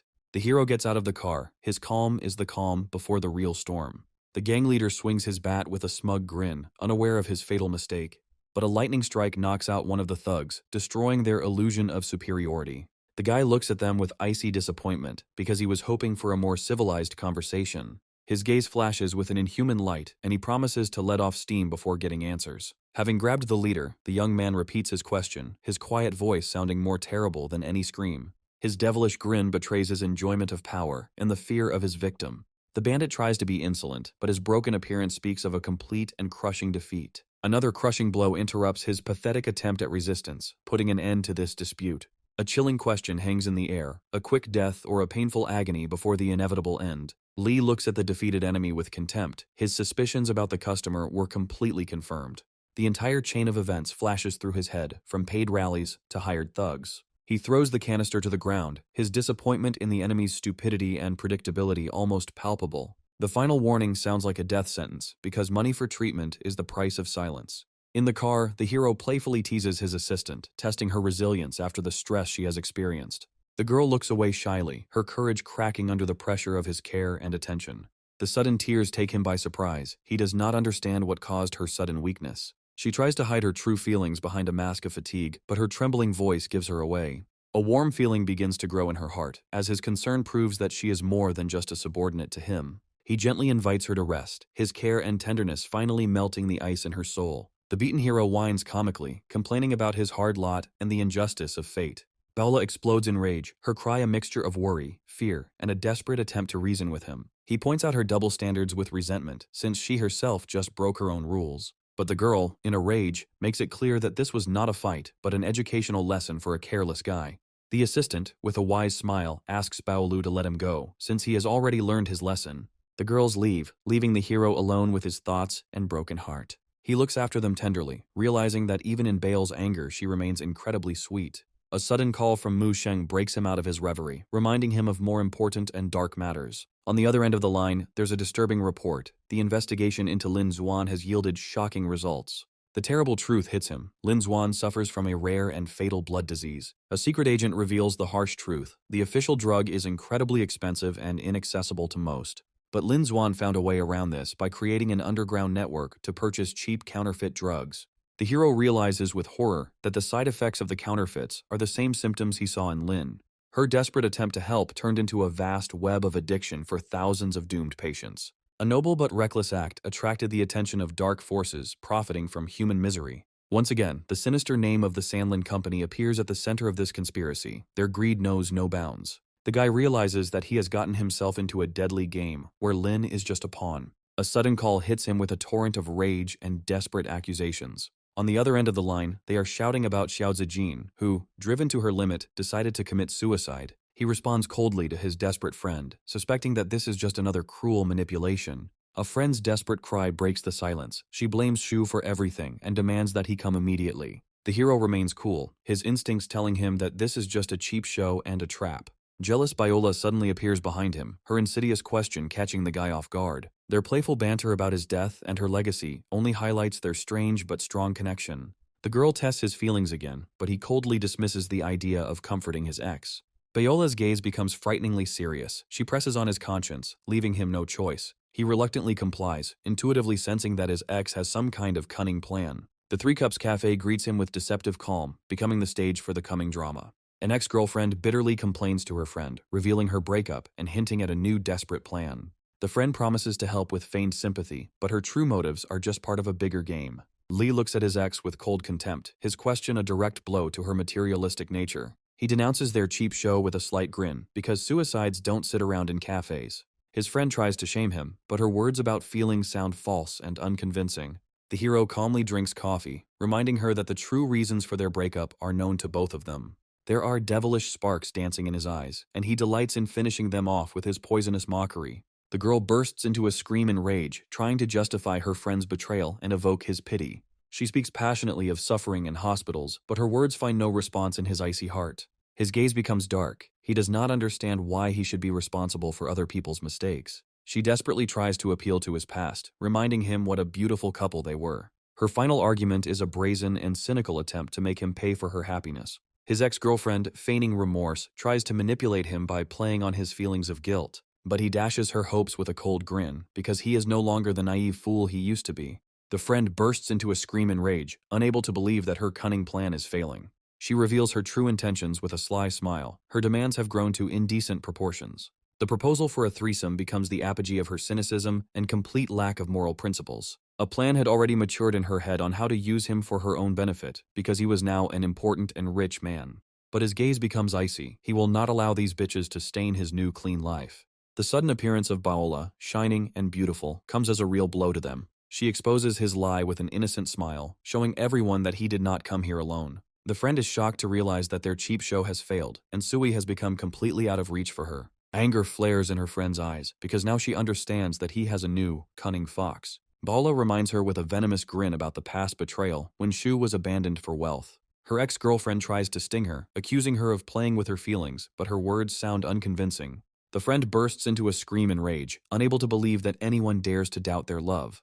But Viola only contemptuously leads her boyfriend away, showing who is the real mistress of the situation here. Her insolence becomes the last straw, and her friend takes off, ready to tear the impudent woman apart. There is madness in her eyes. She is ready to do anything to get her man back and destroy her rival. Viola easily intercepts the blow, her calm only emphasizing the attacker's helplessness. The sudden intervention of a loyal assistant turns a women's quarrel into a brutal beating. The hero is at a loss. He doesn't understand why his faithful assistant intervened in this women's squabble. The hero quickly carries away his enraged girls, leaving his defeated enemies in complete bewilderment. The assistant, full of righteous anger, promises to severely punish the bitches if they dare to appear again. In the car, the guy can't help but laugh, because this comical scene is worthy of the pen of a humorist. But Bala quickly brings him to his senses. Her jealousy flares up with renewed vigor from his carelessness. A new message catches his attention, and his jealous girlfriend immediately accuses him of another affair. He heads to the apartment complex where Lin Xuan lives, sensing that he's in for a tough conversation. The silence and semi-darkness of the apartment greet him, creating an atmosphere of mystery and hidden danger. The sudden appearance of a girl in a revealing outfit takes him by surprise. Her appearance promises temptation and seduction. She asks about his health with a slight smile. Her calmness seems unnatural and frightening. The girl clings to him, her request a desperate attempt to find protection and salvation in his arms. Her embrace takes him by surprise. He does not understand the true motives of this desperate and seductive girl. She tenderly asks him not to think about anything. Her words are an attempt to hide from the cruel reality. But he demands an explanation. Her strange behavior makes him anxious and suspicious. A terrible thought flashes through his head. What if the pills didn't help, but only worsened her condition? The vulgar thought of her dying wish distracts him for a moment, but he immediately pushes it away. He tries to calm her down, but his own voice trembles with uncertainty and fear for her. She admits with fatal calm that she wants to leave behind a special last memory. The girl shifts responsibility for her life onto him, because he is the only man in her arms. He laughs it off sheepishly, trying to defuse the situation and hide his own confusion. Deep down, he knows he couldn't stand by and just watch her fade away. A sudden call brings terrible news to Lin Xuan. A warrant for her arrest has already been issued. Panic distorts her face as the voice on the other end of the line begs her to run before it's too late. But the hero interrupts her despair. His calm words about what he knows about her illness sound like thunder. He mercilessly rips off all her masks, revealing the secret of the counterfeit drugs, leaving her in shock. There is no doubt in his gaze as he takes control of the situation, ordering her to get ready. With one call, he erases all traces of their presence. His power proves stronger than any laws. His icy calm in the face of the police only emphasizes that he plays by his own rules, which are inaccessible to them. Even in such a tense moment, he finds time for a joke that makes her feel embarrassed and forget about her fear. But he immediately brings her back to harsh reality. His direct question about death leaves her no way to retreat. She bitterly admits that she only has a year left, and even medication is just a slow agony. There is despair in her voice, because the future she sees only as a slow decline in a hospital bed. He teases her with irony, because her desperate act was just an attempt to escape from the cruel truth. But his gaze softens. He believes that her good deeds and saved lives will not go unnoticed. An encounter with Baola, armed with a knife, adds a comical note to the tense atmosphere of their hideout. The hero whispers Lin Xuan's secret to Baola, and her world is turned upside down by the shocking truth. Baola's eyes flash with admiration, because now she sees Lin not as a rival, but as a true heroine. But harsh reality brings them back to Earth, because a real hunt for the sorceress will now begin. Zhu's passivity irritates Baola. She doesn't understand how he can calmly eat an apple at such a moment. Baola's sudden move knocks Zhu out, and Lin realizes they'll have to lay low. Tears of admiration and compassion sparkle in Baola's eyes. She believes that not all is lost for such a heroine. Li understands that a long and grueling battle awaits them, and mentally prepares the girls for the worst. He decides to separate them, realizing that Lin Xuan will be safer with Baola. The girls discuss their plan, their voices full of anxiety and uncertainty about the future. The hero, looking at the news, calmly plans their next step, his calm inspiring hope. The news shows a notice for Lin Xuan, and Baola anxiously asks if he has a plan. But the next day, a crowd gathers at the police station, people with posters demanding the release of the sorceress. Their cries are a mixture of despair and gratitude, because for them she is the last hope for salvation. Baola shows Lin the news with admiration, because now the whole world knows about her feat and self-sacrifice. Embarrassed and unrecognizable, Lin tries to downplay her achievements, but her modesty only emphasizes her greatness. The girl she saved calls her a goddess with tears in her eyes, because without her, thousands would have been doomed to a painful death. Baola praises her friend with admiration. Her talent for disguise has exceeded all expectations. The girl, with a flirtatious smile, attributes all the credit to her brother Zhenyang, because without him she would not have mastered this art. She confidently declares that Lin Xuan is now completely safe and dreams of a fun evening after the victory. But Li cuts off her fun with a serious expression, his words a cold shower for her naive self-confidence. Baola shakes him in rage, demanding support and confidence, not pessimism and doubt. The hero looks with disgust at the news, where corrupt corporations are already asking for help. Righteous anger flashes in Baola's eyes. She doesn't understand why these scoundrels haven't been punished yet. Sui gently calms his hot-tempered girlfriend, his embrace a promise of swift and just retribution. He reminds her with a mysterious smile about old bills that are time to be paid. His diabolical plan was already in motion. He left his enemies alone, knowing that they would come to him to bow down. Li bitterly recounts how Sanlin not only participated in the fraud, but still portrays itself as a victim. Baola's eyes flash with rage, and she regrets not having dealt with them earlier when she had the chance. The hero playfully reassures her, reminding her that she, fortunately, did not suffer any losses in this battle. But the girl indignantly denies her luck, because she is not some kind of fool who just gets lucky. He looks at her with tenderness, realizing that her kindness is her main strength, inaccessible to any swindlers. Suddenly, their solitude is interrupted by a crowd of reporters, their intrusive questions disturbing the fragile peace. Lai coldly retorts that he doesn't know Lin Xuan. His words are an attempt to protect her from hungry vultures. But he immediately realizes his mistake, because his denial only fuels their interest and suspicions. A memory of their only meeting, which marked the beginning of this complicated story, flashes through his mind. A persistent journalist with a video recording in her hands leaves him no choice. She demands an answer, and now he will have to play. Li asks the question with cold calm, his gaze piercing the crowd of reporters, searching for the source of the leak. The journalist confidently reveals the origin of the video, her words a direct challenge and provocation. He takes her phone. His answer sounds like a death sentence. He is not going to play by their rules. The hero leaves, throwing into the crowd a promise to find the culprit and prove his innocence, his words full of determination. But a storm is already raging online. A bloodthirsty crowd is ready to tear him apart, without regard for the truth. Meanwhile, the real villains watch the unfolding drama with delight. Their plan worked perfectly. They admire their boss's genius move, as Sui is now the public enemy number one.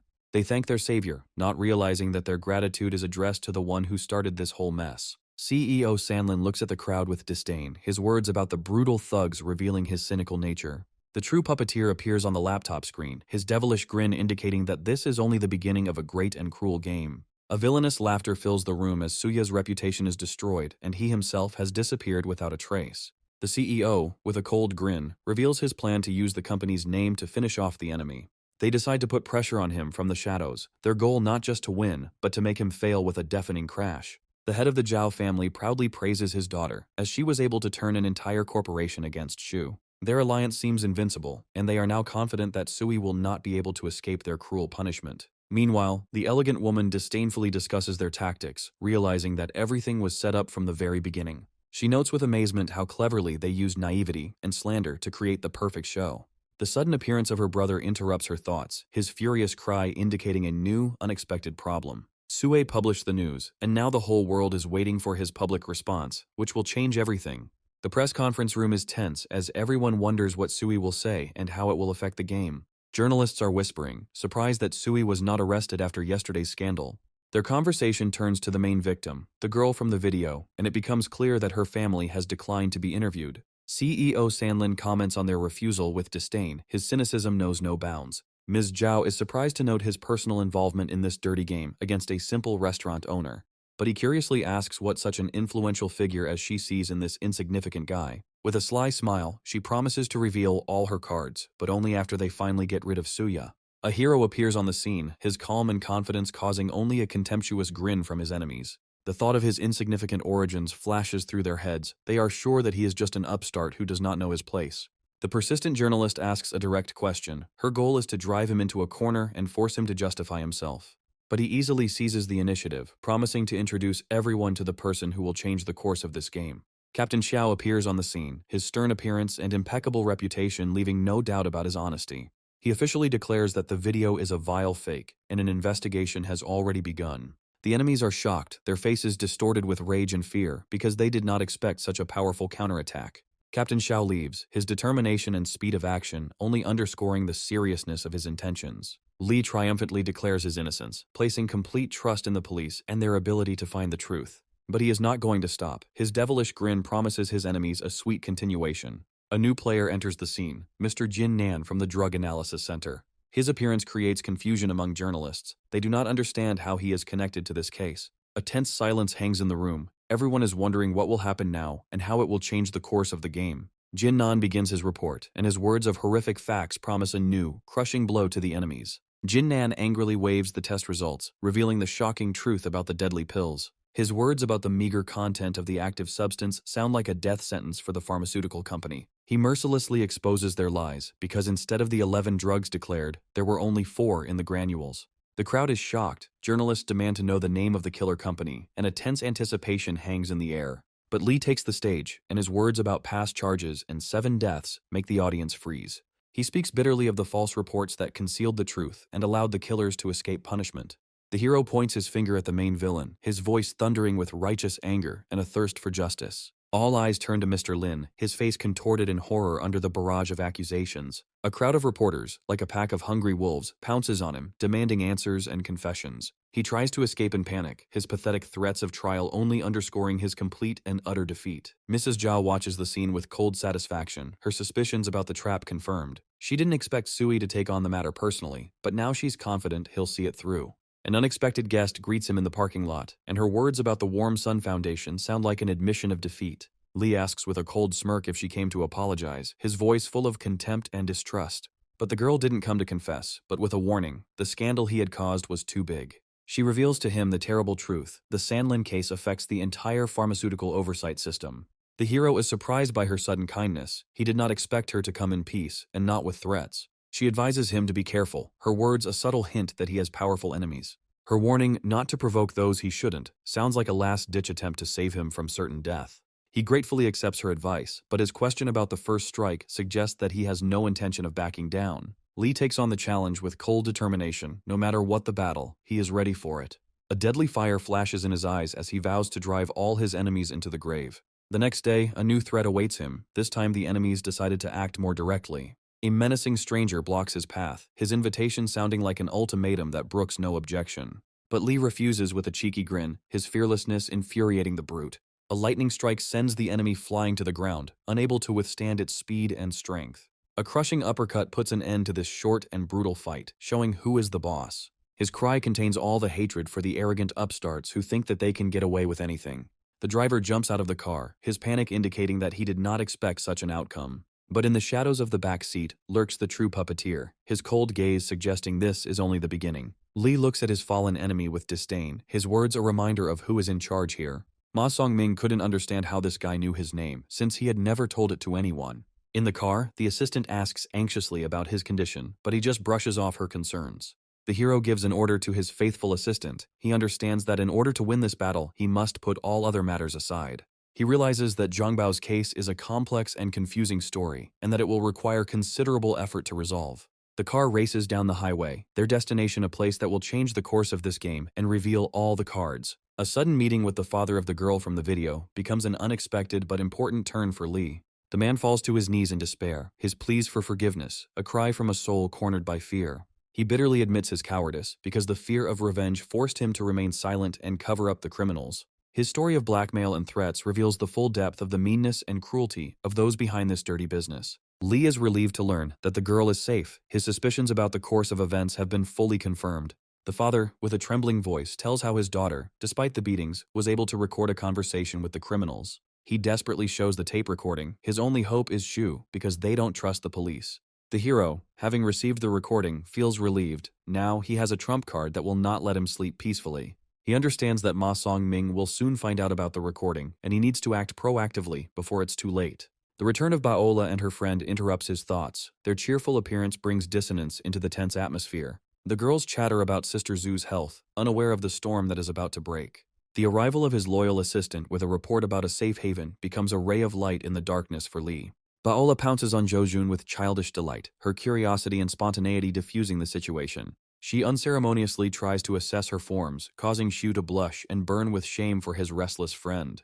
Baola admires her new friend with childish spontaneity. Her curiosity knows no bounds. But the idyll is interrupted by an alarming message, and Lee's face distorts with anger and determination. Special forces burst into the house. Their accusations of possession of prohibited items sound like a bolt from the blue. The hero, with a cold grin, demands to see their ID. He's not going to play by their rules. He boldly blocks their path. His words about an illegal search are a direct challenge to their authority. The squad leader understands that this is no ordinary citizen and orders them to act quickly and harshly. Lee grabs the Special Forces soldier's hand in a rage. His patience snapped and he's ready to fight. A lightning-fast blow knocks the insolent man out. His words about self-defense sound like a mockery. Suddenly, new fighters appear in the room, their threats and weapons only adding fuel to the fire. But instead of attacking Lee, they point their guns at the Special Forces, adding further confusion to the chaos. The sudden appearance of Captain Xiao adds further confusion to the already chaotic situation. He asks with icy calm whether their appearance is connected with the recent attack on Mr. Shu. The Special Forces are shocked. They cannot believe that Chief Xiao foresaw their illegal raid. The hero offers his help with a grin, but Captain Xiao coldly rejects his offer. He leaves, reminding Lee of the limits of the law and that justice must be achieved through honest means. But then an alarm bell rings, and the guy learns that Lin Xuan has fainted. The doctor's terrible verdict sounds like a death sentence. She has only a few months to live, maybe less. Lee asks his trusted ally to provide shelter, as the police won't set foot in a private hospital. He understands that he needs to act quickly, help Lin Xuan, and call off the search for her as soon as possible. The hero entrusts the care of the sick woman to his faithful friend Baola, knowing that she will not let him down. The assistant reports on the corpses found by Jin Han, and this becomes their main trump card against Sanlin. Hope flashes in Lee's eyes, because now they have a chance not only to shut down the company, but also to call off the search. His calm in the face of the new challenge only underscores his confidence in the success of their risky plan. The Lin Xuan Protection Society is gaining momentum. Her identity has been revealed, and now people are ready to fight for their goddess. The hero decides to first deal with the assistant's problem, realizing that he cannot do without her help. A meeting with Lin Yurong's friend, Ma Qianqiao, becomes an unexpected but important alliance for them in the fight for justice. Lai watches the spontaneous rally with a sly grin, realizing that it could benefit Lin Xuan. Ma Qianqiao introduces her friend to new allies, and their first meeting promises to be fruitful. She proudly introduces her best friend, revealing her past and emphasizing her worth. New acquaintances look at Lin Yurong with admiration. Her beauty and influence do not leave them indifferent. Ma Qianqiao tries to pressure Lin Yurong, reminding her of her influential position and the need to help the goddess. But the assistant remains adamant. For her, the law and loyalty to the master are more important than any goddesses. The friend bursts into a scream in rage, unable to understand how anyone could refuse to help the one who has saved so many lives. A whirlwind of doubts runs through Lin Yurong's mind. She cannot understand how her once honest friend has fallen to this point. She coldly ends the conversation, realizing that their friendship is over and she cannot help her. The new allies are at a loss. Without Mr. Shu's support, their chances of victory are zero. In the car, the assistant bitterly talks about the meeting. Her refusal to help her old friend was not easy for her. Ma Qianqiao rushes to the car in despair, her pleas for help her last hope for salvation. She asks for help with a broken voice, hoping that Shu's heroic image on the internet is not just marketing. But Lee coldly cuts her off, accusing her of selfishness and unwillingness to think about the consequences for himself. Ma Qiao is furious and shouts that Lee is selfish because the goddess has done much more for people than he has. The new ally tries to smooth things over, explaining her behavior as impulsiveness and a lack of malicious intentions. He reveals their plan with a sly grin, to hold support events, but to do this they need financial assistance. The guy gently rebukes Ma Qiao, forcing her to apologize and admit her intemperance. The assistant comments on her apology sarcastically, but Ma Qiao doesn't seem to understand her subtle irony. The ally, feigning concern, continues to play on pity, telling about Cao Cao's experiences and financial difficulties. Lee hands his assistant a wad of cash with cold calm, his gesture a test of her loyalty. She looks at them defiantly, her words about obeying the boss are a direct warning and a show of force. The allies are shocked, they cannot believe that she is ready to obey so blindly and betray their common cause. The assistant leaves, leaving them completely bewildered. Her actions are the beginning of a new, even more complicated game. Ma Qiao is happy about the money, but her joy is overshadowed by disappointment in Shu. Hatred flashes in her eyes. She can't believe that her idol turned out to be so cold-blooded. The guy with a wad of money in his hands feels like a winner, but his joy is clouded by a shadow of doubt. He bitterly admits that he underestimated Shu, and his plan was not so flawless. Ma Qiao furiously calls Shu a moral monster, praising his new ally. The purple-haired girl confidently hands over all her money and her destiny to him. He can hardly contain his emotions. Their trust becomes a heavy but welcome burden for him. Now all responsibility lies with him, and he is ready to act to justify their hopes. In the car, the assistant is still seething with rage. She cannot understand how her childhood friend could do such a thing. Her anger is so strong that she is ready to tear Ma Qiao apart for her betrayal and stupidity. Lee teases his assistant with a slight grin, comparing her temper to Baola's character. He hands her the mysterious vessel, his gesture an offer she can't refuse. The girl is shocked when she recognizes the drug, but the hero explains that its effect will be completely different. He says with a serious expression that he thought for a long time before giving it to her, emphasizing the importance of his decision. A warm feeling begins to grow in her heart, because his care proves that she is more than just a subordinate to him. Sui reveals the secret of the drug. It will improve her communication and analytical skills, making her indispensable. Without further ado, she drains the bottle, her blind faith and devotion striking him to the depths of his soul. He looks at her with surprise and admiration, realizing that this girl is ready to do anything for him. The thought flashes through his mind of how long he had been searching for a way to help his talentless newcomers. But he couldn't even imagine that a fake fan would trigger a system update and give him such a chance. The system update opens up new, dizzying possibilities for Lee, and Baola pales in comparison. He has already distributed new skills. Language acquisition for Jojun and nutrition for Baola, but there are no candidates for the rest yet. The thought of having to give up his remaining skills to him terrifies Shu, and he hates taking medication. A diabolical plan is brewing in his head, to hand over several companies to him so that he becomes more responsible.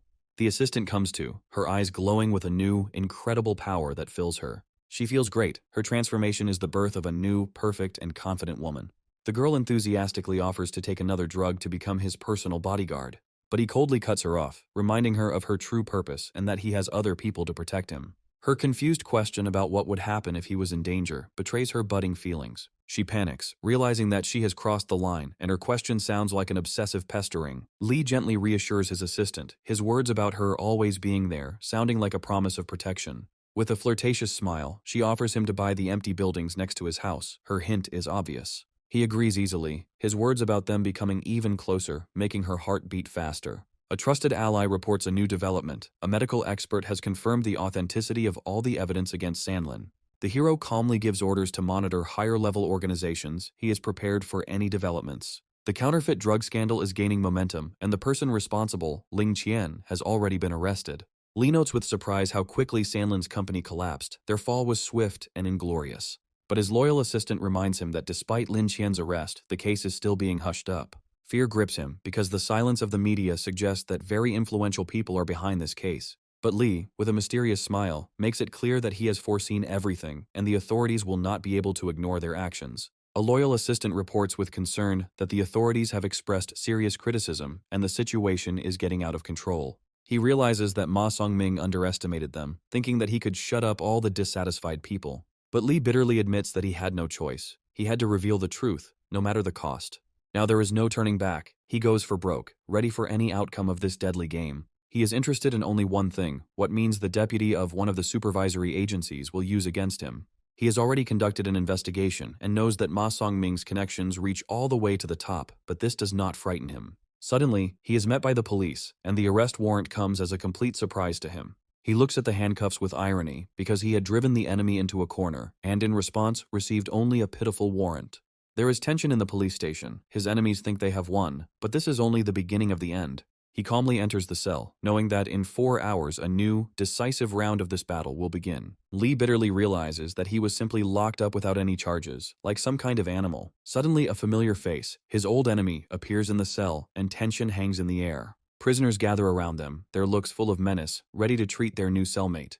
The enemy looks at him with disdain, surprised that such a tough guy ended up in such a pathetic situation. His devilish grin promises Lee a memorable reception, and he's not about to miss the chance for revenge. A rough push in the back forces the hero to enter the cell, but his gaze remains cold and unperturbed. He notes with disappointment that Ma Songming turned out to be too predictable and incapable of sophisticated torture. The enemy tries to provoke him, accusing him of wanting to destroy the Lin family, but his words fall on deaf ears. Lee looks at his handcuffs with disdain, his calm and self-confidence infuriating his opponent. His enemy bursts out laughing, unable to believe that even in such a situation, Lee manages to act insolently. The enemy, with a smug grin, reminds Lee that he is trapped and no one will come to his aid. He gives orders to his men with relish, promising Lee a painful death as entertainment. The hero notes with disappointment that the head of Sanlin turned out to be as stupid as his subordinates. In one movement he breaks the handcuffs, his eyes flash with an inhuman light, and he is ready to fight. The enemy looks at him in shock, still trying to humiliate him, but his words sound pathetic and unconvincing. He confidently declares that in 10 minutes, Lee will regret his insolence, unaware of his mistake. A sudden blow knocks one of the prisoners out, his body slamming into the bars with a deafening crash. Lee looks at his fallen enemy with disdain, his question sounding like a mockery. A cold fire burns in his eyes. He turns to his main enemy, and his gaze promises a cruel reprisal. Meanwhile, outside the prison walls, their allies sense something is wrong, but the main boss is confident that everything is under control. The head of the allies reminds him with a serious expression that Mr. Shu is not so easy to deal with. But he worries that his enemies might resort to extreme measures, and then the situation would get out of control. He wonders whether he needs to notify Xiao Changjiang, but his hesitation reflects his fear of the unknown. The leader is confident that Xiao already knows, but he is worried that the enemies might strike at the weakest points. His faithful assistant reassures him, reminding him that Mr. Sui had foreseen everything and had prepared a cunning plan. He says with concern that they need to be wary of those who might disrupt their plans and hinder the master. The girl asks in bewilderment if they are really just going to sit and wait, doing nothing. But he declares with unwavering faith that he believes in the master and his ability to cope with any situation. Meanwhile, panic is raging in the enemy camp. They are shocked by the news of the restaurant owner's arrest. The girl screams in rage, not understanding how this could have happened and why the authorities did not intervene. The girl is furious and calls for action. She can't sit idly by when Sui has done so much for them. The crowd takes up her call, their voices merging in a single impulse to protect Mr. Shu at any cost. Meanwhile, Lin Xuan's allies take to the streets, their cries of "Goddess is innocent" echoing throughout the city. The hero watches their protest with a grin, admiring their youthful maximalism and the sparkle in their eyes. But there is also a note of anxiety in his voice. He hopes that reality will not shatter their naive hopes. A loyal assistant suggests dispersing the crowd, but Lee stops him, realizing that this would only play into their hands. He decides to use public opinion for his own purposes before it turns against them. The assistant readily accepts the order. He will find people to keep an eye on the protesters. Lee looks forward to his return with a devilish grin, as his boss has already put him on the line with the overseer.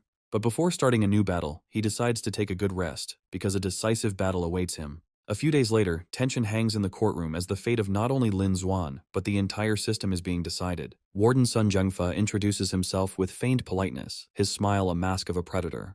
But his false politeness doesn't fool Lee. He's ready for a fight and isn't going to play by someone else's rules. Sun looks at Captain Xiao reproachfully, reminding him of breaking the rules and interfering in Madame Lin's matter. A thought flashes through Lee's mind. These two are clearly on the same team, and their goal is not justice, but reprisal. The warden returns to the matter at hand, his words about Miss Lin's situation sounding like a threat and a warning. He says with disdain that public opinion is not enough to justify her crimes. But Lee, with a sly grin, makes it clear that he has a trump card and is ready to negotiate. He reveals shocking details. The profit from selling the drugs was meager, which proves her selflessness. His offer to reduce the charges and mitigate the sentence is a bold move that leaves the warden stumped.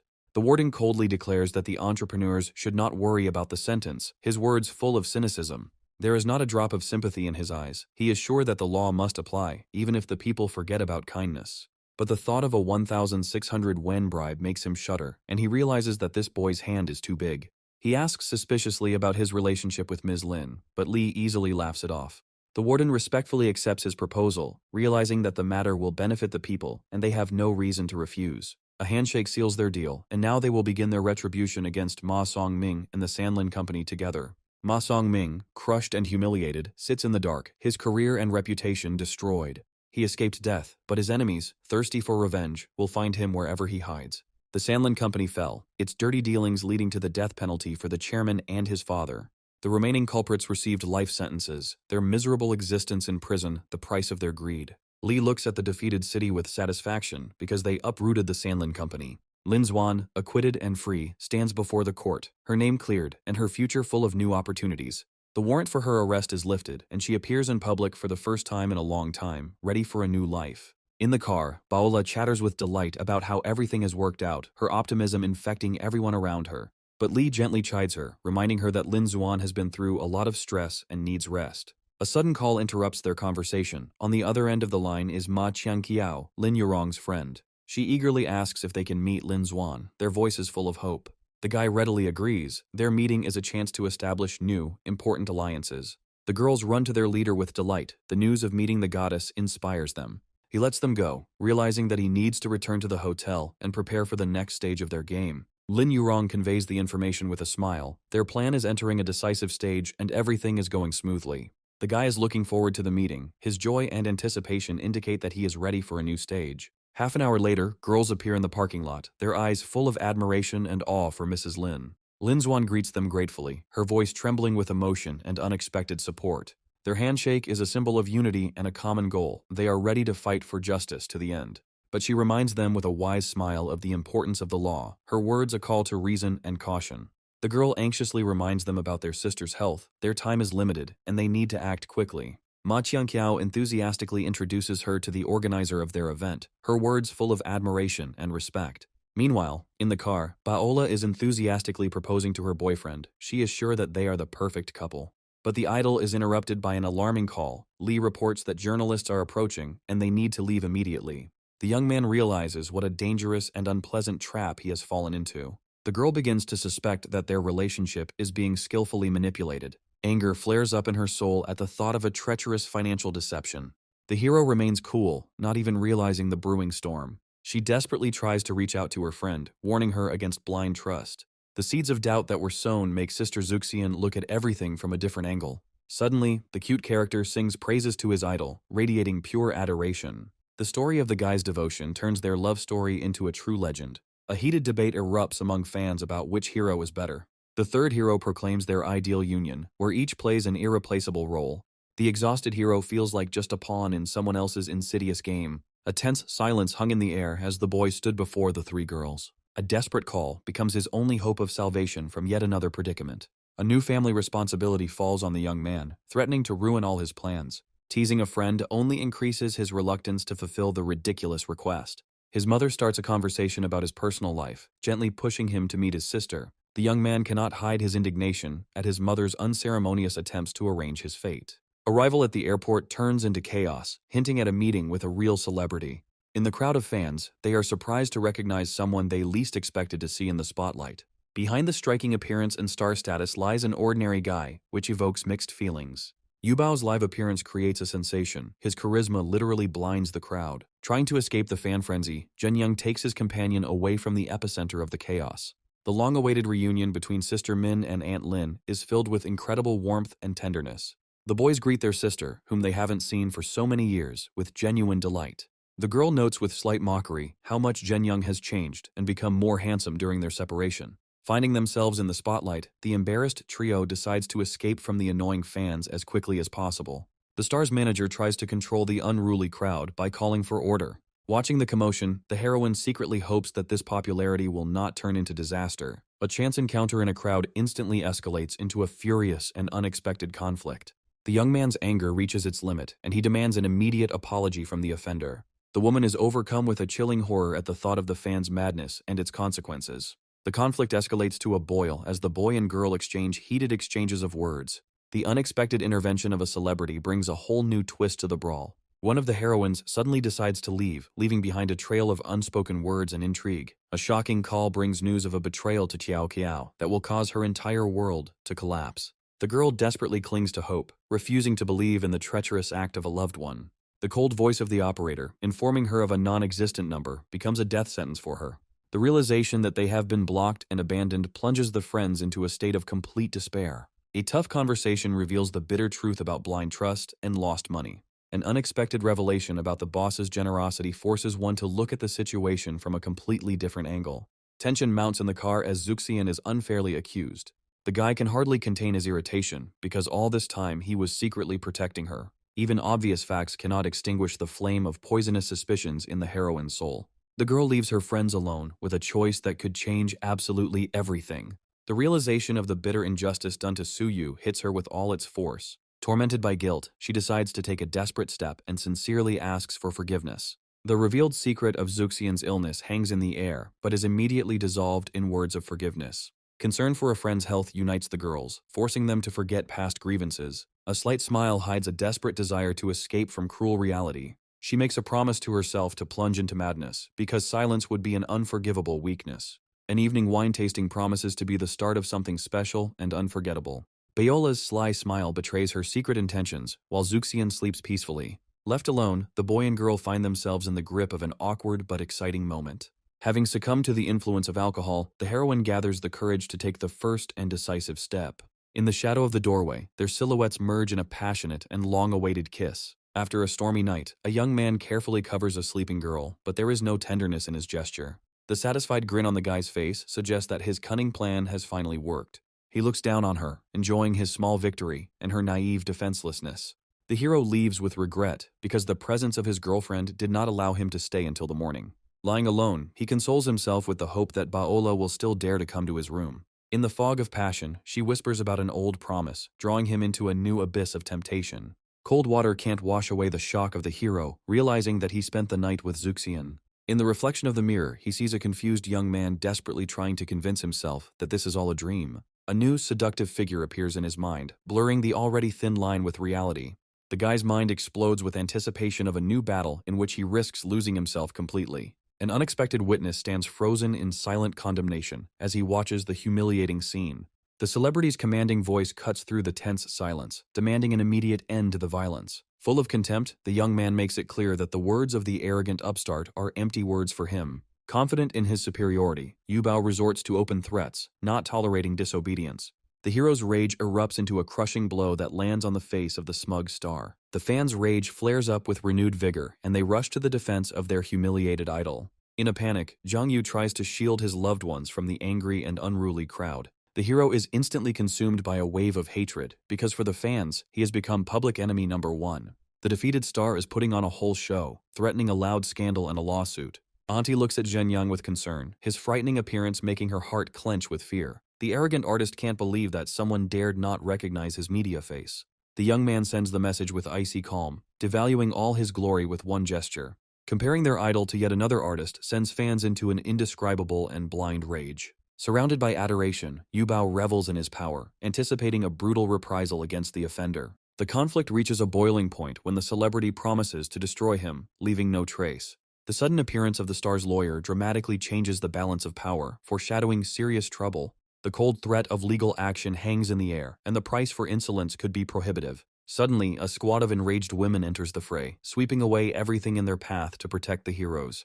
The verbal altercation instantly escalates into a real battle of generations, with each side ready to do anything. It becomes clear that the chaos was only part of a cunning plan for which there will now be a price to pay. The friend tries to understand with admiration how the hero managed to organize the entire performance so quickly. The guy's sly smile reveals his secret. A simple online ad worked wonders. While the heroes try to figure out what happened, they are sent to a safe place for a serious conversation. Anxiety begins to arise in the sister's soul because Zhen Yang's fame could turn into a great disaster for them in the future.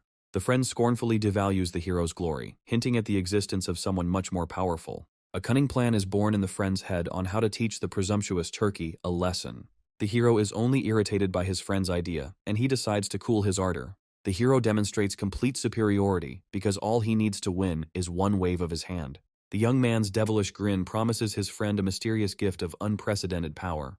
The guy catches the mysterious bottles in amazement, not believing his eyes. The hero hints that this elixir is the key to an incredibly important and responsible position. The guy is stunned by this proposal, doubting his own strength and abilities. Despite skepticism, the young man decides to take a desperate step because he simply has no choice. He drains the bottle to the bottom, deep down hoping for the promised miracle. The unexpected effect of the elixir instantly sends him into a deep and sleepless sleep. The hero realizes with slight irritation that his friend has passed out from a completely harmless elixir. A moment later, the guy suddenly comes to his senses, and his crazy look promises something unimaginable. In a panic, the young man tries to understand what kind of devilish potion he gave his friend, instead of his usual medicine. Despite his strange condition, the young man looks ridiculously peaceful and happy. A sudden surge of energy turns him into a self-confident leader, ready to move mountains. The elixir opens the doors to another reality for him, where he feels like an enlightened deity. The guy's mind is exploding with a stream of brilliant ideas, and he can barely contain the delight that is bursting out.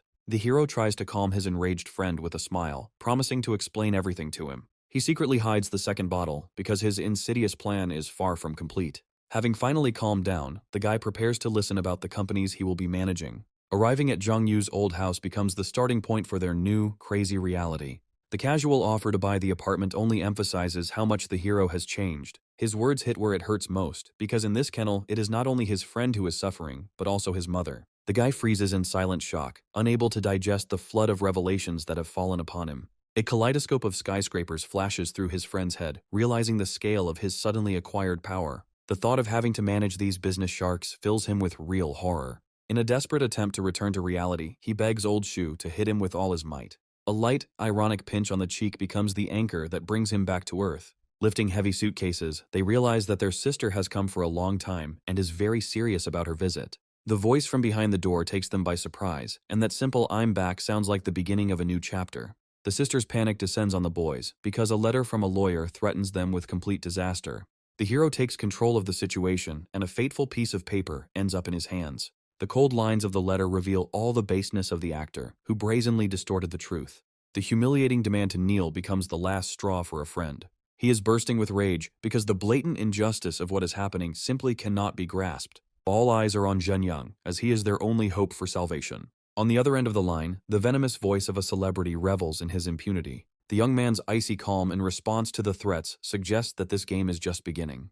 The arrogant artist makes it clear that a simple apology will not be enough to satisfy his thirst for revenge. His words turn into an ominous promise, promising the hero unimaginable and cruel torment. With icy calm, the hero throws down the gauntlet, challenging the enemy to deliver his best blow. The predatory gleam in the young man's eyes promises that his counterattack will be devastating and merciless. Confident of his victory, the artist accepts the challenge with a grin, unaware of the trap. The manager tries to get through to the star, pointing out his fatal mistake and the impending consequences. Blinded by egoism, he rejects common sense, because for him, humiliating the enemy is more important than his reputation.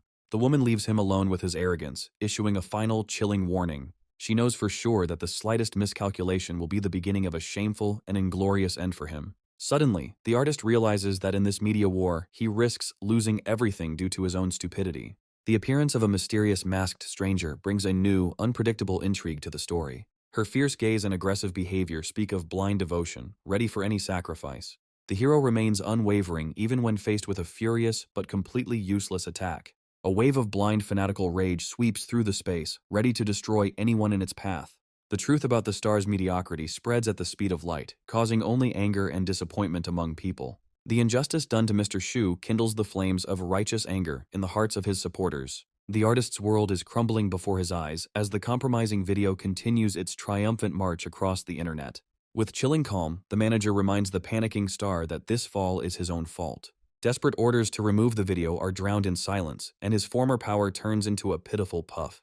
The woman delivers a crushing blow, confirming that the company has officially turned its back on him. She scornfully makes it clear that his career has been hanging by a thread for a long time, and he should be grateful for the leniency. The star's arrogant confidence is shattered by harsh reality when he realizes that money can no longer save him. The manager, with icy contempt, opens his eyes to the powerful patrons of his enemy. Blinded by pride, the artist refuses to believe that the pathetic restaurant owner could pose a threat. His pathetic attempt to assert himself through money is shattered by a wall of cold indifference. The news of the hero's charity deals a crushing blow to his inflated ego, leaving him in shock. She passes judgment on him because compared to real giants, he is just a pitiful offspring. Her words become a foreshadowing of the inevitable end because by crossing the hero's path, he signed his own death warrant. The icy realization of complete and utter collapse washes over him, plunging him into the abyss of despair. Thoughts of Baola's vulnerability after their night leave the hero tormented by feelings of guilt and anxiety. The young man's mourning innocence and apparent concern conceal a storm of conflicting emotions. Zuxian's disdainful gaze takes him by surprise, as he doesn't understand the reason for her cold condemnation. The system's mysterious function opens up new, unexplored horizons of possibilities for the hero. A sudden guess about the saving potion for Sister Zuxian ignites a flame of determination in his heart. The goal has been found, and now nothing will stop him on the path to finding the coveted cure. With unshakable confidence, he stretches out his hand towards his goal, not even suspecting the upcoming disappointment. A crushing blow of reality falls upon him, because a miracle requires a whole 100 points, which he does not have. The bitter disappointment of not having enough points sends him into a pit of despondency and despair. The system's hint about interacting with people makes him pay attention to the disgruntled Zuxian. An irritated Baola immerses herself in food, while the hero tries to find an excuse to escape the brewing storm. His tired sigh is drowned out by the usual chaos, because, according to Zuxian, this kind of behavior is common for Baola. A simple glass of water works a real miracle, and Baola's face lights up with a sincere and disarming smile. There is more than simple politeness behind his desperate desire to see her off.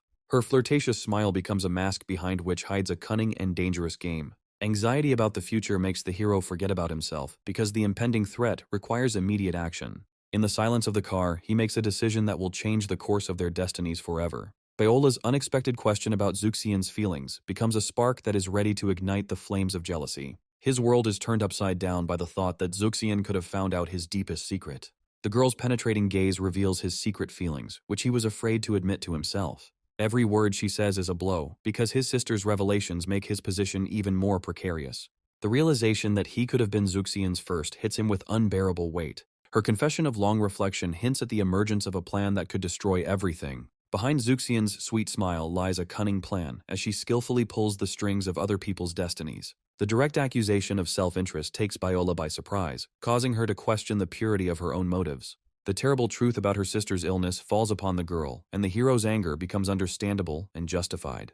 Heartbroken, Baola decides to make a desperate sacrifice for the sake of her friend's last happy moments. He skillfully avoids answering, but her persistent questions about Zuxian make him think about his true feelings. Baola's misunderstanding turns into furious indignation, because in his place, she would not hesitate for a second. The hero abruptly ends a difficult conversation, finding salvation in an upcoming meeting that promises new problems. Their bickering on the road only increases the tension, as behind the mask of jokes lie unspoken grievances and pain. A frivolous trip gives way to a serious business meeting, where the stakes turn out to be unexpectedly high. In the documents, he finds confirmation of his worst fears, because the enemy is still at large and ready to strike. The truth about the Baoli family's power opens a new, unexpected chapter in this tangled story. A tragic secret from the past, shrouded in flame and death, sheds light on her orphaned fate. The burden of the revealed truth falls on the hero's shoulders, as the accidental death turns out to be part of a cruel conspiracy.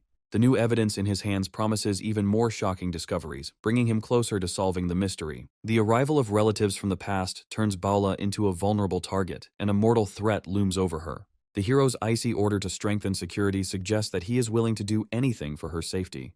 An encounter with a mysterious stranger becomes their next step towards establishing justice. A sudden chase disrupts their plans, and the road turns into a death trap. The tension in the car is growing with every second because the pursuers are not going to retreat. Instead of fleeing, the hero chooses to attack, and a cunning and daring plan matures in his head. The gas station becomes an impromptu arena for the upcoming, inevitable battle. His short order to stay in the car is filled with anxiety and a desire to protect her at any cost. The opponent's self-confidence is off the charts, as they have no idea what kind of force they are about to face. The look from the ambush speaks of complete readiness for battle, because his loyal people will not leave the enemy a single chance. The girl's flirtatious smile conceals a deadly threat, and she eagerly awaits the start of the performance. The hero's silent and stern gaze becomes his only answer to the enemy's senseless question. Her hysterical scream only emphasizes the futility of their attempts to intimidate someone who knows no fear. The icy contempt in the young man's gaze suggests that he sees them as nothing more than pathetic pawns in someone else's game. The fan's blind rage falls upon the hero, because in her distorted world, he is the one to blame for all the troubles. He recalls his first meeting with irony, realizing that he is dealing with another victim of brainwashing. Cold steel flashes in her mad eyes, and she promises him a painful death for offending her idol. He easily dodges her attack because blind rage is a poor advisor in a real battle. His question about revenge only fuels the flames of hatred in her, and she furiously confirms his guess. Seeing a mortal threat, the faithful assistant rushes to help her master without hesitation. The brute blocks her path, and his gaze reveals an undisguised threat and animalistic interest. His vulgar grin and dirty innuendos turn her desperate attempt at salvation into a real nightmare. Obsessed with revenge, the girl again rushes into the attack, ready to do anything to protect her idol. His icy calm gives way to anger, as even his boundless patience comes to an end. With one precise movement, he disarms her, proving that her pathetic attempts do not frighten him. A sharp and painful grab puts an end to this crazy fight, and her scream is drowned out by the noise of the gas station. Realizing his friend's mistake, the brute rushes into battle, but his brute force proves completely useless. The hero's loyal men quickly neutralize the enemy, and he realizes in horror that he has messed with the wrong people. In the shadow of powerful figures, defeated enemies realize the full depth of their delusion and insignificance. The hero's cold decision to hand them over to the police puts an end to this senseless fight. The spoiled mood falls like a heavy burden on his shoulders, and he seeks salvation in long-awaited solitude. An innocent question from his assistant becomes a bitter reminder for him of a meeting on which everything depends. A sudden insight breaks him out of his stupor because he almost forgot about the most important task. Fear for his friend, left alone with the sharks of business, makes his heart clench with anxiety. Sinister smiles and predatory glances turn a business meeting into real torture for a defenseless guy. Surrounded by the shadows of powerful figures, he mentally says goodbye to life, not daring to hope for salvation. On his deathbed, the head of the Chung family conveys his last, most important will to his faithful assistant. The devoted lawyer takes full responsibility for his master's fate with a heavy heart. His weakening voice is filled with an unwavering determination to restore justice and return the inheritance to its rightful owner. A premonition of impending danger hangs in the air, as this case promises to be full of pain and betrayal. The old man's last breath was filled with painful remorse and a desperate plea for forgiveness that he would never hear. A few days later, a hurricane of chaos and outright hostility bursts into the quiet life of the restaurant. The brazen invader, with fury in her eyes, declares herself the new mistress, bringing with her destruction and fear. Her appearance, accompanied by a thug and a child, marks the beginning of a brutal and merciless war. The visitors watch the latest scandal with irritation, but a spark of anticipation lights up in the eyes of one of them. Behind the mask of extortion lies a well-oiled scheme in which even a small child plays a sinister role. Baola's appearance becomes an unpleasant surprise for the uninvited guest, disrupting her insidious plans. Poisonous reproaches of forgetfulness and ingratitude fall upon the girl, trying to break her will. The revelation of family ties turns an ordinary quarrel into a real family drama, full of lies and hypocrisy. The papers in her hands become a formidable weapon because they prove that behind the money there is a dirty game. Her frantic cry for repayment echoes throughout the restaurant, filling the air with tension and fear. The promissory note becomes irrefutable evidence, and Baola finds herself in a hopeless situation. The gloating grin on the woman's face suggests that she is enjoying every second of her triumph. A brutal ultimatum to hand over the restaurant forces Baola to make an impossible choice that will determine her future. The threat of a lawsuit and the thug's contemptuous gaze deprive her of her last hope for justice. The unexpected appearance of a hero introduces a new, unpredictable element into this dirty game, changing the balance of power. His defensive gesture speaks louder than any words, instantly positioning him as the main obstacle in their path. The brute's gaze is full of rage because the intervention of an outsider ruins their perfectly thought-out and cruel plan. His gentle touch conceals the steel grip of the true owner, whose word is an indisputable law. The devilish grin on his face turns a business deal into a marriage proposal, putting his opponents in checkmate. The last trump card trembles in her hands, but the threat of the police sounds pathetic and unconvincing in the face of his calm. He shields her from poisonous accusations because her confusion is precisely what these ruthless manipulators play on. His quiet whisper promises her safety, and she follows him without complaint, trusting her fate in his strong hands. With a light and careless gesture, he devalues her main trump card, turning the promissory note into a meaningless piece of paper. There's a cold, calculating glint in his eyes as he speaks a language his millions of followers will never understand. The golden glint in their eyes betrays their greedy nature, and they instantly fall into the trap set by his cunning mind. His words mercilessly expose the absurdity of their demands, making them appear pathetic and stupid. Her rage is beyond all bounds, because it is no longer about money, but about the thirst for power and humiliation. His assistant's icy grip becomes a final warning, as their patience has run out. The thug's panicked cry betrays his fear, as he realizes they have crossed the line and gone too far. The hero's cold calculation drives them into a corner, because the offer of money reveals their true, greedy intentions. Their pitiful cries about family matters are drowned out in silence because their fate is now in the hands of strangers, merciless. His predatory smile is an invitation to hell, where the conversation will proceed according to his rules, and only his rules. Their smug grins are a feast in times of plague, little suspecting that the counterfeit they hold is the key to their own destruction. One call puts everything into place, and he ends up with information that could wipe them all out. The shocking truth about the repaid debt and the returned receipt reveals the rotten nature of their plan.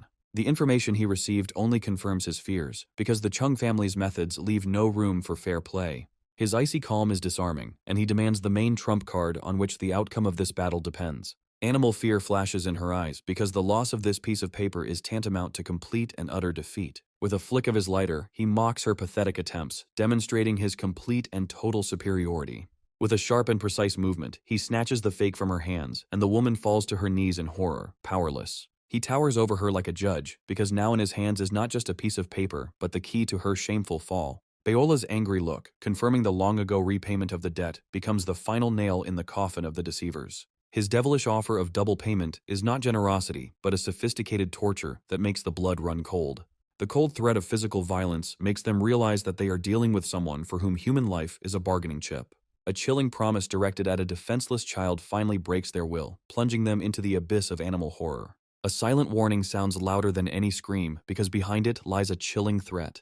He smiles at Baola's straightforwardness, but his words are laced with a hint of mockery at her naivety. Their playful spat gives rise to a caustic remark about stupidity, which hurts the girl deeply.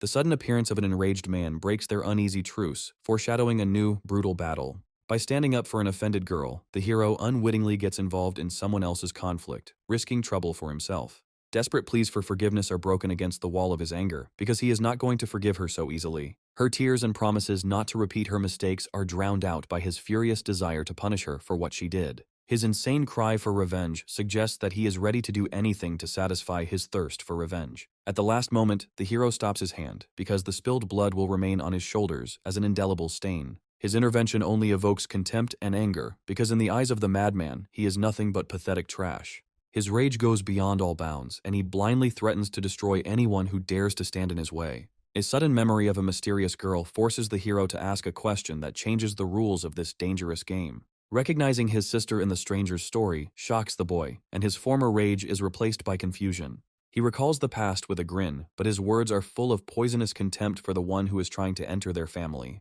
The hero accepts the challenge thrown at him with icy calm, and the air around them fills with the anticipation of battle. Confident in his superiority, the young gentleman refuses help, not seeing his opponent as a worthy rival. A flame of cruelty burns in his eyes, because for him this fight is not a competition, but a hunt for a pathetic and helpless mouse.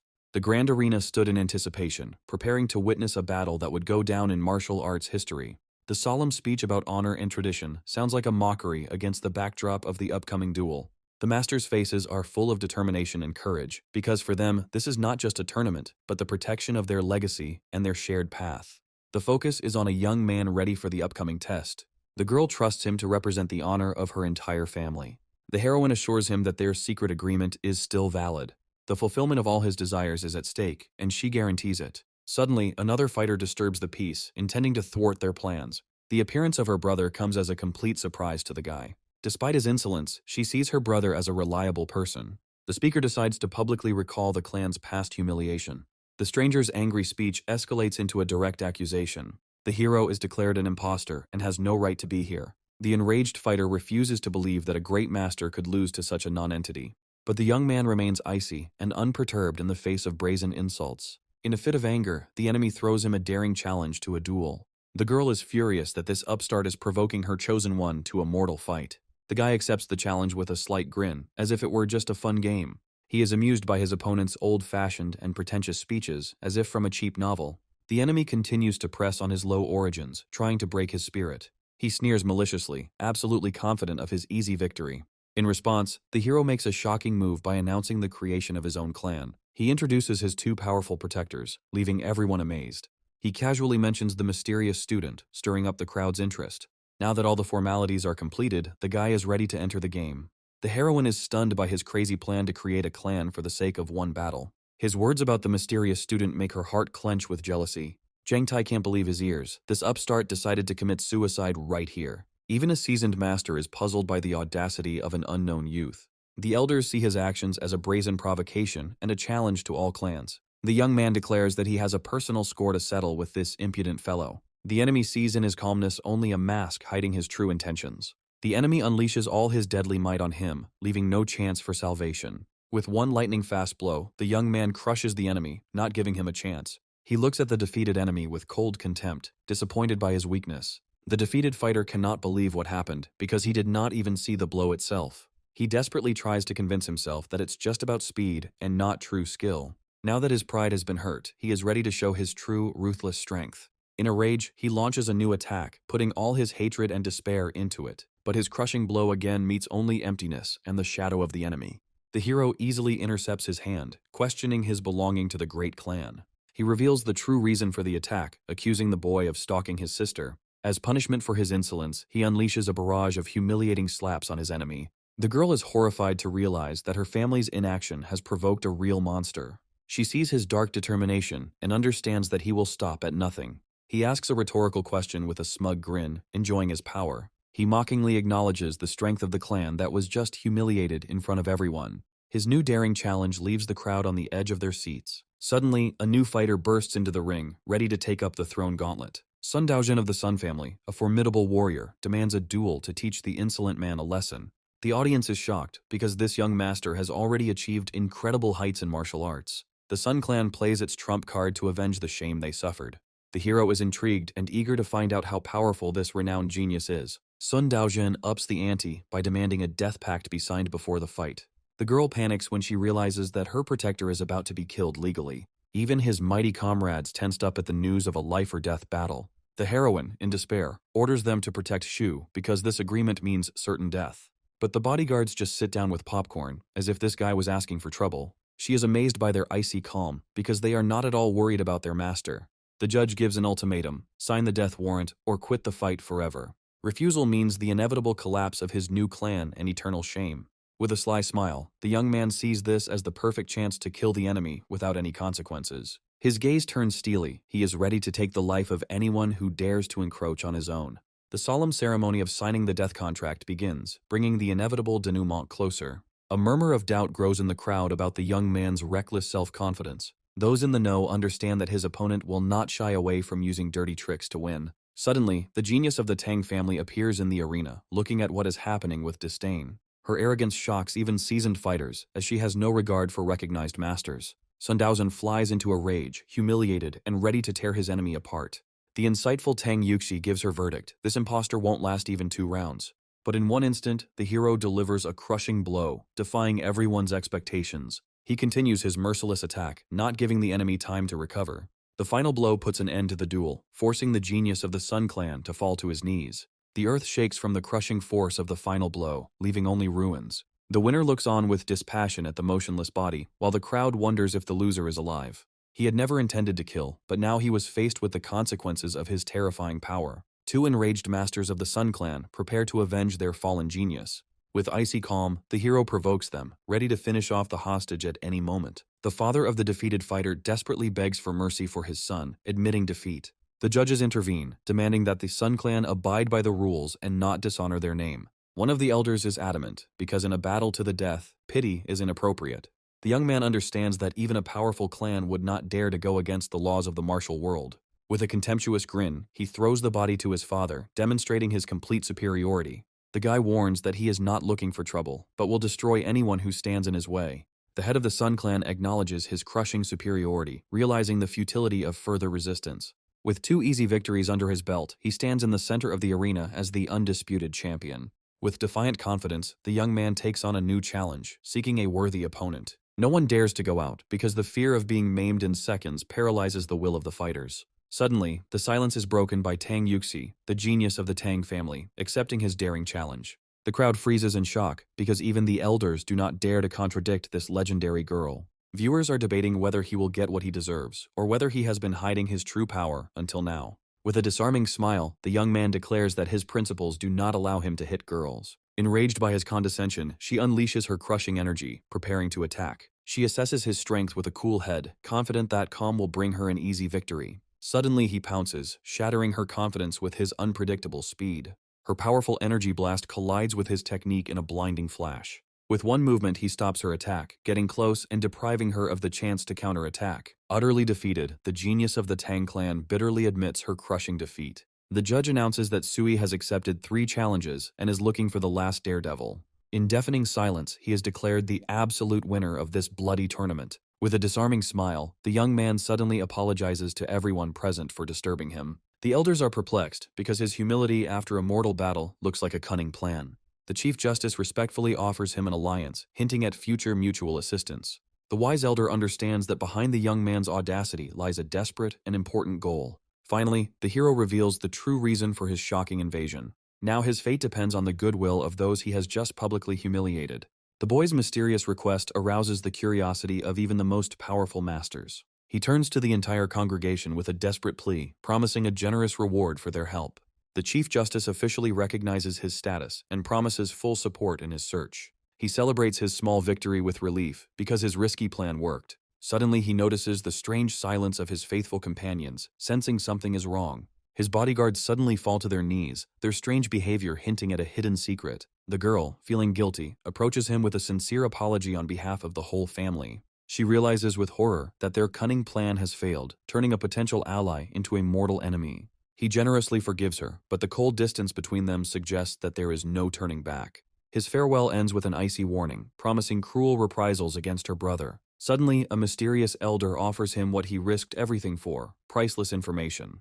Having trusted a stranger, the boy sets off alone for a meeting that will change his whole life. In the car, the old man asks the main question, on which the fate of his entire investigation depends. With pain in his voice, the young man confirms that the people he is looking for are his long-lost parents. The elder sees this meeting as a sign of fate, not believing that he has found the son of his old acquaintances. The shocked hero realizes that this man is the key to the mystery of his family's disappearance. The old man begins to tell the story of the brutal clan war that became the cause of all his suffering. A horde of 40 ruthless killers wreaked havoc, and even the government was powerless. But a secret organization led by his parents emerged from the shadows to fight back against evil. In a legendary battle under the full moon, his mother and father together defeated all enemies. The elder saved the life of his gravely wounded father, and so their destinies became intertwined forever. After this feat, his family went deep underground, and their trail was lost. The young man names the fateful year, and his guess leaves the old man in complete shock. With pain in his heart, he reports that it was that year that his parents died in a car accident. The old man recalls their cruel code, which required them to sacrifice even their own children for the sake of duty. The grave question hangs in the air: is protecting peace worth such a terrible price? With unwavering determination, the hero demands to be included in their secret war to find out the truth. He believes that participating in the mission is the only chance to finally meet his parents. The elder accepts his risky proposal, understanding the seriousness of the consequences. The elder's son has doubts because this guy's intervention could incur the wrath of the guardians. The old man is finally convinced of his origin and believes that his parents did not abandon him of their own free will. His son sees in the young man not only nobility, but also enormous strength that can help in their cause. The elder lights his pipe, his premonition telling him that the appearance of this young man will complicate everything. He realizes that the boys joining the mission could be a game changer. His loyal defenders see their master so determined and purposeful for the first time. The hero realizes that participating in the tournament was not just a fight, but a brilliant strategic move. Now he has everything: clues about his parents and access to the secret war. It's time to take action. A new ally takes her to a secret training base, leaving her alone to face the unknown. Left alone, the first thing she does is calmly check the weapon, but it turns out to be unloaded. The local instructor, mistaking her for a newbie, offers his help with a condescending smile. He persistently offers his lessons, clearly intending to take advantage of her apparent inexperience. With a smug grin, he invades her personal space, unaware of the mistake he is making. In one lightning-fast movement, she completely disassembles and reassembles the pistol, leaving him in absolute shock. With a polite apology, she returns the stolen cartridges, finally putting the impudent man in his place. His initial arrogance is replaced by pure delight. He is amazed by her incredible skill. Now he treats her with respect, offering her practice rounds to demonstrate her talent. A cunning plan is maturing in his head to get closer to this mysterious girl, using her talent as a pretext. Remembering her boss's generous offer, she requests a sniper rifle for the upcoming mission. Her flawless shooting leaves the instructor in a state of shock. He has never seen such skill. Shocked by her inhuman skills, he awkwardly tries to start a conversation. With a charming smile, the girl gets down to business, asking about buying a weapon, as if nothing had happened. A loyal assistant reports on the successful training of the mysterious Ms. Tsai, confirming that everything is going according to plan. Returning home, the young man meets his sister, whose seductive appearance hides their tense relationship. Their conversation is full of stinging barbs, and his wish for a long life sounds like a veiled threat. With an unexpected and daring gesture, the guy breaks her composure, catching her off guard. She runs away in panic, but his teasing offer only increases the dangerous tension between them. His provocations make her think, awakening conflicting and exciting feelings in her. Left alone, he reflects on his desperate desire to survive in this cruel world. With a sly smile, the young man understands that his plan worked, but more time is needed to reveal all the cards. A tense call breaks the silence, and the elder receives news that changes everything. Under cover of night, they arrive at the mysterious Sui family mansion, where the unknown awaits them. Together with his companion, he enters the enemy's lair, ready for a decisive encounter. The owner of the house greets them with icy calm. He had foreseen their visit and had prepared everything. Suddenly, the guy hugs the girl, introducing her as his wife and shocking everyone. The unexpected action makes her heart beat faster. She is confused and intrigued. The elder silently leads them into the dungeon, from where there may be no way back. Mysterious assistants await them below, whose faces only raise more questions and suspicions. The elder represents a mysterious assistant on whom the success of a secret and deadly mission depends. Without this mysterious ally, their chances of rescuing a valuable man from the clutches of the enemy are zero. The new partner, Chen Dongyi, takes full responsibility for the upcoming operation with a confident smile. A handshake seals their dangerous alliance, in which trust is the only guarantee of survival. The life of a frightened girl, a key witness, is at stake and must be taken to safety. Her eyes are full of terror because an entire army of ruthless assassins is already hunting them. They found themselves in a deadly trap, locked in a city where every exit was controlled by the enemy. All hope now lies with the young man. He must use all his hidden resources to break through the blockade. He proposes a daring plan for a naval breakthrough, but there is a catastrophic shortage of people to carry it out. The elder challenges him, and now the guy has to prove how much real power he possesses. The elder challenges him, doubting that a lone wolf is capable of such a large-scale operation. His cold-blooded declaration of readiness to mobilize thousands of fighters plunges everyone into a state of shock. With a devilish grin, the hero promises to provide an entire army of 3,000 men by the day after tomorrow. The partner panics and waves away such an incredible offer, as they only need a small part of this power. A chilling horror runs through his head at the thought of what a powerful organization is behind this guy. Their daring and desperate escape plan boils down to just 4 key points on the city map. The strategy is simple and brilliant: create controlled chaos in 4 places at once. Their final destination is a train, secretly guarded by elite agents, the only route to salvation. The success of the entire deadly mission depends on only one thing: whether they can reach that train. He understands that in this deadly game, the most obvious route by car is a surefire trap. In a crowd, it is more difficult for the enemy to act, and this chaos is their only chance for salvation. He accepts a risky plan, agreeing to meet them in the heart of enemy territory. Behind his calm demeanor lies a cold calculation. This mission will be his triumph over his new partner. A fragile alliance is sealed with a handshake, and now their destinies are inextricably linked in this deadly game. The next morning they enter the subway, where every face in the dense crowd could be the mask of a killer. From the shadows emerges Mu Shen, a silent intelligence expert whose skill could change the tide of battle. They move through the crowd, but the apparent shelter turns into a labyrinth full of invisible threats. His gaze is tense because the passage into the depths of the station is a thin line between life and death. An anxious whisper in the earpiece confirms the worst fears. They are already in the sniper's sights. Among the hundreds of faces, a ruthless killer lurks, watching them with the icy calm of a predator. The sniper's cold gaze through the scope, and the finger mercilessly falls on the trigger. He is furious at the insane audacity of the enemy, who dared to open fire in the very heart of the city. One shot and the peaceful square explodes with screams of horror, turning into bloody chaos. Their new ally desperately tries to cover them, becoming a living target for an invisible enemy.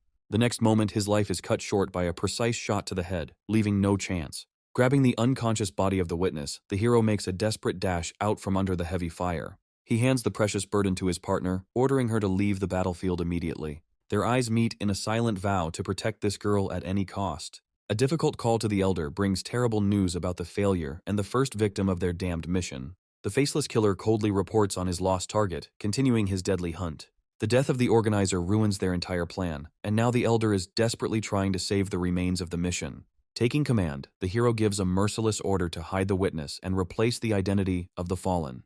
The old man begs him to be careful because he swore to his parents to return his son alive. Surrounded by enemies, the young man realizes that he is now the only hope for saving the defenseless girl. A flash of rage, and he unleashes a crushing blow on the enemy, leaving him no chance. The deadly dance continues, moving like a ghost, sowing death and despair among the enemies. His victory was not an accident, but the result of grueling martial arts training. With icy calm, he reports on the cleanup while his unseen allies eliminate the remaining threats.